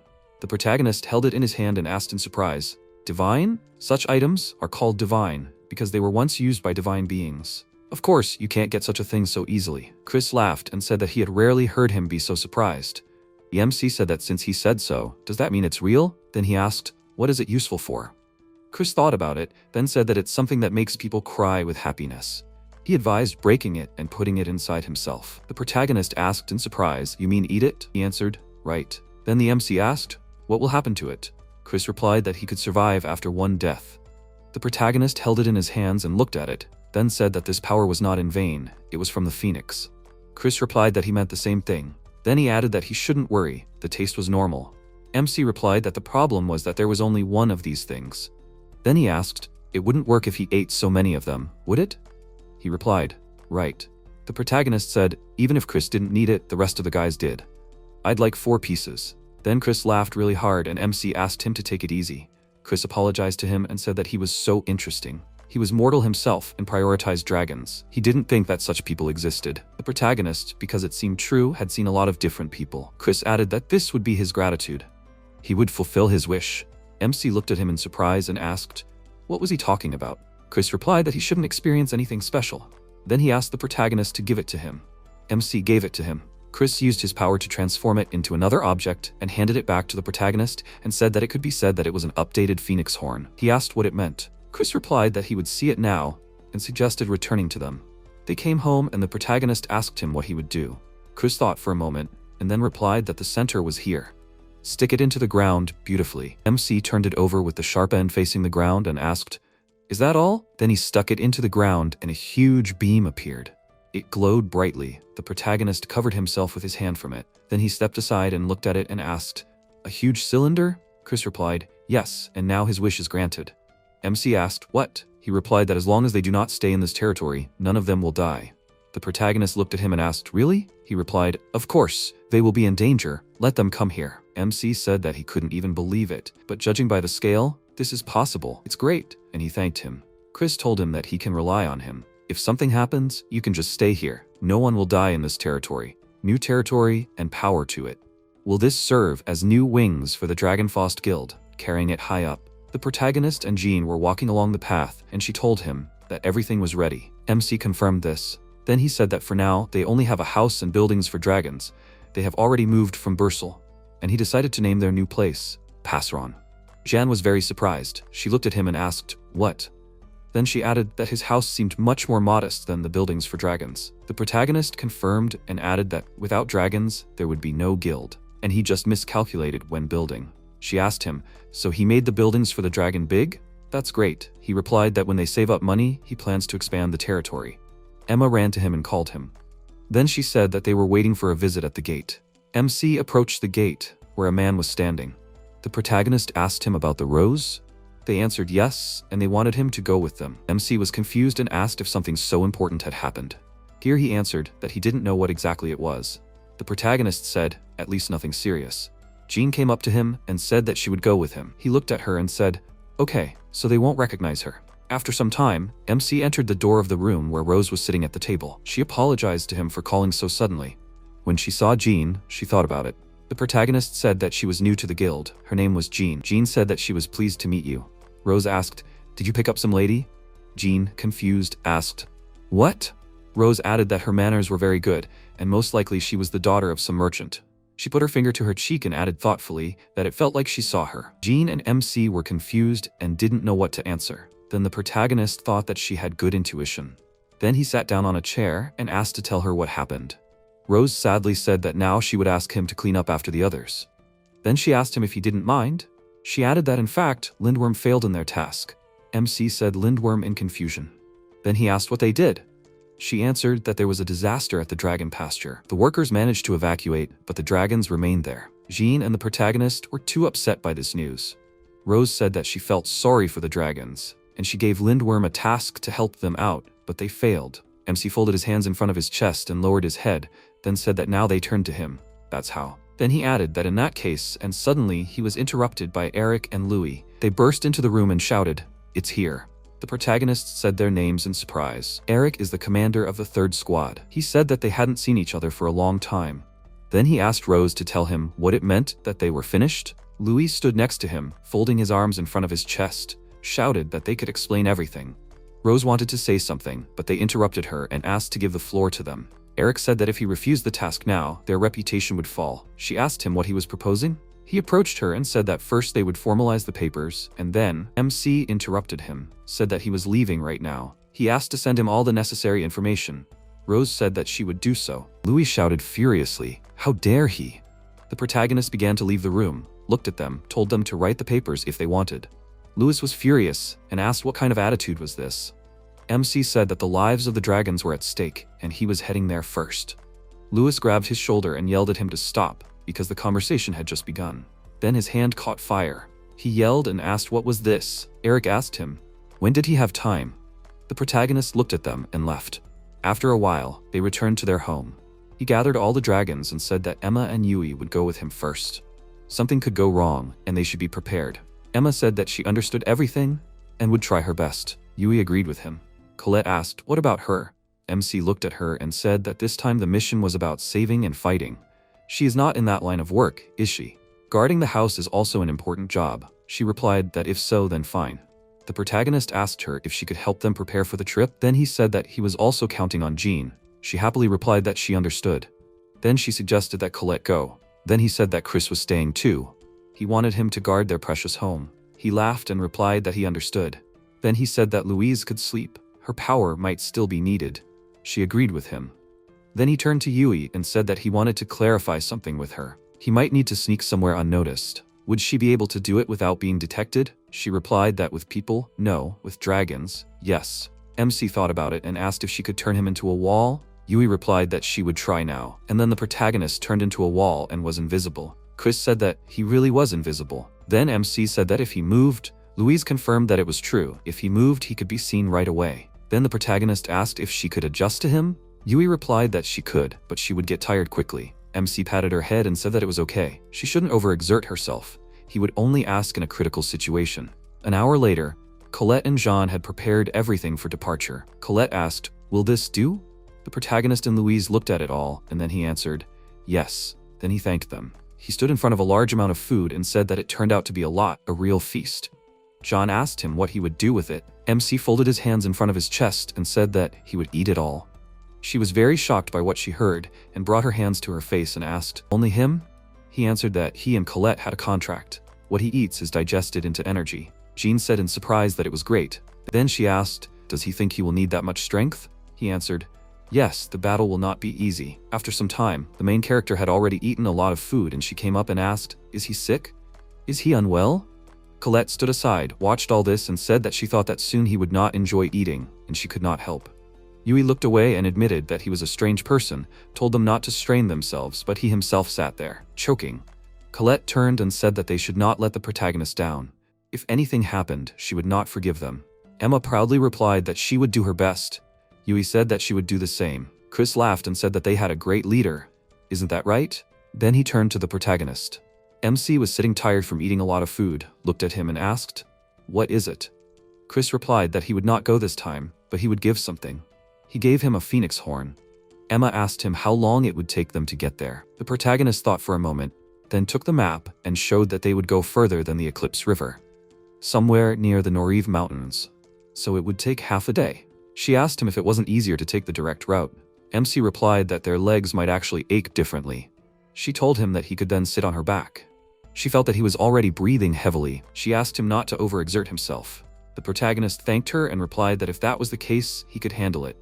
Then he looked at her and said that it would be hard for her to do it herself. She replied, "Maybe, but what about Louise?" If he wanted to sleep, the man would just give the order. He looked at her and asked, was she talking about the obedience ring? He didn't like that. Of course, he could force them against their will using technology. They told him that the matter was urgent. He angrily replied that he never wanted to use it. Emma replied that she understood everything. Then he stopped and came up to her and apologized for his stubbornness. She replied that she understood what he thought of them. His stubbornness was unusual, it was good for them. She forgot the word. Yui asked, "Hardworking?" Emma screamed, "Exactly." Then she added that he was very strict with himself. MC looked at her in surprise and said that she embarrassed him. He wanted to rest for a while, but he could go further. Yui suspected something and shouted for him to stop. The protagonist looked at her in surprise and asked, "What?" Emma shouted his name. MC noticed that he was being attacked. He managed to step aside in time. It was Louis. He asked him furiously, "What is he doing?" He answered him. He still asks? Don't play dumb. Louis added that if he went there, it would be a problem. The protagonist asked, "Really?" He answered, "Of course, after all, their licenses are at stake." MC replied that even if it was, they couldn't be busy fixing the situation right now, couldn't they? He told him it wasn't his business. Emma said that they haven't changed a bit, it's a terrible guild. He told her not to worry, they will save the dragons. Louis gave the order to his dragon to attack them. The protagonist wondered if he could break through without hurting anyone, but his dragons stood there and did nothing. Louis began to ask what was going on and shouted for them to attack. Then the dragons asked Emma if they could trust him. She answered, yes, then asked, don't they know about the protagonist? They replied that they had not met him, and she said that he was the person she trusted the most. Louis's dragons said that they can go further. Emma asked, really? He answered that they were tired of Louis, and anyway, they wanted to go with them. But that way they would cause trouble, so it would be better to keep theirs here. MC thanked them, adding that they would help them a lot. Then he told his dragon that they were going further. Louis began to ask the dragons furiously what they were doing. They had to kill him. The dragons began to yawn and stood in one place. Louis got really angry and said, damn, they underestimate him. He used the obedience skill and the dragons started obeying him. Louis shouted for them to attack. The dragons attacked the protagonist, but he was able to dodge the attack. Louis added that they can't escape. They surrounded the protagonist. Emma shouted for them to stop, but it was useless. Then she shouted for the protagonist to attack. They can fight back. These are really not strong guys. Emma added with all her strength, otherwise it will be more difficult later. Perhaps this is the only way out, but then he turned to Yui and asked her to hide him and herself, and then they disappeared. The dragons and Louis stood in confusion, looking. They did not understand where they went. He asked where they went. Then MC followed behind him. Because they know where he is, but while Louis is in control of them, they can't act. He set them on fire. Louis asked in fear, why are they burning? The protagonist pushed him in the back and Louis fell to the ground. Then the protagonist said, enough. The dragons came to their senses. Emma asked if they were okay. They answered that for now, yes, and added that this idiot used a technique and they couldn't do anything themselves. Emma wanted to attack Louis. MC asked her to stop. He added that he wasn't worth it. Save your strength for the rescue. Emma came up to him and said that these were just thoughts. The other dragons said that they were jealous of her. They were worried. It turned out that she had such a good master. She confirmed this and said that he was a great master. Meanwhile, Colette walked around the territory and couldn't find a place for herself. She was worried about the protagonist. Chris laughed and told her not to worry. Louise came up to them and asked Chris what he gave the owner. He answered that it was his horn, the horn of a phoenix. Colette looked at him in surprise, and he added that, as long as it exists, the protagonist will not die. He wondered when he would use it. Meanwhile, MC and his dragons came to the place. Emma looked and asked, is this the same place? The protagonist answered correctly. There should be a pasture here. He held a map in his hand and looked at the fortress and said that it was like a prison. Emma said, at least, where she comes from it's very different. Yui said that he did not know how it was for her, but this place was uncomfortable. The protagonist said that, in general, we should not stop. They all agreed with him. They came closer to the entrance. Emma said that the atmosphere was too tense. Too many dragons. MC asked, she can tell? Claw marks on the walls of the destroyed part of the building, like a bitten ceiling. Emma said that these are all different types of dragons. The protagonist put his hand to his chin and thought. Then she added that there were at least 6 types of dragons. MC replied that he understood everything and suggested moving on. Then, he put his hand to his chin, and because it would not be easy to fight against many dragons at once. Then a scream was heard. They were all scared, and the protagonist asked what it was. A huge creature crawled out of the fortress. This one had 2 heads. Yui said, Chimera. A monster that combines the features of different creatures at the same time. The Chimera, it noticed them and started screaming. MC told them to be wary of it. The Chimera flew into the air and began to attack MC. Yui covered the main character with herself. Emma called the protagonist. At the same time, he rolled up his sleeves and shouted damn, and fire began to spray from his fingers on his hands. The main character attacked with his ability. This will hide them. The monster calmed down, and MC thought that they would retreat first. They started to retreat and asked him why this chimera. The protagonist replied that he himself did not know, but perhaps this was the key to the answer. Emma asked for the answer. MC suggested looking around. They started to walk, and Emma said that there were no dragons anywhere. Alright, the protagonist replied that there was only this one. The trace that Emma found. There are not 6 dragons here, there's only one, which united 6. Emma suggested that this meant that the tracks belonged to a chimera. MC replied that it looked like it. Emma stood and looked at it and said, how so? Yui lowered her head down and asked what they would do. They came to save the dragons. After her words, the protagonist raised his hand to his chin and stood thoughtfully. And then he said, if only everything could be resolved with dialogue. Emma and Yui stood by him attentively. Then she asked if it would work out. MC replied that he would do everything in his power. He asked them to keep their distance and they would try to get closer. Emma said that it was very dangerous. He replied that he hoped that nothing bad would happen, and if it did, he would count on their help. Then he turned to Emma and said that as soon as he gave the sign, she should distract attention. Yui would have to use vision. She answered him that she would do everything. Emma said that she understood him and asked him to be careful. The protagonist approached the chimera and asked if they could hear him. The chimera started yelling at him. MC got scared and took a step back. Then he shouted for them to listen to him and asked if they understood what he was saying. They didn't answer him. He asked them to answer. The protagonist said they can't hear, but usually it turns out that he doesn't understand anything. They are not dragons anymore. That's what their reaction means. Then he shouted, they want to go back to their old life. Then he heard voices and asked in surprise what. They told him to kill them. MC happily started shouting that it was their voice. They asked him to kill. He asked why. They answered that they were hard, in pain, and wanted to die. The protagonist got upset and said that consciousness had almost left the chimera's body. They were still asking him to kill them. MC clenched his fist and admitted that there was nothing left to do but do it. He asked them for forgiveness. Then he thought that it was very risky, but he would try. He used full opening, and the chimeras opened their mouths. He launched an attack into their mouths, and they lit up and then burst. In response, they thanked him, and Anya was finally free of them. Only the core remained. The protagonist thought that this was the core. He ran sharply, taking the phoenix horn in his hand, and stuck it into the core, after which a shockwave went.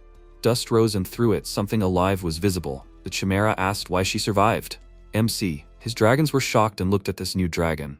The protagonist was very happy and said that they managed to carry out their plan. Then this dragon lost consciousness and fell to the ground. Emma was worried and asked if everything was okay. MC approached this dragon and replied that everything was fine, breathing was fine, there was no need to worry. Emma said, thank God that she was alive. Emma said that the phoenix horn, this is an amazing power. The protagonist agreed. Then he remembered how he destroyed the chimera. Saddened, he said that this is the only way to free her. He then added that they had no guarantee, but everything went well. Yui went to the dragon and began to examine her. Then she asked what kind she looked like. MC asked in surprise, what? Then he said, right? He put his hand to his chin and thoughtfully said that he did not know. He had never seen anything like it. Emma said that she had not seen it either. Yui agreed with them. The protagonist said that when she was a chimera, everything was clear and distinct. Then he asked if she had been modified. No, there was something different with her.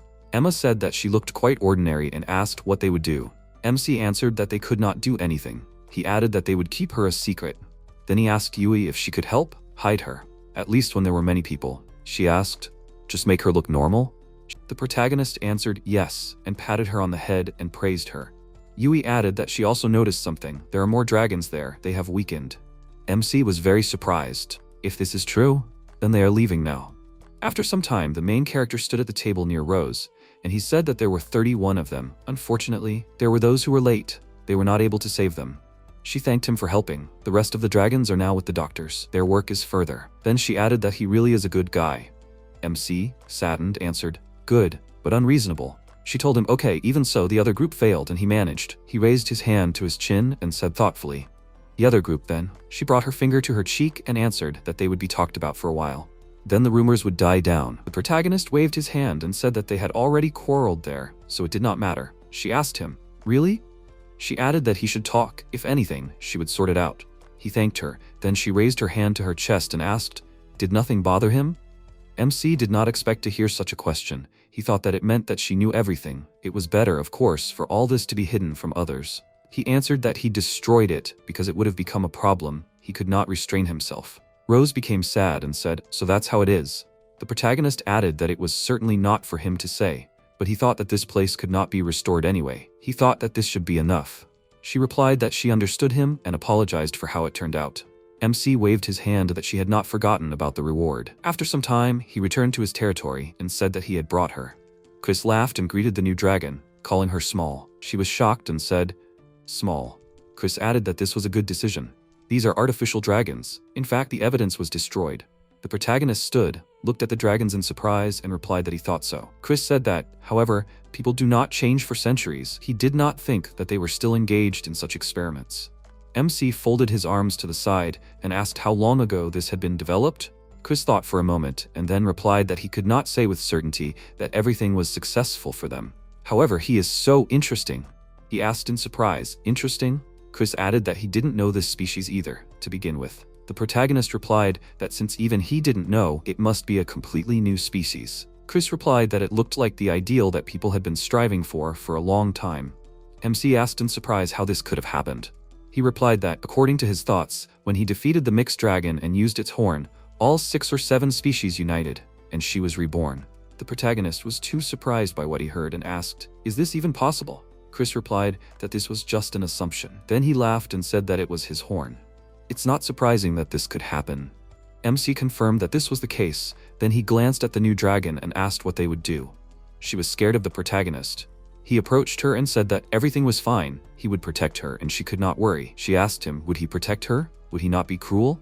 The protagonist asked in surprise, cruel? She answered that she did not know. She did not remember it very well, but it was painful and difficult. The protagonist assumed that, most likely, they had terrible conditions there. Yeah, she asked him. Really? He answered yes. He came up to her and stroked her head. She was happy and began to laugh. Then the MC knelt down and said that she would be in their guild, and then he asked if he could give her a name. She happily asked, name, and she allowed him. The protagonist closed his eyes and began to think, and then he suggested, Chanel, and said that it was nice to meet you. She happily said her name and said, mutually. Chris came up to them, and he answered that this was great, because it would be calm next to the protagonist. Chris advised her to make a bond contract. She asked why. He explained that this way their bond would become stronger. MC got it. Exactly, he's right. Then he added that a drop of blood is needed. She replied that she understood. They put blood on the ground, and then he received the ability. Then he said that this ability is amazing. Chris asked him how he liked the new power. He looked at his hand and said, transformation.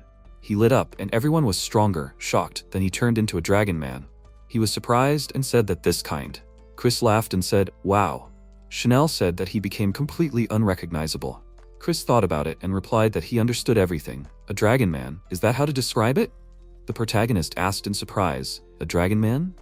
Chris said in surprise that the connections of a man with a dragon are very interesting. MC looked at Chanel and said that this is such a contract with her. Then he asked, did he become a little like a chimera? The type of man, the type of dragon he can freely change. Then he began to examine his body and asked what kind of power was hidden in this. Then his dragon form began to disappear. He asked in surprise, what? Didn't it just happen? Chanel said in surprise. He's back. Press asked him, what is it? The protagonist scratched his head, looked at his hand and thoughtfully said that this energy was over. Chris laughed at him. MC replied that even though they had passed so much time, it seemed like a lot of energy was needed. Chris said that they should test the ability. The protagonist put his hand to the side and said that there was nothing to be done and suggested going shopping. Then he asked him to wait, and he flew away. MC looked at him in surprise, asked what? He, a bull. The protagonist was very surprised. Chris said that this was enough for them. MC agreed with him and said that this was enough.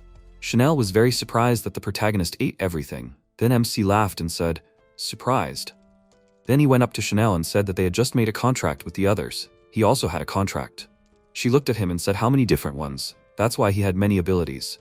Then he said that the guys would be back soon, and they should introduce her. She agreed with him and added that she was looking forward to it. Then he suggested testing the transformation. They went out into the field, and the protagonist said, transforming. Chanel stood and looked at him in surprise. MC said that he had changed again. Then he thoughtfully began to examine his body and said that his muscle strength had increased. Chris suggested attacking him. The protagonist looked at him and asked, attack? Laughed and said that he was immortal. He would just be a small stone for him. He wouldn't harm him at all. MC said that was good then. He looked at Chanel and told her to keep her distance. She moved away from them, and the protagonist prepared to attack. Chris shouted at him not to linger. MC ran to attack and hit him in the face. Chris flew to the side. The protagonist shouted that this is not all. Then he took out his claws and began to attack him. Chris told him that it was not bad. He did not even have time for regeneration. He asked him if he could do more. MC answered, of course. He got wings and then his ability disappeared. He turned back into a human. The protagonist said that the energy ran out. Chris said that he did not last even a minute with the bull. He was right, the expenditure is high. MC agreed with him and added that it was great. Chris said that he surprised even him. So when he is in this form, he will be the strongest of people. The protagonist raised his hand to his chin and thoughtfully said that this would be their trump card. Then he called Chanel and said that this is a great ability. He thanked her. She said that her eyes do not have time at all. Chris shouted that he would never think he had such a power, and then he laughed. A few days later, MC and Jean were walking around the city. She said that his appearance was so noble, like a deity. The protagonist looked at her in surprise and asked, deity? When he went to the city, he showed his other appearance for a moment. Since then, she is like this. Then she said that to get such power is just incredible. Then she turned to him and said happily that he was still the best dragon knight of all the knights. MC became shy and thanked her. Then he said that at first he could only talk to them, but now he can even transform. Then he hung his head down and became sad, saying that he needs to eat a lot because he needs energy. He eats, and it takes 3 times more food than everyone else. She was surprised and asked, 3 times? He answered that he was a little embarrassed to say, but when he eats the same thing, it gets really boring. She told him that he was right. Then she raised her finger up and asked, maybe he should hire a cook. She could recommend a good one. The protagonist raised his hand to his chin and thought about it, then asked, recommend? It would be better not to. She asked him why. He replied that if he was going to make a cook for his comrades, it would be better to choose from someone he felt he could trust. Jana agreed and said, trust. Then she was very happy. He wondered if he had really made her angry by refusing. Then she turned to him and said that she would wait impatiently. He asked again in surprise, to which she replied that good cooking was connected with his transformation. She clenched her fists and added that his dragon appearance was truly beautiful. He asked her, really? She replied that she would wait impatiently. He happily replied that he would try his best. They walked further through the city, and he wondered why she liked that appearance so much. And suddenly, they were surrounded by a group of people.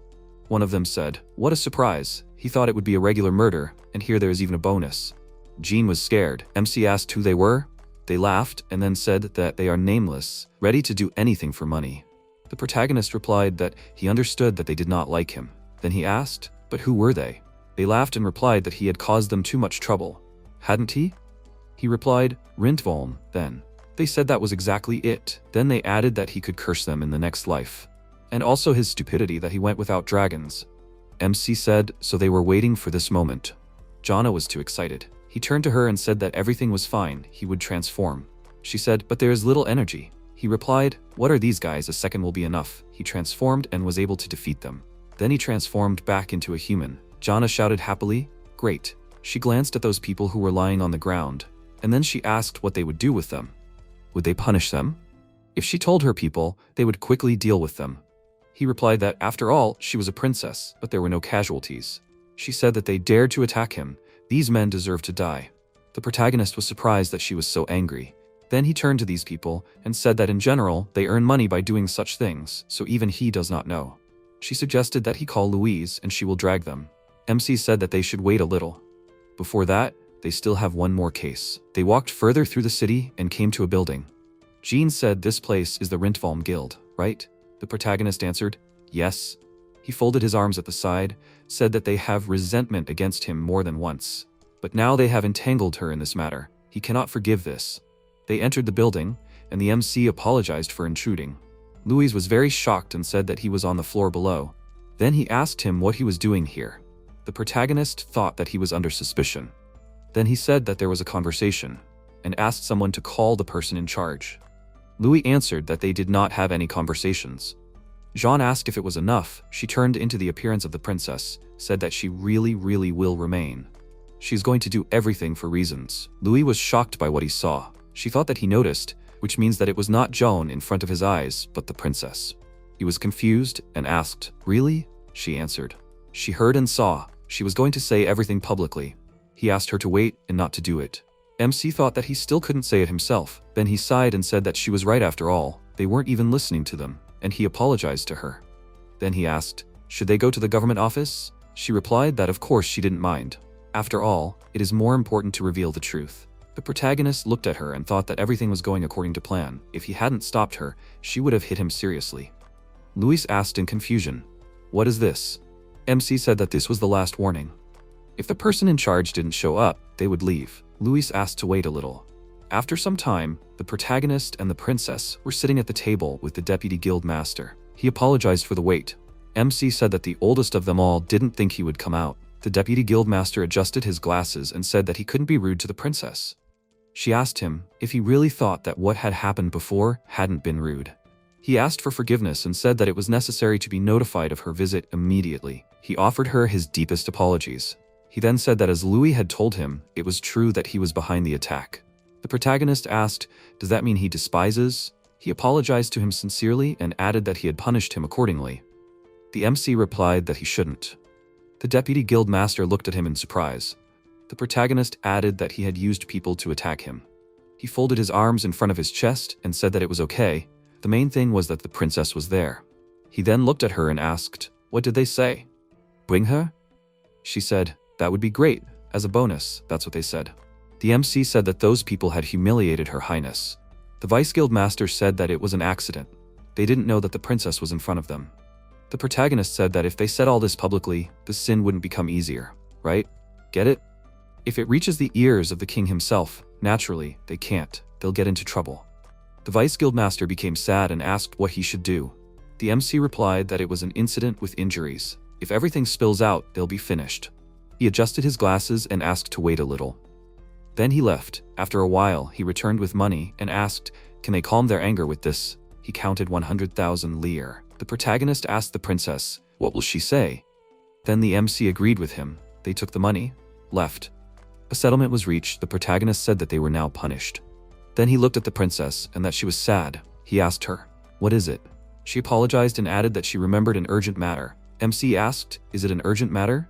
She answered, yes. Then she asked if she could take her leave. The protagonist replied, of course, she still has public affairs. Then he asked if she needed help. She thanked him and added that there was nothing like that. MC answered that he understood everything and said goodbye to her. The protagonist was left alone on the street. He stood and thought that he should hand in a report on one scoundrel to the government office. Then he glanced at the building. He read the sign and said, a shop with materials for dragons, huh? The next day, there were workers on his territory, and they said that they were finished with the work. MC looked at them and thanked them. His dragons were standing around the corner and asked if they could come in already. The protagonist answered, yes. Emma asked what kind of construction was there. What were those people carrying? MC answered that it would be faster if they felt it themselves. Chris laughed and said that he was the first then. Louise said that was unfair. They went inside and Louise asked what it was. The protagonist asked them, how do they like it? Louise replied that it wasn't really clear yet. Emma said that she felt comfortable. Louise agreed with her. Chris looked down and said that it was dirt. She said that the soil was different. MC confirmed this and added that he asked to change it here. It's called blue grass. Emma asked in surprise, blue grass? Louise asked if Emma knew about it. She replied, yes, out of the Dragonlands, it's the most expensive there. Then she turned to the protagonist and asked, is this soil really everywhere here? The protagonist replied, yes. She began to look at the soil in surprise and said that everything here is in blue grass. Louise asked, "That expensive?" MC replied, 20,000. Louise was very shocked and asked, "For the soil?" Chris said, "Wow." The protagonist replied that they spend most of the day in this place. They should make it as comfortable as possible, even if it costs a lot. Chris replied that he didn't understand it, but it wasn't cheap to restore. Then Chris asked, "It's not just the land, right?" MC looked at him and said he was right. Then he walked up to the wall and pointed at it. "There's a crystal there." The protagonist turned to it and said that it was a stayer. "It keeps the magic here in the best condition." The dragons were very surprised. Then Chris walked up and said that this is the concentration of magic in the air, as if it had just been born. He added that people are not bad. Emma walked up to the protagonist and asked, "Was that expensive too?" MC replied, 80,000 lire. Louise was very shocked by what she heard. The protagonist closed his eyes and said that he had money, so he fulfilled his long-standing wish. Emma replied that they were very happy. MC thanked them.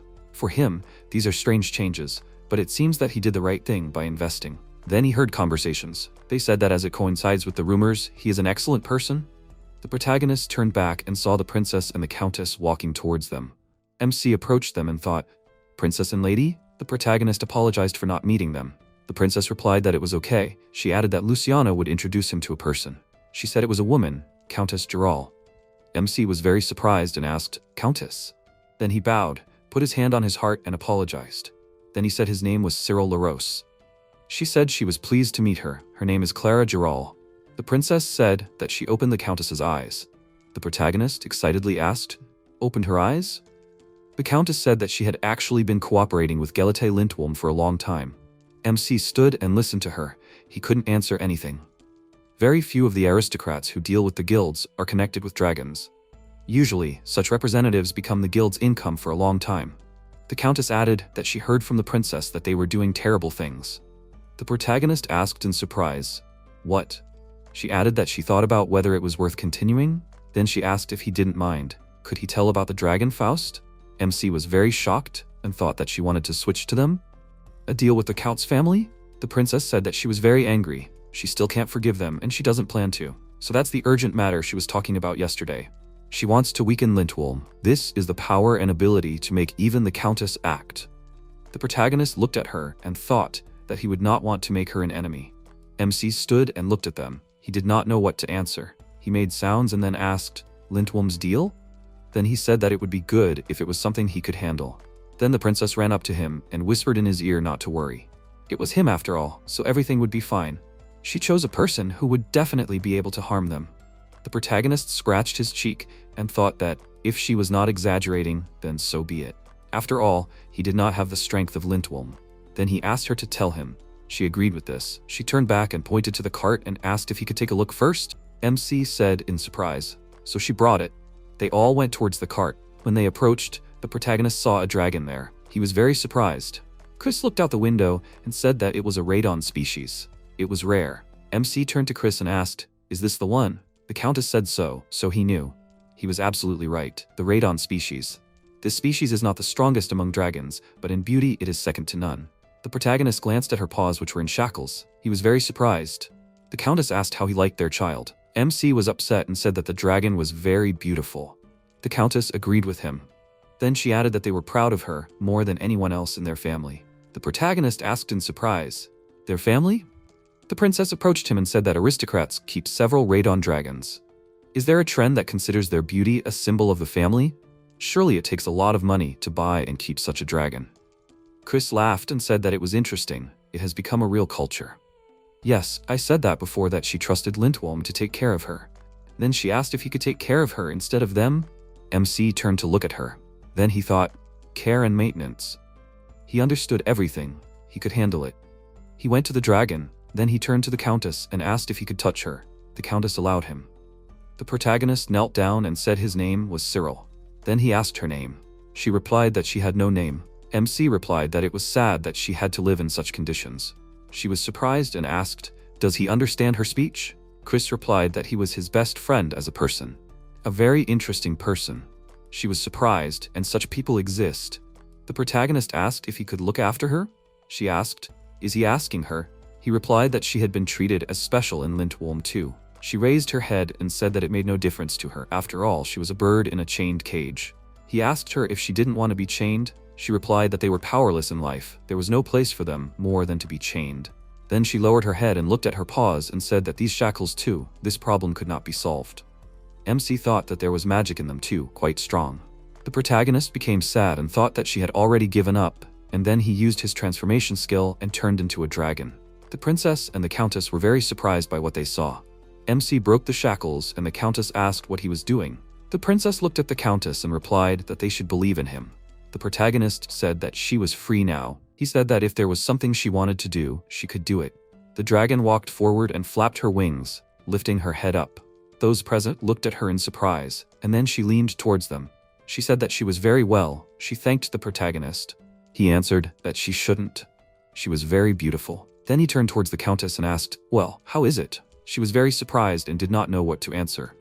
MC said that dragons were not created to be chained. Dragons show themselves to be the most beautiful when free. The princess clapped her hands joyfully, said that this was expected of him. The countess agreed with her. Then she said that perhaps he was right. It was not surprising that the princess liked him. She hoped that they would not be on short terms in the future. The main character thanked and bowed. The princess stood, joyfully clenching her fists, looking at them. Then the countess said that the payment for the contract would be tomorrow. Then MC said he had a request. The countess turned to him and asked, "What is it?" He added, "Dragon food." "Could she tell me who would provide the food?" she asked in surprise. "Food? If that's all, she could ask the person to come himself." The protagonist thanked her. Then she said he was a strange person. The princess came up to him and asked why he did this. MC stood and looked at the countess, came up to the dragon. Then he said that she had a great shine in her hair. He would like them to have good food. The princess was very happy and said that she did not doubt him at all. The protagonist looked at her in surprise. This has become natural in the world of caring for dragons. The next day MC came to Rose. She apologized for being so urgent. He asked what happened. She said it was nothing. A task had come for his guild, specifically for him. The protagonist scratched his cheek and asked, specifically? He was very grateful. She told him that she had a specialized registration for him. MC waved his hand and asked what kind of task. She asked him to wait. Then she took the list and said that she would read it now. The protagonist asked in surprise, "A list?" She looked at him and said, "A list of tasks." He asked her how many of them were there. She thought about it and started looking at the list and said that she would quickly find the number. She said, 46 for submission, 97 for fees. He asked her to wait, then asked what it all meant. She asked him, did he not assume that he took the deal that Lintfolm had? It was on everyone's lips. He turned around and saw that everyone was looking at him. She added that he could be relied on, but not on them. He scratched his head and said that he would choose. She told him not to sell himself cheap. She closed her eyes and sighed, then said that she could refuse everyone. Many tasks from the sender who just want to have a connection with him. He said that there are some like that. Then she folded her hands in front of her chest, said that he doesn't want dragons to work too much. She put her hand to her chin and said, that's exactly what they have. Then he asked if he could see the contents. She slammed the stack of tasks on the table and said of course. Then she handed it to him and said that there weren't many details. MC took it in his hands and started leafing through it. Then he thought that there were many meaningless tasks. Then he was very surprised by one task. She saw it and asked, what is it? He handed it back to her and pointed to the right one and said, rescuing a dragon who couldn't get down a cliff. She scratched her cheek and said that this was a rare case. Usually they write like that about babies. He replied that he would take it. She asked him if he was sure about it. They only give 5 lira for this. He told her that the dragon child was in danger. How could he miss it? She spread her arms wide and fell silent. Then she said that it looked like him. The chosen job was to save the dragon. The protagonist and Louise went on a mission. They came to a mountain and MC said that it was somewhere around here. Louise looked around, said that this place seemed familiar. The protagonist answered, right, according to the information, a cliff, there is a dragon child somewhere. This is where they saved the princess. Louise asked, is she saving this time too? MC answered, no, she has already been here. He thinks they can handle it quickly. He will do it if it is difficult. Everything should work out with the transformation. She answered that she accepted it. Then she asked, what kind of child is this? The protagonist answered that this is also one of the reasons why he took her. MC looked at the task and said that this is the feature that the customer said. Most likely it is ball ore. Louise replied that then we should go faster. They walked further, and then Louise looked up at the rock and noticed a baby dragon there. And she told him to look, she thinks it's her. She's shaking. She feels so sorry for her. The main character looked at her and asked if she could save her. Louise replied that there was no foothold and she was small. It would be dangerous. MC replied that he understood her and then he would go.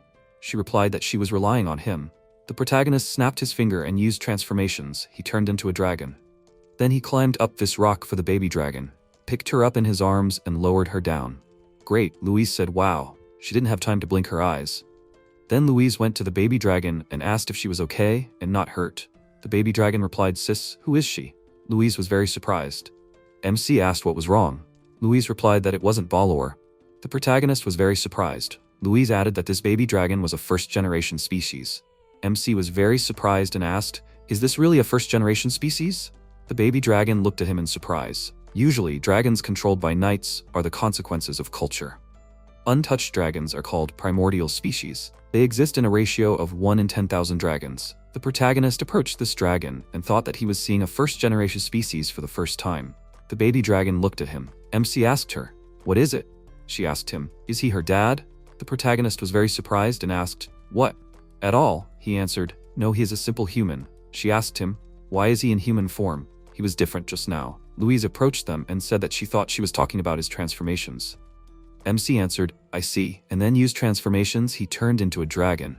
The baby dragon happily jumped on him and screamed that she knew it. He was her dad. Then he turned back into a human, apologized that the energy consumption was too high. She asked him in surprise. "What?" She said, "Well, okay." She hugged him. Louise suggested that maybe he was the first person she saw who looked like a dragon. The protagonist suggested that it seemed so because of the transformation. Louise replied that it was so surprising that a small dragon liked him. This almost never happens. MC turned to her and said that he was just lucky. Louise suggested that her parents were probably somewhere nearby. Then the protagonist leaned towards the baby and asked where she was born. She was confused and didn't understand his question. MC reformulated the question and asked when she woke up, where was she? She said, "Over there," and pointed her paws in the right direction. Then she ran, and the protagonist put his hand to his chin and said that she ran so fast. He sat on Louise and shouted that it was too fast. Louise stood up and said that she couldn't keep up with her. MC asked why she was so fast. She told him that the original species were best at covering short distances. It wasn't particularly beneficial for humans, so they were made to cover long distances. The protagonist looked down and thought, Louise told him to look closely, otherwise he would lose sight of her. MC replied that she was right and that he should rest. He used transformations and turned back into a dragon. He ran after her. Then he thought that even like that he couldn't catch up with her. He couldn't hold out for long. The dragon child ran to the place and said that it was here. The protagonist turned back into a human, scratched his head and replied, "I see." Then he asked her, "Did you come from here?" She replied, "Yes." Then she added that he wasn't there, so she went to look. He put his hand on his side and replied that now he understood how it got there. She said that she was very scared. Then MC glanced to the side. Then he came over and knelt down and took a piece of her parent's claw in his hand. The dragon child asked excitedly, "Where is little sister?" The protagonist looked at her and replied that her little sister was resting because she was too fast. The dragon child was too excited and asked, "What? What should I do?" She ran back and screamed for him to forgive her. MC scratched his head and said that he would have to go after her. He used transformations, and this time something changed for him. He was very surprised. He glanced at his legs and asked, "What was it? The shape of the legs, did it really change?" The protagonist stood with his hand to his chin and thought, "The claw of the original species? What happened? Did it take over during the transformation?"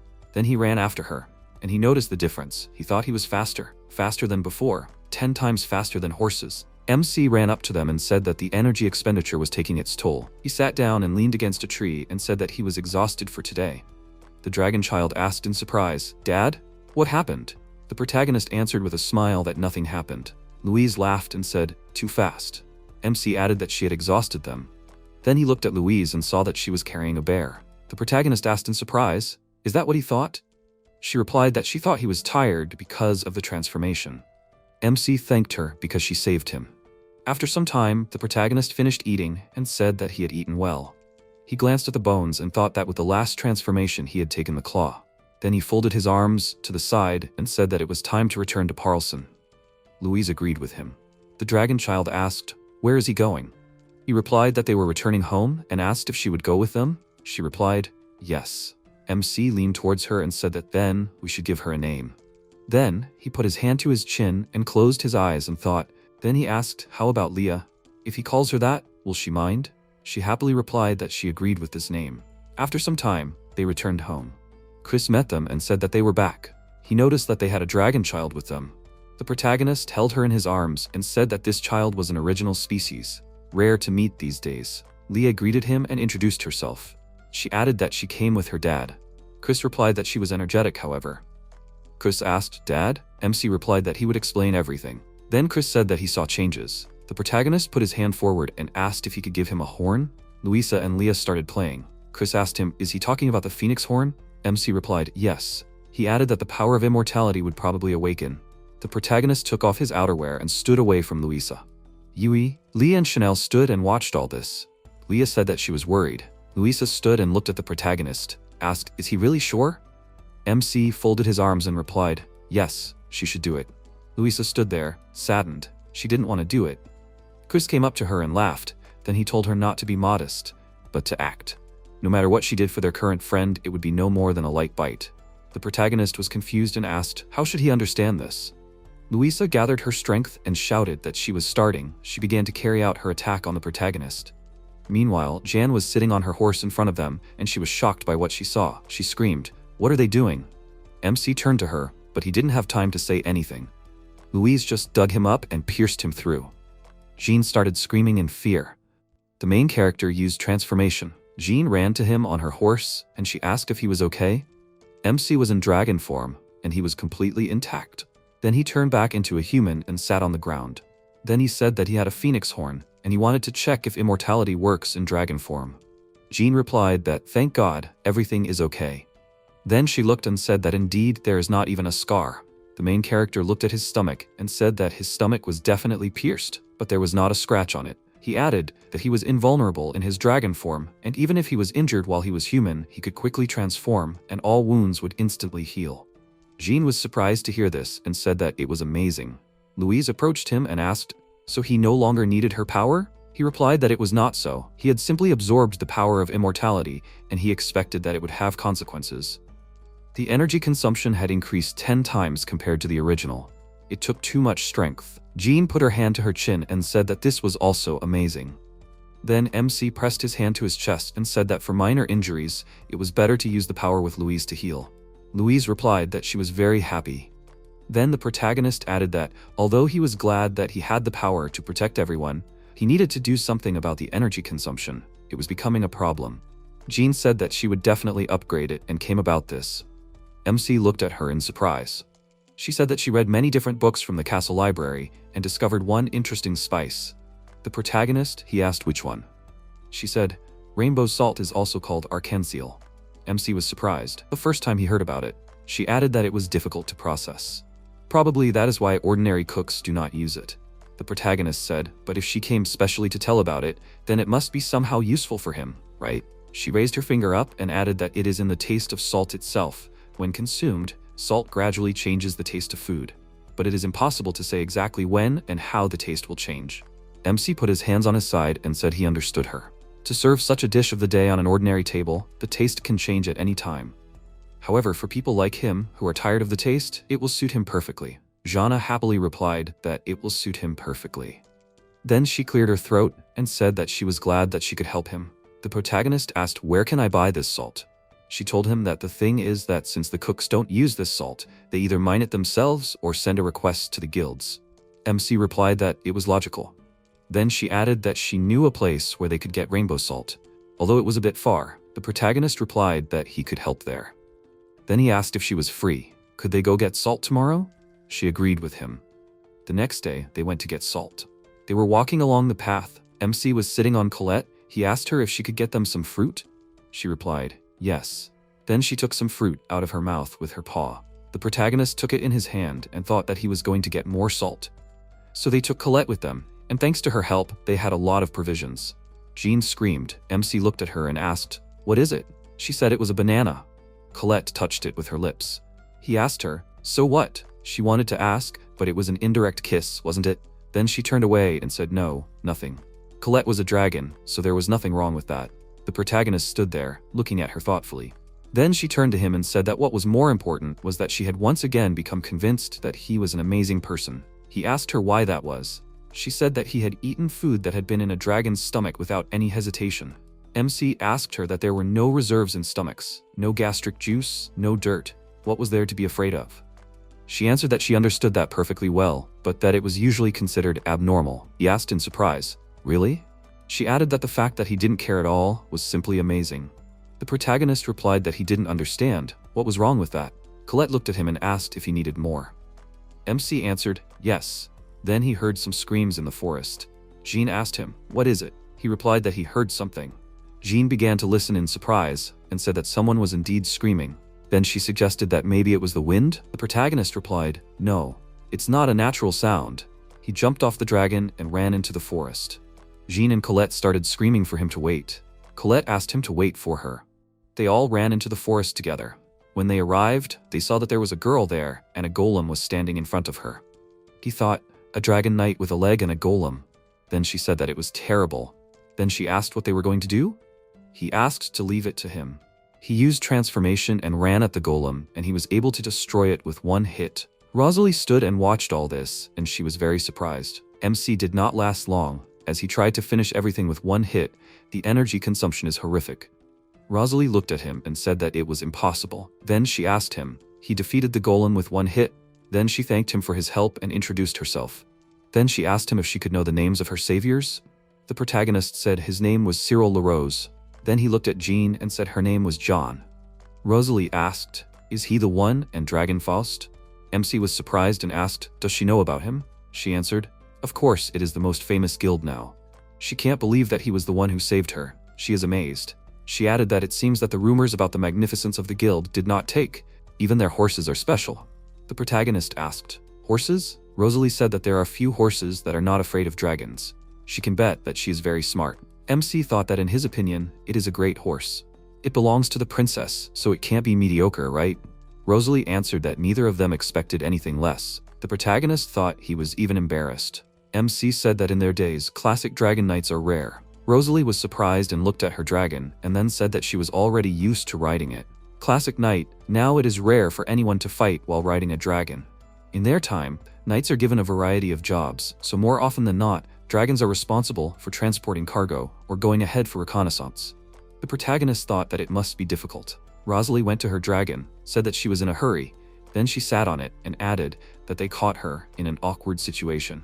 But in fact, she was riding on a request for destruction. And then this golem caught her. She is sincerely grateful to them. MC wished her luck, and she rode away on the dragon. Jean said that Rosalie is a great knight. Riding a dragon, she looks like a dragon man.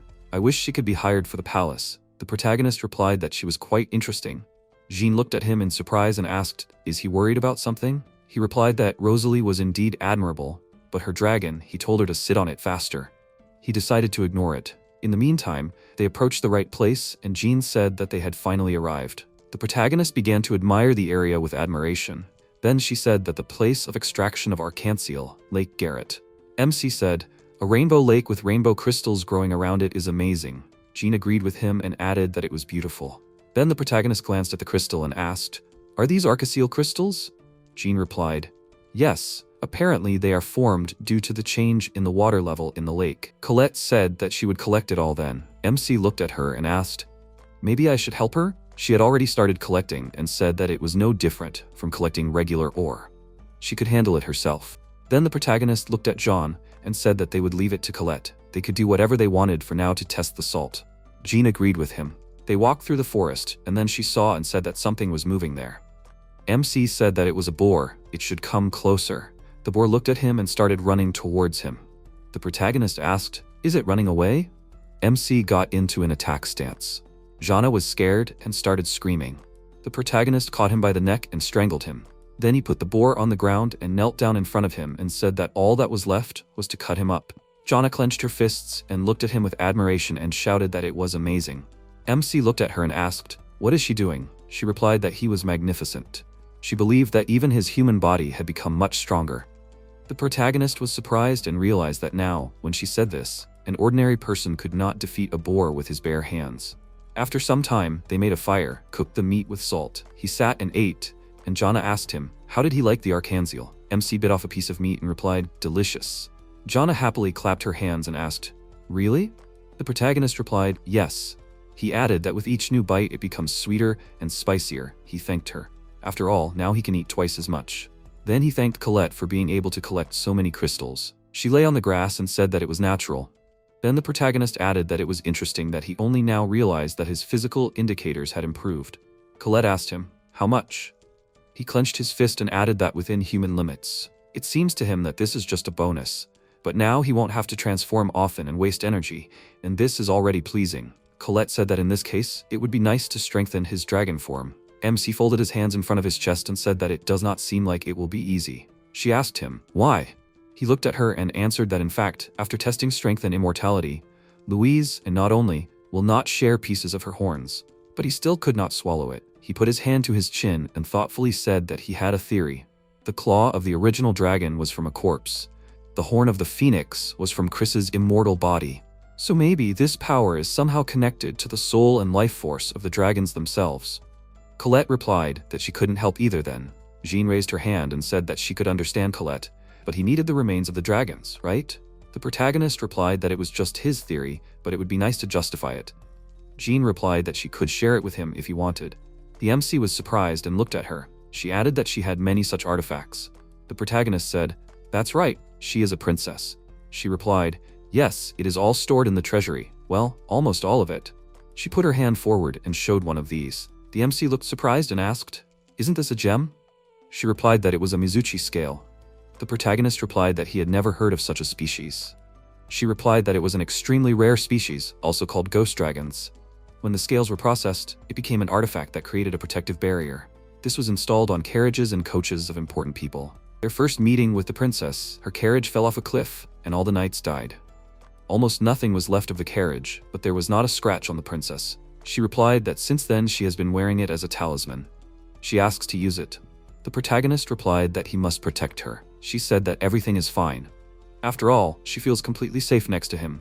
MC smiled and extended his hand forward and said that he will take it. He took it from them and clenched his fist and thought that if something happened, he must protect her at any cost. He clenched his fist. Colette asked him. Well, the protagonist thought about it. She already asked, "Is something wrong?" MC looked away and said that the smell of fried meat was gone. Jana sniffed and said that it really was gone. Then the main character used transformation and suddenly the ground began to split. Then he transformed back into a human. Jana asked him if he was okay. He answered that he was fine, he just ran out of strength. Each time it gets worse and worse. Colette asked him, "So this time?" He answered yes. Then he added that the power of the scale created a barrier around them. Jana clapped her hands and said that she knew it would be the power of barriers. MC added that for some reason the smell was gone. It turns out that an echo of the dragon's power leaks into human form. If this power is used correctly, then he can protect them all. After some time at home, Colette asked if she had made the figures correctly. Cilir looked at them and said they were perfect. He asked how she had done it. The dragon answered lightly. She simply ate more dirt and squeezed it in her stomach. MC said it was like working with clay. He didn't know she could do that. It was amazing. Colette was embarrassed and said it was easy. Louise called out to Cilir. She asked what they were going to do. The protagonist answered that thanks to the new salt, he had finally eaten a hearty meal. Now he wanted to do a little test. He asked everyone to step aside. Jean and Louise agreed. Only little Leia ran up to the protagonist and asked what he was doing. Cilir stroked her and said it could be dangerous, so she should wait aside. Leia said she understood everything and ran up to everyone. Colette sniffled. Cilir asked her what was going on. She turned her muzzle away and said, "Nothing." Chris laughed out loud. He said that sometimes it is okay to be selfish. Should he really ask the owner to pet her too? Colette got angry and bit Chris. Cilir asked the dragons if they could stop. Chris said that they should not pay attention to them. The protagonist agreed and said that everything else is on Chris. Cilir stood next to the mud dummies. The dragon inhaled air and spewed a column of flame. Seeing a wall of fire, the protagonist used the power of transformation. Instantly, he turned into a dragon, and a protective field appeared around him. When the fire ended, the protagonist exhaled and looked around. Everything went well. There was scorched grass everywhere, and there was a circle of untouched grass around the scarecrows. MC said that this barrier could withstand even Chris's fire. It's quite strong. Jana said that the protagonist scared her again today. Cilir thanked Chris. The dragon said that Cilir was the strongest representative of the human race after all. The protagonist thanked Colette for her clay dolls. Colette asked if it would be better to test the barrier on living objects instead of dolls. Cilir replied that he could not endanger them for the sake of a simple test. Jean asked if he did not care that he endangered himself. MC thought about it. Even with a full reserve of strength, His transformation lasts no more than 3 seconds. He needs at least 30 seconds to have time to use the transformation in a real fight. Chris suggested that they need to increase the amount of energy stored in MC. There are many solutions for this. The dragon asked if he wanted to listen. The protagonist agreed. Chris began the story. The first option is to eat the dragon. Silir was surprised. How to eat a dragon? Chris continued, by eating the dragon, he will also eat the dragon's soul. This is very effective. Silir got angry at Chris. The dragon laughed and said he was joking. The MC said, it better be. Chris explained that it was a joke, and he can see that the protagonist really cares about dragons. Silir said that anyone would get angry at such words. The dragon said that's not the point. The MC was so angry that he missed the words. Louise suggested that Chris said this is the first way. Silir said, so there are other options. Colette yelled at Chris to stop checking Silir. The dragon laughed and said that he didn't mean anything bad. The protagonist asked, what is the real way? Chris said that they will use the dragon sphere to solve MC's problem. Silir wondered, what is Chris talking about? What dragon sphere? How so? He looked questioningly at Louise and Emma. Louise apologized to the owner and said that she does not know anything about it. Emma said that she has never heard of such a thing. Colette asked Chris, what is it? The dragon said that it would take a long time to explain. In fact, it would be better to show everything in practice. MC asked if they would do it themselves. Chris agreed and said that they could make a drop right there. Silir said that if it was so easy to make, it would even be convenient. Chris said that the question was who exactly would do it. He said that Colette didn't count. Colette was indignant. Why didn't she count? Chris apologized and explained that she couldn't help much. Colette didn't calm down and asked again why. Chris asked all the dragons who ate the least. Colette clarified, did she really have to eat little? Chris said that in this case, it was impossible. Colette was offended and stepped aside. Silir reasoned that among medium-sized dragons, Sirishas eat the most. So maybe Leah would do? Leah happily ran up to the protagonist and asked if her dad had called her. MC said that she was still too young for this. It was better not to use her. He assumed that to create a sphere, he needed to eat something, so Louise would be the best choice right now. Louise said that, unlike the others, she was a herbivorous dragon. Emma agreed and said that she couldn't help. Silir petted Emma and said that she ate so much because she needed a lot of energy. It wasn't her fault. He asked Louise if she would help. Louise said that she could be relied upon. Chris allowed Louise to eat until she was full. Jean asked if she had to eat so much. Why not give her salt? The protagonist replied that he didn't think human seasonings were good for dragons. Colette said that if she swallowed a salt crystal whole, it would be fine. Emma said that she didn't eat seasonings often, but her mouth felt tingly. MC decided that it was pointless, so he wouldn't give seasonings to dragons. Humans and dragons have completely different diets. Jean said that she understood and would remember that. Silir added that dragons prefer raw meat to fried. Emma agreed that there is nothing better than raw meat. The protagonist watched Louise eat grass and said that dragons are not like people. Louise raised her head and said that she can't fit in it anymore. MC praised her for her good work. Chris said that now he will teach her how to create a sphere. He touched his head with his paw and a glow appeared. He extended his paw towards Louise's head, touched it, and told her to accept it. They stood opposite each other, and energy flowed between their heads. After transferring the energy, Chris disconnected the connection and asked if she understood everything. Silir watched carefully. Louise said that she will try to make a sphere. She closed her eyes and concentrated. A glow appeared near the front paws, and a sphere formed around the dragon. Then, this glow narrowed to a small circle, fell to the ground and rolled towards the protagonist. Chris praised Louise for a job well done. He told Silir that this was the dragon sphere. The protagonist picked up a small sphere from the ground and said that it looked like a transparent pearl. He asked what to do with it now. Chris answered that it should be eaten. He suggested that MC try chewing it, but the first time it would be better to swallow it whole. Silir brought the sphere closer, looked at it, and swallowed it. Chris asked, did it start? Something started happening in his stomach. The protagonist said that there was a feeling that there was something big in his stomach. Chris laughed and said, but if Seer had bitten into the sphere, it would have grown in his mouth. MC said that it didn't sound pleasant. He needed to get used to it. He realized that a clot of energy had formed inside him. Louise said that the dragon sphere was a compressed clot of dragon energy. Chris added that dragons produce a lot of energy. He asked, is this an effective method? Silir answered that for a person, this is a significant reserve of energy. In other words, the dragons will eat for him, and he will absorb the spheres when the energy runs out. This is quite feasible. MC understood the principle of the dragon sphere. Chris said that the more spheres you use, the better the effect. Liuza said, but she can only make one sphere at a time. She does not have enough strength to make more, and the owner's energy has not increased much. Silir said that it is okay. Even one sphere will help a lot. Chris laughed and said that this is not a problem at all. Dragons are drawn to the protagonist, and that means there will be more spheres each time. Louise agreed and pressed herself against the owner. The protagonist said that Chris was exaggerating. Siller decided to check how much energy he had added. He used the transformation.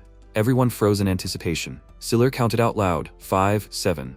One sphere is exactly 5 seconds. It is not much, but it is a big progress compared to the past, and there are more possibilities. He thanked Chris. The dragon touched the protagonist's head with its paw and said that it can't wait him to show something interesting. Southwest of Borsal, Marzen Valley.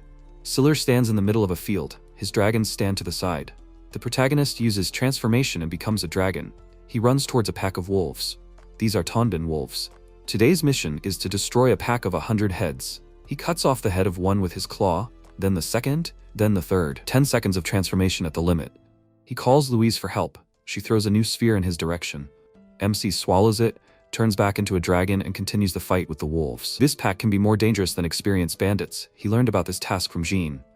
Energy is running low again. The protagonist is ambushed. These wolves are very smart. Emma rushes to help MC. She asked if he was okay. It's good that they were on guard. Siller answered, "Great." They finished the fight. Borsal's government assignment. Rosa approached Siller. The protagonist asked Colette to show the heads of the killed wolf pack. The dragon spat them out right at Rosa's feet. Rosa said that this was enough. The destruction of the wolves was confirmed. Siller stopped Colette and said that it was enough. He asked Rosa what to do with the rest of the heads, and suggested that Colette eat the heads, but clarified whether her stomach would be able to digest it. Colette smiled and said that she could do it. Rosa screamed that this should not be done. The evidence must be preserved. These are instructions from Her Highness the Princess. MC was very surprised. This assignment was officially entrusted by the princess. He thought that it would be easier if she asked him directly, but she decided to do it through the government. There must be a reason for it. Rose asked to bring all the heads to the warehouse. At the warehouse, Siller asked what next. Rose said that the country would conduct an investigation. The protagonist was very surprised that they were starting an investigation, especially at the national level. Rose asked if Siller knew that dragon knights receive titles. Siller replied that he had not heard of it. Could a title be received not only by a guild, but also by individuals? He did all this for the sake of honor, and not for the sake of a title. Such conditions did not interest him much. Rose said that this was usually the case, but with the title that they would give, it is not so simple. If the investigation shows that today's task was carried out honestly, then he will be granted the title of Dragon Knight of the First Star. MC asked again, "Is he a Dragon Knight of the First Star?" Rose smiled and said that he destroyed an entire pack of Tobin wolves. This is an amazing achievement, especially since he did it alone. Siller said excitedly, "I see, a star? Even a layman like him knows about them. That a Dragon Knight star is a title that a country awards to a Dragon Knight who has accomplished a great feat. Stars are known not only among Dragon Knights, are they chosen according to some specific standards?" Rose replied that the first star is given for achievements in certain areas. The second star is given for achievements in several areas at once, or as an increase in rank. The third star is for an unprecedented feat. Siller clarified that in the entire history of the kingdom, such knights can be counted on the fingers. Rose said that everything is simpler for civilians. The protagonist said that they just understand that it is a great honor to receive such a title. Rose continued and said that the results of the investigation will come in a few days. You will have to wait. The protagonist understood what the princess's goal was and mentally thanked her. 3 days later, Siller received a letter. Everything would have been fine, but the next day, he went to the government building. The butler asked him to wait in the room. It was a spacious room, with a huge carpet on the floor, a carved chandelier, and a large window. He sat down on a soft sofa and thought that this was not the room where he usually waited. There was a knock on the door. A girl entered the door. She apologized for the wait and poured fresh tea. Siller thanked her for the tea, and the girl left. He thought that it clearly tasted like expensive tea. He did not understand why he was being addressed like that. There was another knock on the door and Rose entered. She apologized for the wait. MC asked her what to make of all this. She smiled and said that this was an appropriate address for a first-star Dragon Knight. Siller was surprised. That's what it was. He asked, "Is the difference in treatment that big?" Rose confirmed that it was. The protagonist drank tea and thought that the first stars were even more amazing than he thought. Rose asked, "What brought you here today?" MC apologized for having to organize such a lavish reception because of him. He said that he came, as usual, looking for work, that's all. Rose said that they currently have no suitable requests. Siller asked, "Hasn't there been more since the incident with the Countess?" Rose replied that they rejected most of them. MC didn't understand why. Rose replied, "Because he became a first-star Dragon Knight. Now the guild must choose suitable clients for him." She clarified, can they send him to catch the supplier of the imperial family, where the reward is a loaf of bread? Rose asked not to say that such clients correspond to the first star level. Siller clarified, in other words, from now on he will only receive large requests. Rose replied that this is exactly how it will be, he is quick-witted. Upon returning home, the protagonist told the dragons everything. Louise asked, is there no work? MC replied that this is even good. Now his work is highly valued. You could say that he has fulfilled one of his goals, which he set for himself after being expelled from the guild. Louise calmed down and said, then everything is logical. Emma confirmed. Louise asked to pay attention to the looks of the townspeople. They were all looking in his direction. The children recognized him and were happy to see such a person. They said that they were his fans and asked to shake his hand. The children said that in the future, they also wanted to become dragon knights. They wanted to be like him, the coolest dragon knights. MC said that he was very touched. One of the boys proudly said that the title of First Star Dragon Knight is an honor for adults and an object of admiration for children. Siller patted the boys on the head and asked them to remember one thing, to cherish dragons. The children were surprised. MC continued that dragons are irreplaceable companions. If they take good care of them, they will definitely become great dragon knights. The boys smiled and said that they will cherish dragons. They ran away and waved their hands after him. Siller said that this was probably the best thing that had happened to him in a long time. It is difficult to change the thinking of adults, but children are different. If more kids look up to him, the dragon's first idea will spread even further. After all, this in him cannot be changed. The dragons agreed with the owner. The city of Manu, the Gigu Trading Company, there are dragon tears in the basket.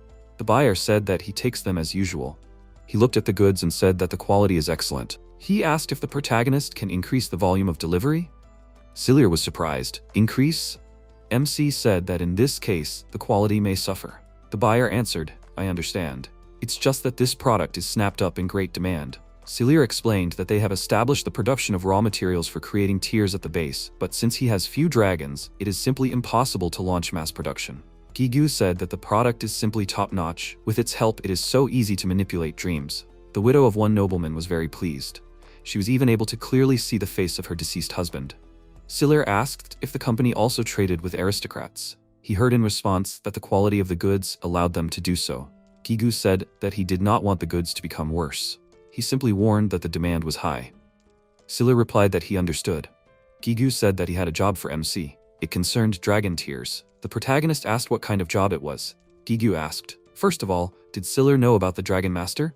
MC replied that he had heard of one. Dragons can lay eggs without mating, but the hatched dragon will no longer have reproductive abilities. Often in such a case, girls are born. Siller asked, why are most dragons girls? Gigu replied that it is mainly because of this.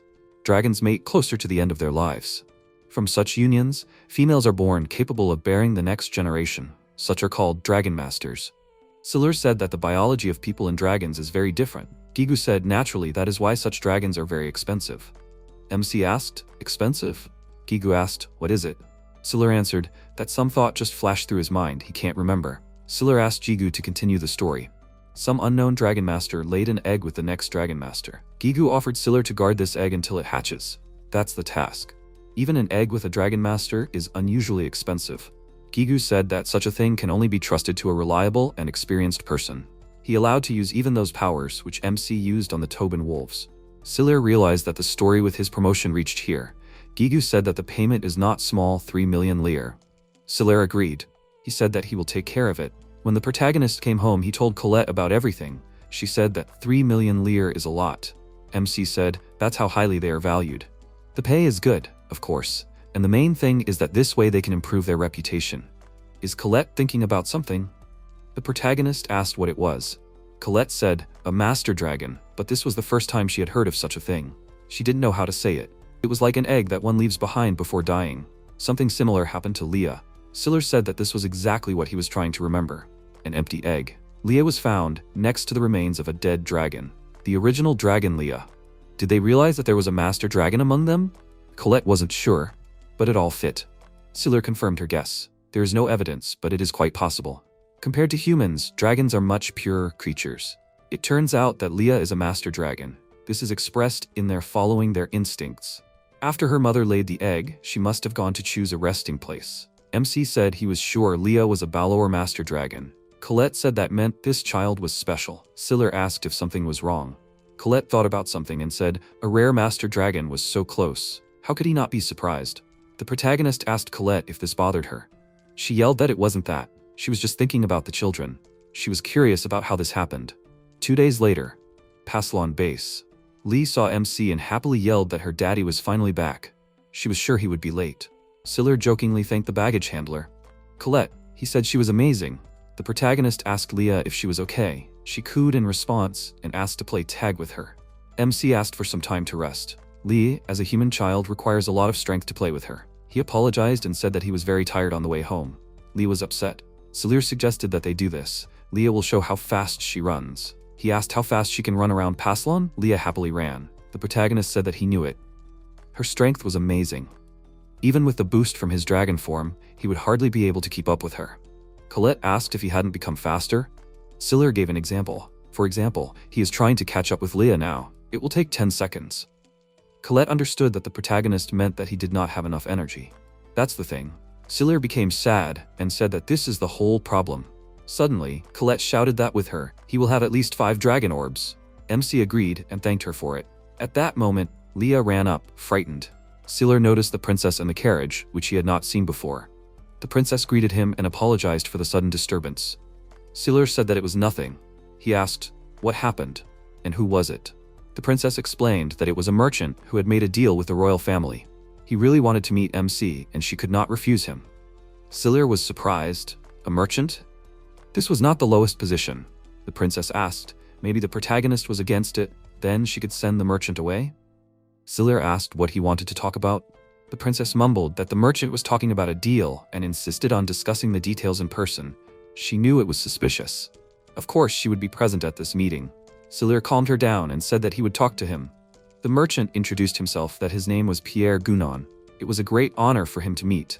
Siller introduced himself in return. The merchant started to say that rumors about MC had reached him. Siller asked without preamble and immediately asked what he wanted.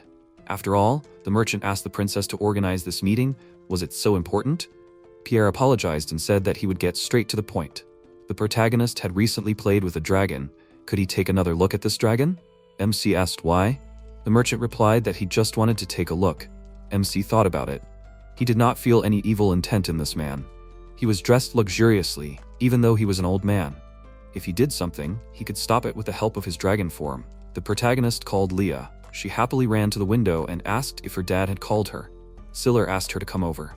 She jumped into his arms like a kitten. The merchant took out a magnifying glass and asked permission to take a closer look at the dragon. Siller stroked her head and said that everything was fine. Leah looked at him with concern. The merchant said that there was no mistake. It was a master dragon, and an original appearance too. Gigu hadn't lied. MC asked what he was talking about. The merchant explained that he had traded with a man named Gigu, and had received information from him. He had accidentally overheard his thoughts at the entrance to the store. Siller grabbed his head and said that now it was clear to him what was going on. He remembered that he had discussed it with Colette and that it was his fault. Pierre asked about the issue he wanted to discuss with MC. Could he sell him this child? Siller froze with Leah in his arms. The merchant continued that he could offer 1,000,000 lire right now. Of course, if the protagonist preferred cash. Siller replied that he refused. Pierre offered 2 million? Siller refused. Then the merchant offered 5 million. Siller refused again. He said that the dragon was not for sale. He asked the merchant if he knew who was standing in front of him. Pierre replied, of course. He knew that the strongest was standing in front of him. Siller asked if the merchant knew the name of the guild. The merchant replied that he did not know. Siller then proudly said the name, dragons are most important. He asked why the merchant thought that the protagonist would sell the dragon for money. Pierre apologized sincerely. He had acted thoughtlessly when he proposed such a deal. MC said that he was glad that Pierre realized his mistake. The merchant apologized again for wasting his time and for the incident. Siller sternly said that if something happened to this dragon, he would be the first suspect on the list. After all, a merchant could try to steal the dragon by force. Pierre said that he would never do such a thing. He understands everything. The princess reminded him that he was the royal family's supplier. Siller said that it was just a precaution. If necessary, he would personally investigate any version, and the merchant would be first in line. He hoped that Pierre understood everything. When the merchant left, Leah said that he was a strange man. The princess apologized and said that she was very sorry. If she had known what he wanted to talk about, she would not have brought him here. MC said that it was a normal business deal. In this world, it was normal. The princess did not understand why the protagonist threatened the merchant. She said that she thought she understood Gunan, but this time he disappointed her. But in general, he could be relied on. Celia asked, is he such an influential person? It's just that Pierre learned about the nature of Leah's origin and thought that he could become a wall. The princess did not understand. What wall? Celia explained that of course he did not believe that the merchant would harm Leah. But if he finds out that they want to kidnap her or something else, he will take measures. And he will not let them get to Leah. The princess understood what the conversation was about and clapped her hands joyfully. Leah intervened in the conversation. She said that she did not understand what the conversation was about, but her dad was cool. She repeated again, Dad was cool. Everyone smiled sweetly. Siller thanked them both. He told Leah not to worry, he would protect her. Siller asked Chris while he was guarding the egg, could he take care of Leah's protection? The protagonist said that he would be calmer if he did it, because he was everyone's trump card. Chris agreed with these words. He said that the deed was already done. He asked, well, but why was the protagonist asking for this at all? He had already intimidated that merchant. Of course, he could prevent the kidnapping. Siller said that he was not the smartest person in this world, and people don't always behave as expected. Chris laughed. From around the corner, Colette asked to keep it quiet. Chris said that, unlike him, some people here needed sleep. Siller asked why Chris was laughing. Chris admitted that it was out of relief. He was glad that his friend was able to make a wise decision. Siller asked about Chris testing him again. Chris said that most people are not that smart. That merchant can help them, but he is not omnipotent. He stroked the protagonist's head with his paw and said that as long as he is here, the baby will be safe. He told Siller to go on his mission in peace. MC thanks Chris for his help. The next day, he and Colette went to St. Simon on a mission. Colette said that this time they were traveling together again. The protagonist replied that not many dragons would be suitable for this mission. She asked why he chose her. Siller replied that there were 2 reasons. As she said, with her he will have many dragon spheres, and the second, if something happens, she will be able to swallow the egg. Colette said, I see. Siller said if it comes to that, she may be in danger. Colette happily told him not to worry. She can handle it, he can rely on her. The protagonist said that then he relies on her and thanked her. Colette walked forward proudly. MC thought about what it was like to guard the egg of a master dragon. When he first received this task, he did not fully understand it. After yesterday's incident with the merchant, he realized how valuable master dragons are. He will hope that only his strength will be needed. On the way to St. Simon, they stopped at a post town. Colette grinned and said she thought the road here would be more spacious. MC agreed with her. Houses and stables for dragons. Most of the city is equipped for dragons. Colette saw someone and said, looks like there are both dragons and knights here. The protagonist told her, an inn would do, any would do now. There was an inn ahead, he asked. Maybe this one? MC asked Colette to wait for him outside, and he went inside the inn. There were tipsy guests sitting at the tables. There was a bar on the first floor. He approached the bartender and said that he needed a room for one night. The bartender asked how many of them were. The protagonist answered he was alone with a baby Sirish. The bartender said, a room on the second floor costs 50 lira. The top floor costs 100 lira. A room with a window costs 200 lira. MC asked, how much for a dragon?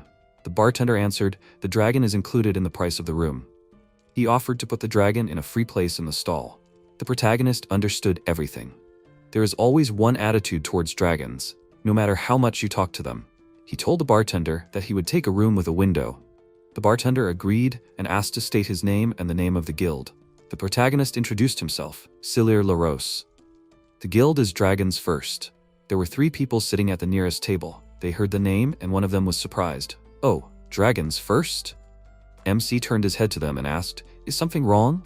One of the guys asked another, Dragons First, remember?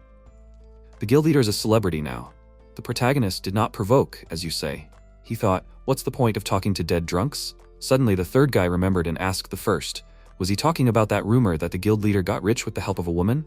The protagonist turned to them and asked again, what? The first was surprised and asked him, is he angry, handsome? The second apparently recognized the protagonist and asked, doesn't he know about it? He is now the favorite of the princess. The first one said that their princess is so naive. Some kid had brainwashed her. The second one laughed and answered the first one. Maybe she's happy about that? The third one didn't believe it, no. They all laughed and clinked their filled mugs. Siller got angry and called them. Hey, one of the guys asked what the handsome guy wanted.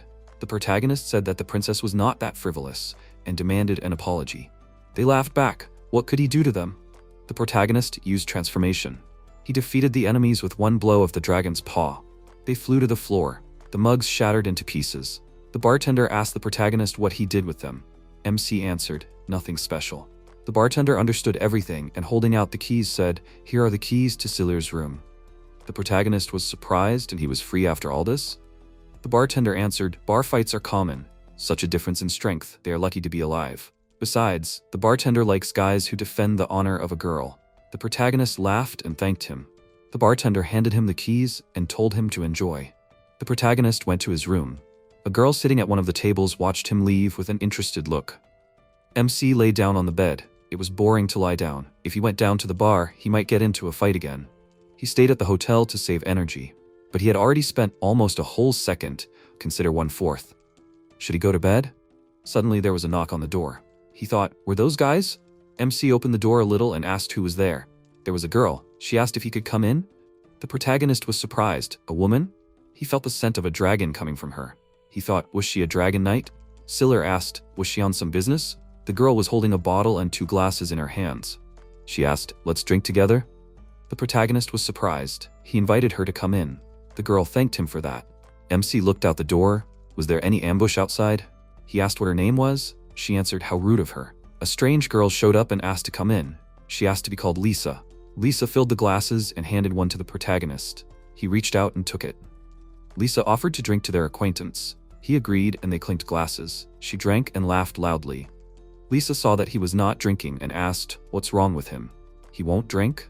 The protagonist answered her that he doesn't like to drink when he doesn't understand the situation. Lisa asked, his name is Siller, right? He confirmed it.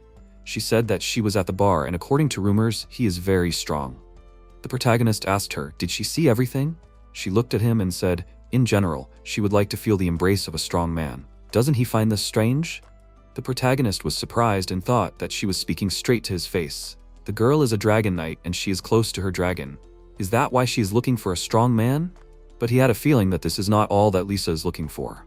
Suddenly, a noise was heard. Lisa asked what was going on. He replied that there was some noise outside. She agreed, indeed. They both looked out the window. A carriage with guards drove up to the inn. The protagonist was surprised. A nobleman? What could a nobleman do in such an inn? Lisa saw a nobleman and said, this can't be. The protagonist asked her if she knew this nobleman. She was surprised. Did she know him? And who doesn't know him? Siller heard footsteps. He saw that the nobleman was looking straight at him. Had he come to him? A voice was heard from behind the door. I apologize for disturbing you at such a late hour. The voice said that he was looking for a room that belonged to Mr. LaRose of the Dragons, first of all. The protagonist said that it was him and offered to come in. The voice thanked him and entered the room. He was not alone, but accompanied by a footman and guards. He was a handsome young man, an aristocrat. He apologized once again for such a sudden visit to the protagonist. The aristocrat introduced himself. His name was Charles Saber. Lisa was surprised and exclaimed, Charles Saber? Siller asked her in a whisper, is he really that famous? She answered that he was the heir to the famous Saint Simon family. The protagonist was surprised. Saint Simon was the capital of dragons, his current destination. The protagonist understood, so he was the customer? The aristocrat confirmed this and said that he was the customer of the request that MC was currently fulfilling. Siller understood, so that's how it was. A request for the protection of the Dragon Master. As expected, an aristocrat was involved. The protagonist asked him, so why was he here? MC assumed that it was not that the aristocrat wanted to meet him. Charles confirmed this and said that he had come to pick up the protagonist. Siller was surprised. Pick up? Charles confirmed this as well. He said that because of his mistake, the protagonist had to stay at this inn. He was truly sorry. MC was surprised. Mistakes? It was not that he was against staying here. The protagonist thought that it was not often that they took so many people with them for a simple escort. He asked Charles, he was an influential person, why did he come personally to pick up MC? The aristocrat replied that the protagonist had agreed to lend them his power. It would be rude of them to show disrespect to him. MC was surprised. Even so, he was only a first-star knight. Charles replied that third-star knights did appear in history, but they all started with the first star.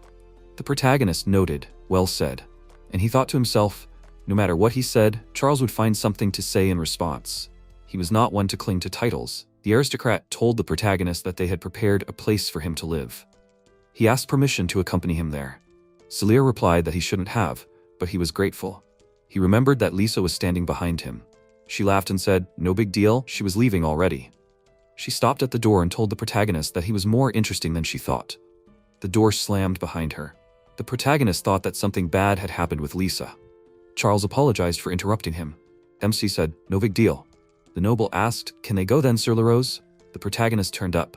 He said that Colette, the dragon he came with, was sleeping now. The protagonist asked Charles if they could set out early in the morning. The noble asked him not to worry about it. He said that he had specially prepared a pair of legs for the protagonist's dragon. MC was surprised. Legs? Charles suggested that he look outside. The protagonist went to the window, looked and asked, "Is this a cart?" He was surprised. "Don't tell me. This size. Did they prepare it specially for the dragon?" The aristocrat smiled and confirmed it. MC asked again, "Specifically for the dragon?" Charles replied, "They know how dear dragons are to Sir LaRose. That's why they wanted to show the dragon due respect." Silir was clear. Dragons come first. For him, it's not an empty phrase. Not only does he talk, but he also acts. It's much more convincing. After all, he had prepared seriously. Silir agreed and said that he would pack his things right away. Charles thanked him for that. The protagonist went downstairs. He apologized and said that he was grateful for the room, but he would have to check out early. MC handed over the keys to the room. The bartender told him not to worry. Charles also passed by and apologized for the inconvenience. The bartender obediently bowed his head and told him not to worry about it. The protagonist went to stand the dragons. He saw Colette and was surprised. She woke up. The dragon said it was too noisy. She asked what was going on. The MC replied that they would have to leave a little earlier. Nothing? Colette said nothing, but it was sudden. The protagonist showed the cart and said, "Look, this cart was prepared especially for her." The dragon was surprised. "Is this for her?" She said she had a bad feeling. "What if they were planning something bad?" He replied, "Everything will be fine, probably." The dragon asked again, "Probably?" The protagonist laughed. He said that if anything happened, he would protect her. "Everything will be fine." She made an important face. That's how. Unlike the carriage, the cart was without any decorations. It was probably prepared in a hurry today. Charles turned to Sir LaRose and asked him to get into the carriage. The protagonist agreed. The aristocrat said that the protagonist would get in first. Silir thanked him for that. Onlookers watched everything that was happening. They were surprised that Saber himself let the protagonist go ahead. One of them wondered who this guy was. They had not been riding in the carriage for long. The protagonist thought, "Charles really is a celebrity." Charles said that they were there. The protagonist was surprised. "Have they arrived already?" They drove up to a large house. The protagonist saw it and asked, "Was there such a luxurious house here?" After all, they were in a simple postal town. The aristocrat told him that the inn had been completely bought out for him. He did not have to worry about uninvited guests. MC said that everything was clear. He thought, most likely, this inn was for aristocrats. The amount for renting the entire building must be fabulous. He thought, right, since this is an inn for aristocrats, there's no stable here. He asked, "Can the dragon live here with the protagonists together?" The aristocrat confirmed it. He invited him to look at the annex. Charles said that it was converted to suit the needs of the dragon. Silir was very surprised and asked, "Did they completely rebuild it?" Charles confirmed it. Colette saw and heard everything. She said that the aristocrat was a strange guy. The protagonist told her that she could rest there in peace. She replied, "Great, but I doubt she would be able to sleep now." Charles asked the protagonist to follow him. MC agreed and went. They entered this beautiful building. Right at the entrance, servants lined up and greeted, "Welcome, Mr. LaRose." He was very surprised. The aristocrat invited him to go ahead, please. The protagonist thought it looked like a masquerade. He saw that the servants began to bow when he passed by, not Charles. It was obvious that they were professionals. Charles personally came to meet him. To be honest, the protagonist had never felt so important. Silir said that everything was clear. The aristocrat asked again, "Is something wrong?" MC answered, "No, nothing." He thought, when you're paid like this, it's natural to want to give it your all.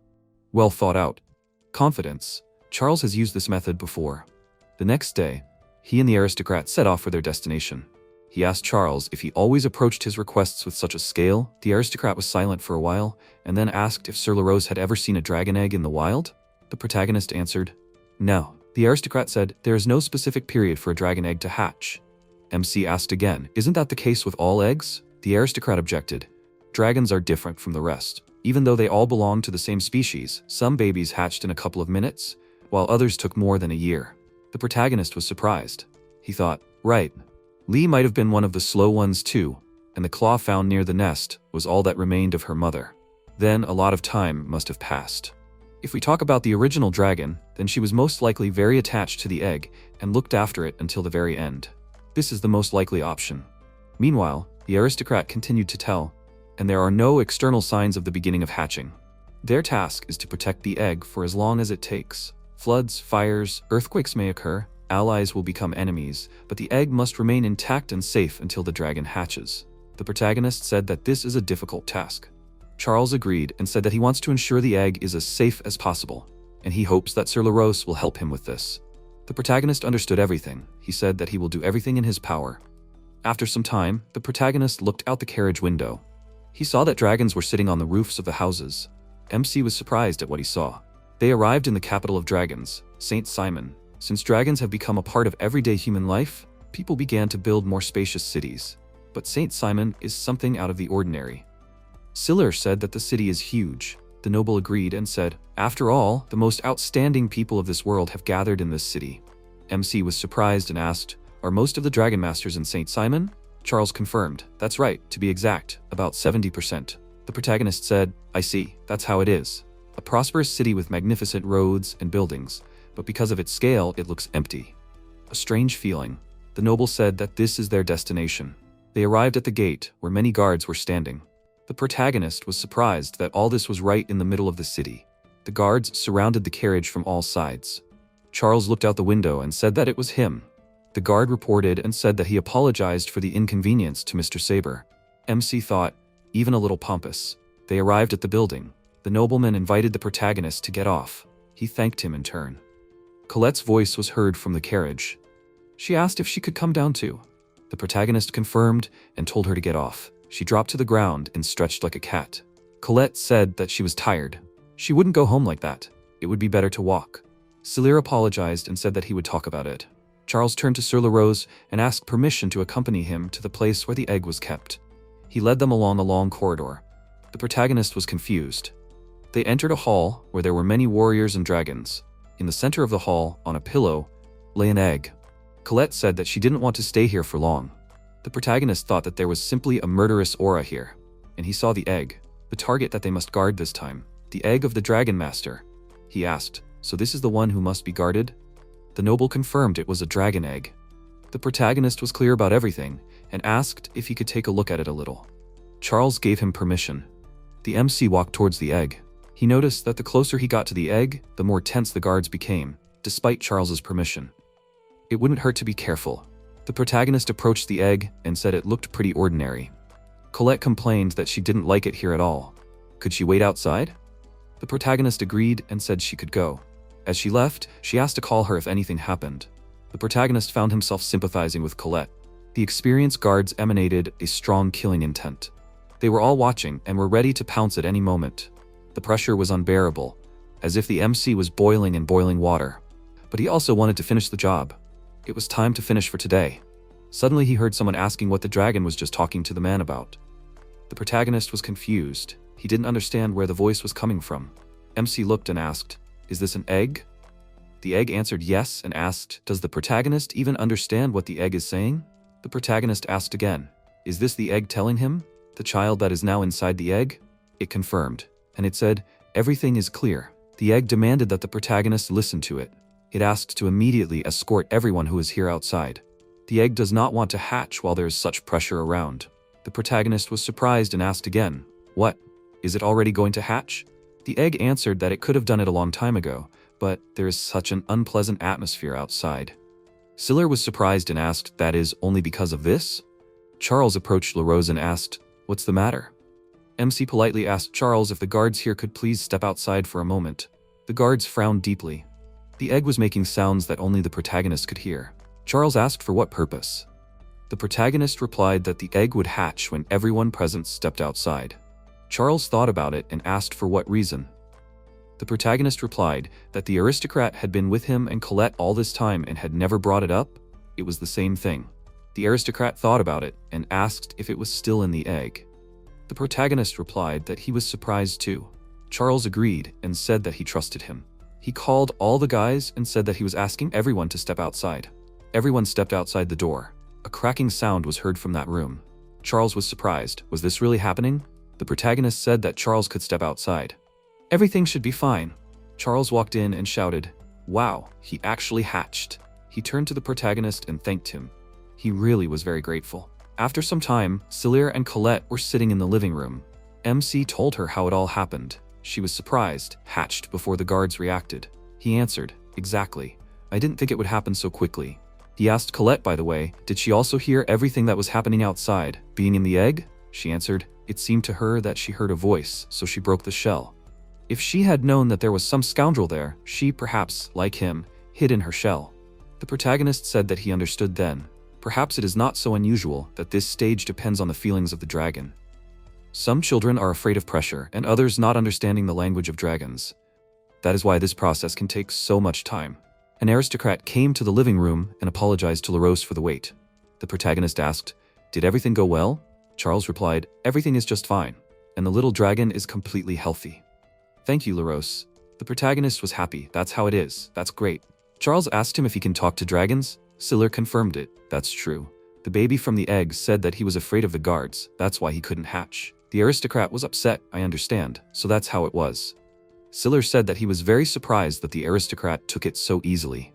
It was the first time he saw such a calm reaction. Charles replied, "There was nothing surprising in this, that the best dragon knights have unique skills. That's why they are special." Now he understood everything. But Charles was terribly worried. The protagonist asked again, "Were you worried?" Charles replied that if it weren't for LaRose, he would have been tormented all the time waiting for the little dragon to hatch from the egg. Security would have certainly been strengthened. In that case, he would have retreated even deeper into his shell. If that had happened, he was afraid to even imagine what would happen next. It was good that he had addressed the protagonist in particular. And one more thing. The aristocrat reached into the inside pocket of his tuxedo and pulled out a package. He handed it to LaRose and said that this was payment for his work. The protagonist took it in his hands and was surprised. "What? 6 million lire?" Charles smiled and confirmed it. Celia said that it should only be 3 million. The aristocrat replied that LaRose was a real hero who had solved his problem. He asked to accept his gratitude. The protagonist agreed and thanked him. Charles asked that if they needed the protagonist's help again, he asked not to refuse them. Celia agreed with this. They shook hands. MC received more than 6 million lire. The best outcome of this story is that he got to meet Charles. The aristocrat saw off the protagonists and the dragon with a bow.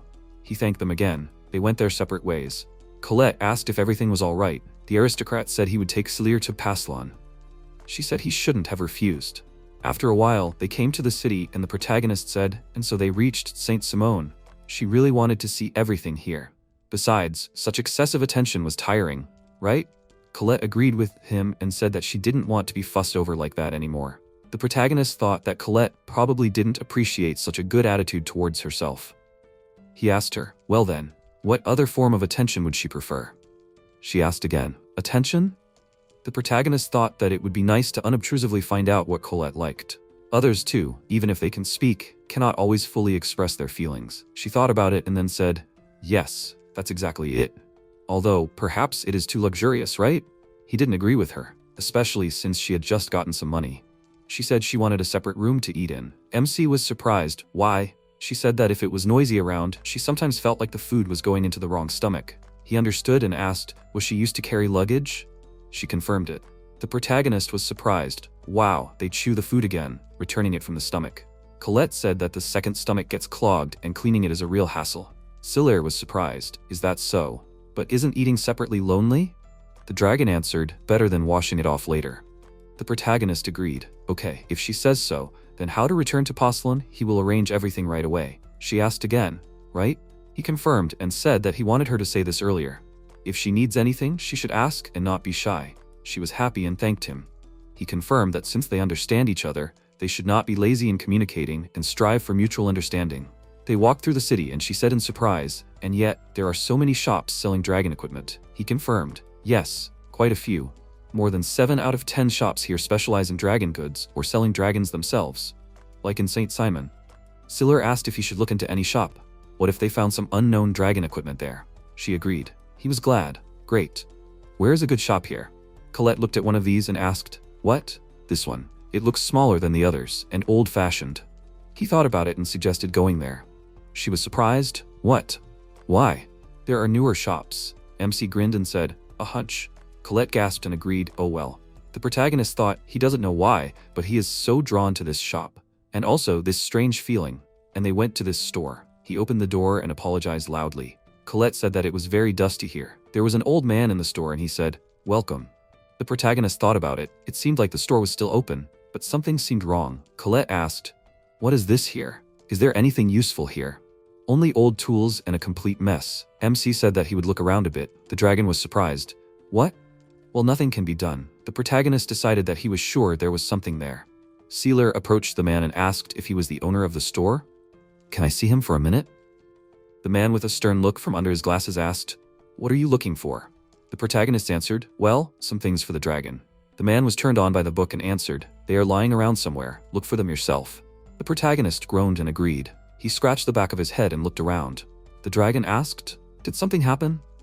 MC replied, "Legs, they just want to break away." Colette asked again, "Legs?" He thought, well, no. More like a tingling at the tips of imaginary claws. Maybe this claw is part of the Baral, the original form that's merged with the dragon's body. He thought, the legs react to something? The legs themselves went in the right direction and approached the box. The protagonist was surprised. Is this a saddle for a dragon? The old man approached the protagonist and said, "Young people today have excellent intuition.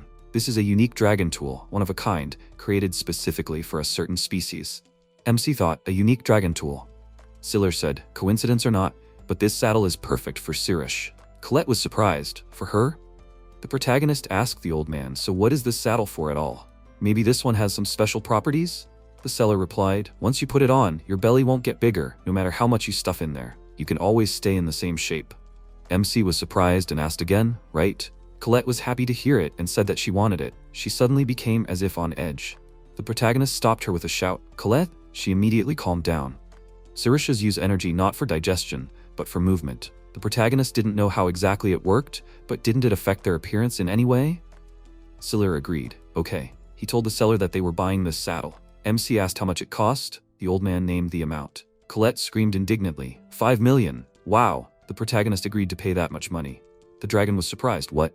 Is this normal? The price is simply exorbitant.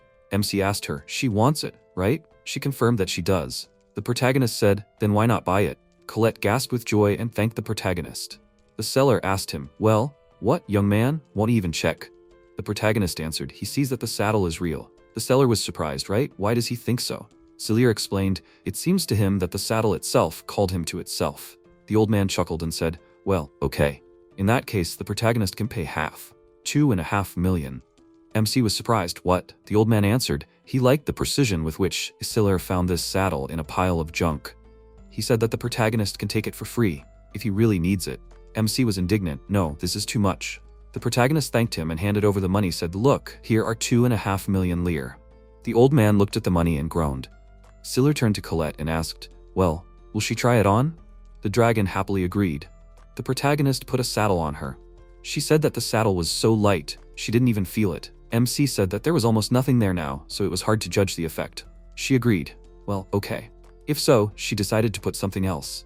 The protagonist said that he would never have thought that such mysterious things for dragons existed. He asked the seller, "How is this unique thing made?" The old man answered, "Well, usually the master works at this all his life, and sometimes he can't even repeat this invention." MC said that he understood. "So this is a one-of-a-kind masterpiece?" The old man confirmed that it was so. It's not even that it's unique, but he knows some of the secrets of its creation. It uses parts of the dragon's body. Selir asked, "For example, claws and bones?" The seller confirmed, "Yes, but here's how it happens. These parts are given to another dragon to eat, so it grinds them up." The protagonist was surprised. "They feed them to another dragon?" He asked, "Do these bones look like the phoenix horn?" The seller was surprised and said that the protagonist is well informed about the phoenix horn for such a young man. Similar, but that's not it. This is a divine item, a special thing, which is already unique in itself. Selir was surprised. That's how it is, something else. The old man continued to tell, but the meaning is the same. The dragon's body itself has considerable power, and with skillful processing, it turns into a unique tool. But any dragon is not good for this. That's why there are so few of these tools. Selir was very surprised. That's what it is. Now he has learned a lot. The old man said that eggshells are also often used. MC asked again, "Eggshells?" The seller confirmed. People also make medicine from the placenta. The shell is protection for the unborn baby. In the dragon's body, it carries special power. Selir was surprised. Wow, even the shell has power. He thought, does it mean an egg? And he had one thought. The protagonist thanked the seller and said that they would go. He thanked him again for his help. The old man said that they should come again. The protagonist was always welcome here. Celia replied that he would definitely come again sometime. They left. On the way, Colette asked what was the matter. Why did MC suddenly start packing up? The protagonist replied, Leah. Colette asked again, what? He said that the eggshell from which Leah hatched was probably still lying around. This is not just Balor, but its ancestor. This is its egg. Colette was surprised. Come on. So they walked for some time. Then MC said that he had a premonition. If they return the shell, something useful will come out. We need to go back. 2 days later, they reached the place where the egg was. Colette asked, well, it should be somewhere around here? He confirmed and said that he often went here with Louise and with her for the first time. This is the same Himalaya mountain where he met the princess and Leah. Colette smirked and said, the irony of fate. MC said that Leah was born, if he remembered correctly, around that turn. He pointed his hand in the right direction. The protagonist felt that there was something there. He asked Colette to wait here. She was indignant. Why? She wanted to go there too. He explained he felt that they might have to engage in battle. Colette agreed, well, fine. He thanked her and went to look around the turn. He saw some small animal there. The protagonist wondered, what was it eating? Then he saw it eating a shell. As it ate the shell, the animal grew and transformed. MC gasped at what he saw. What was that? Colette came up from behind, saw what was happening and was outraged. The animal ate part of the dragon's body. This must be the very dragon that the man was talking about.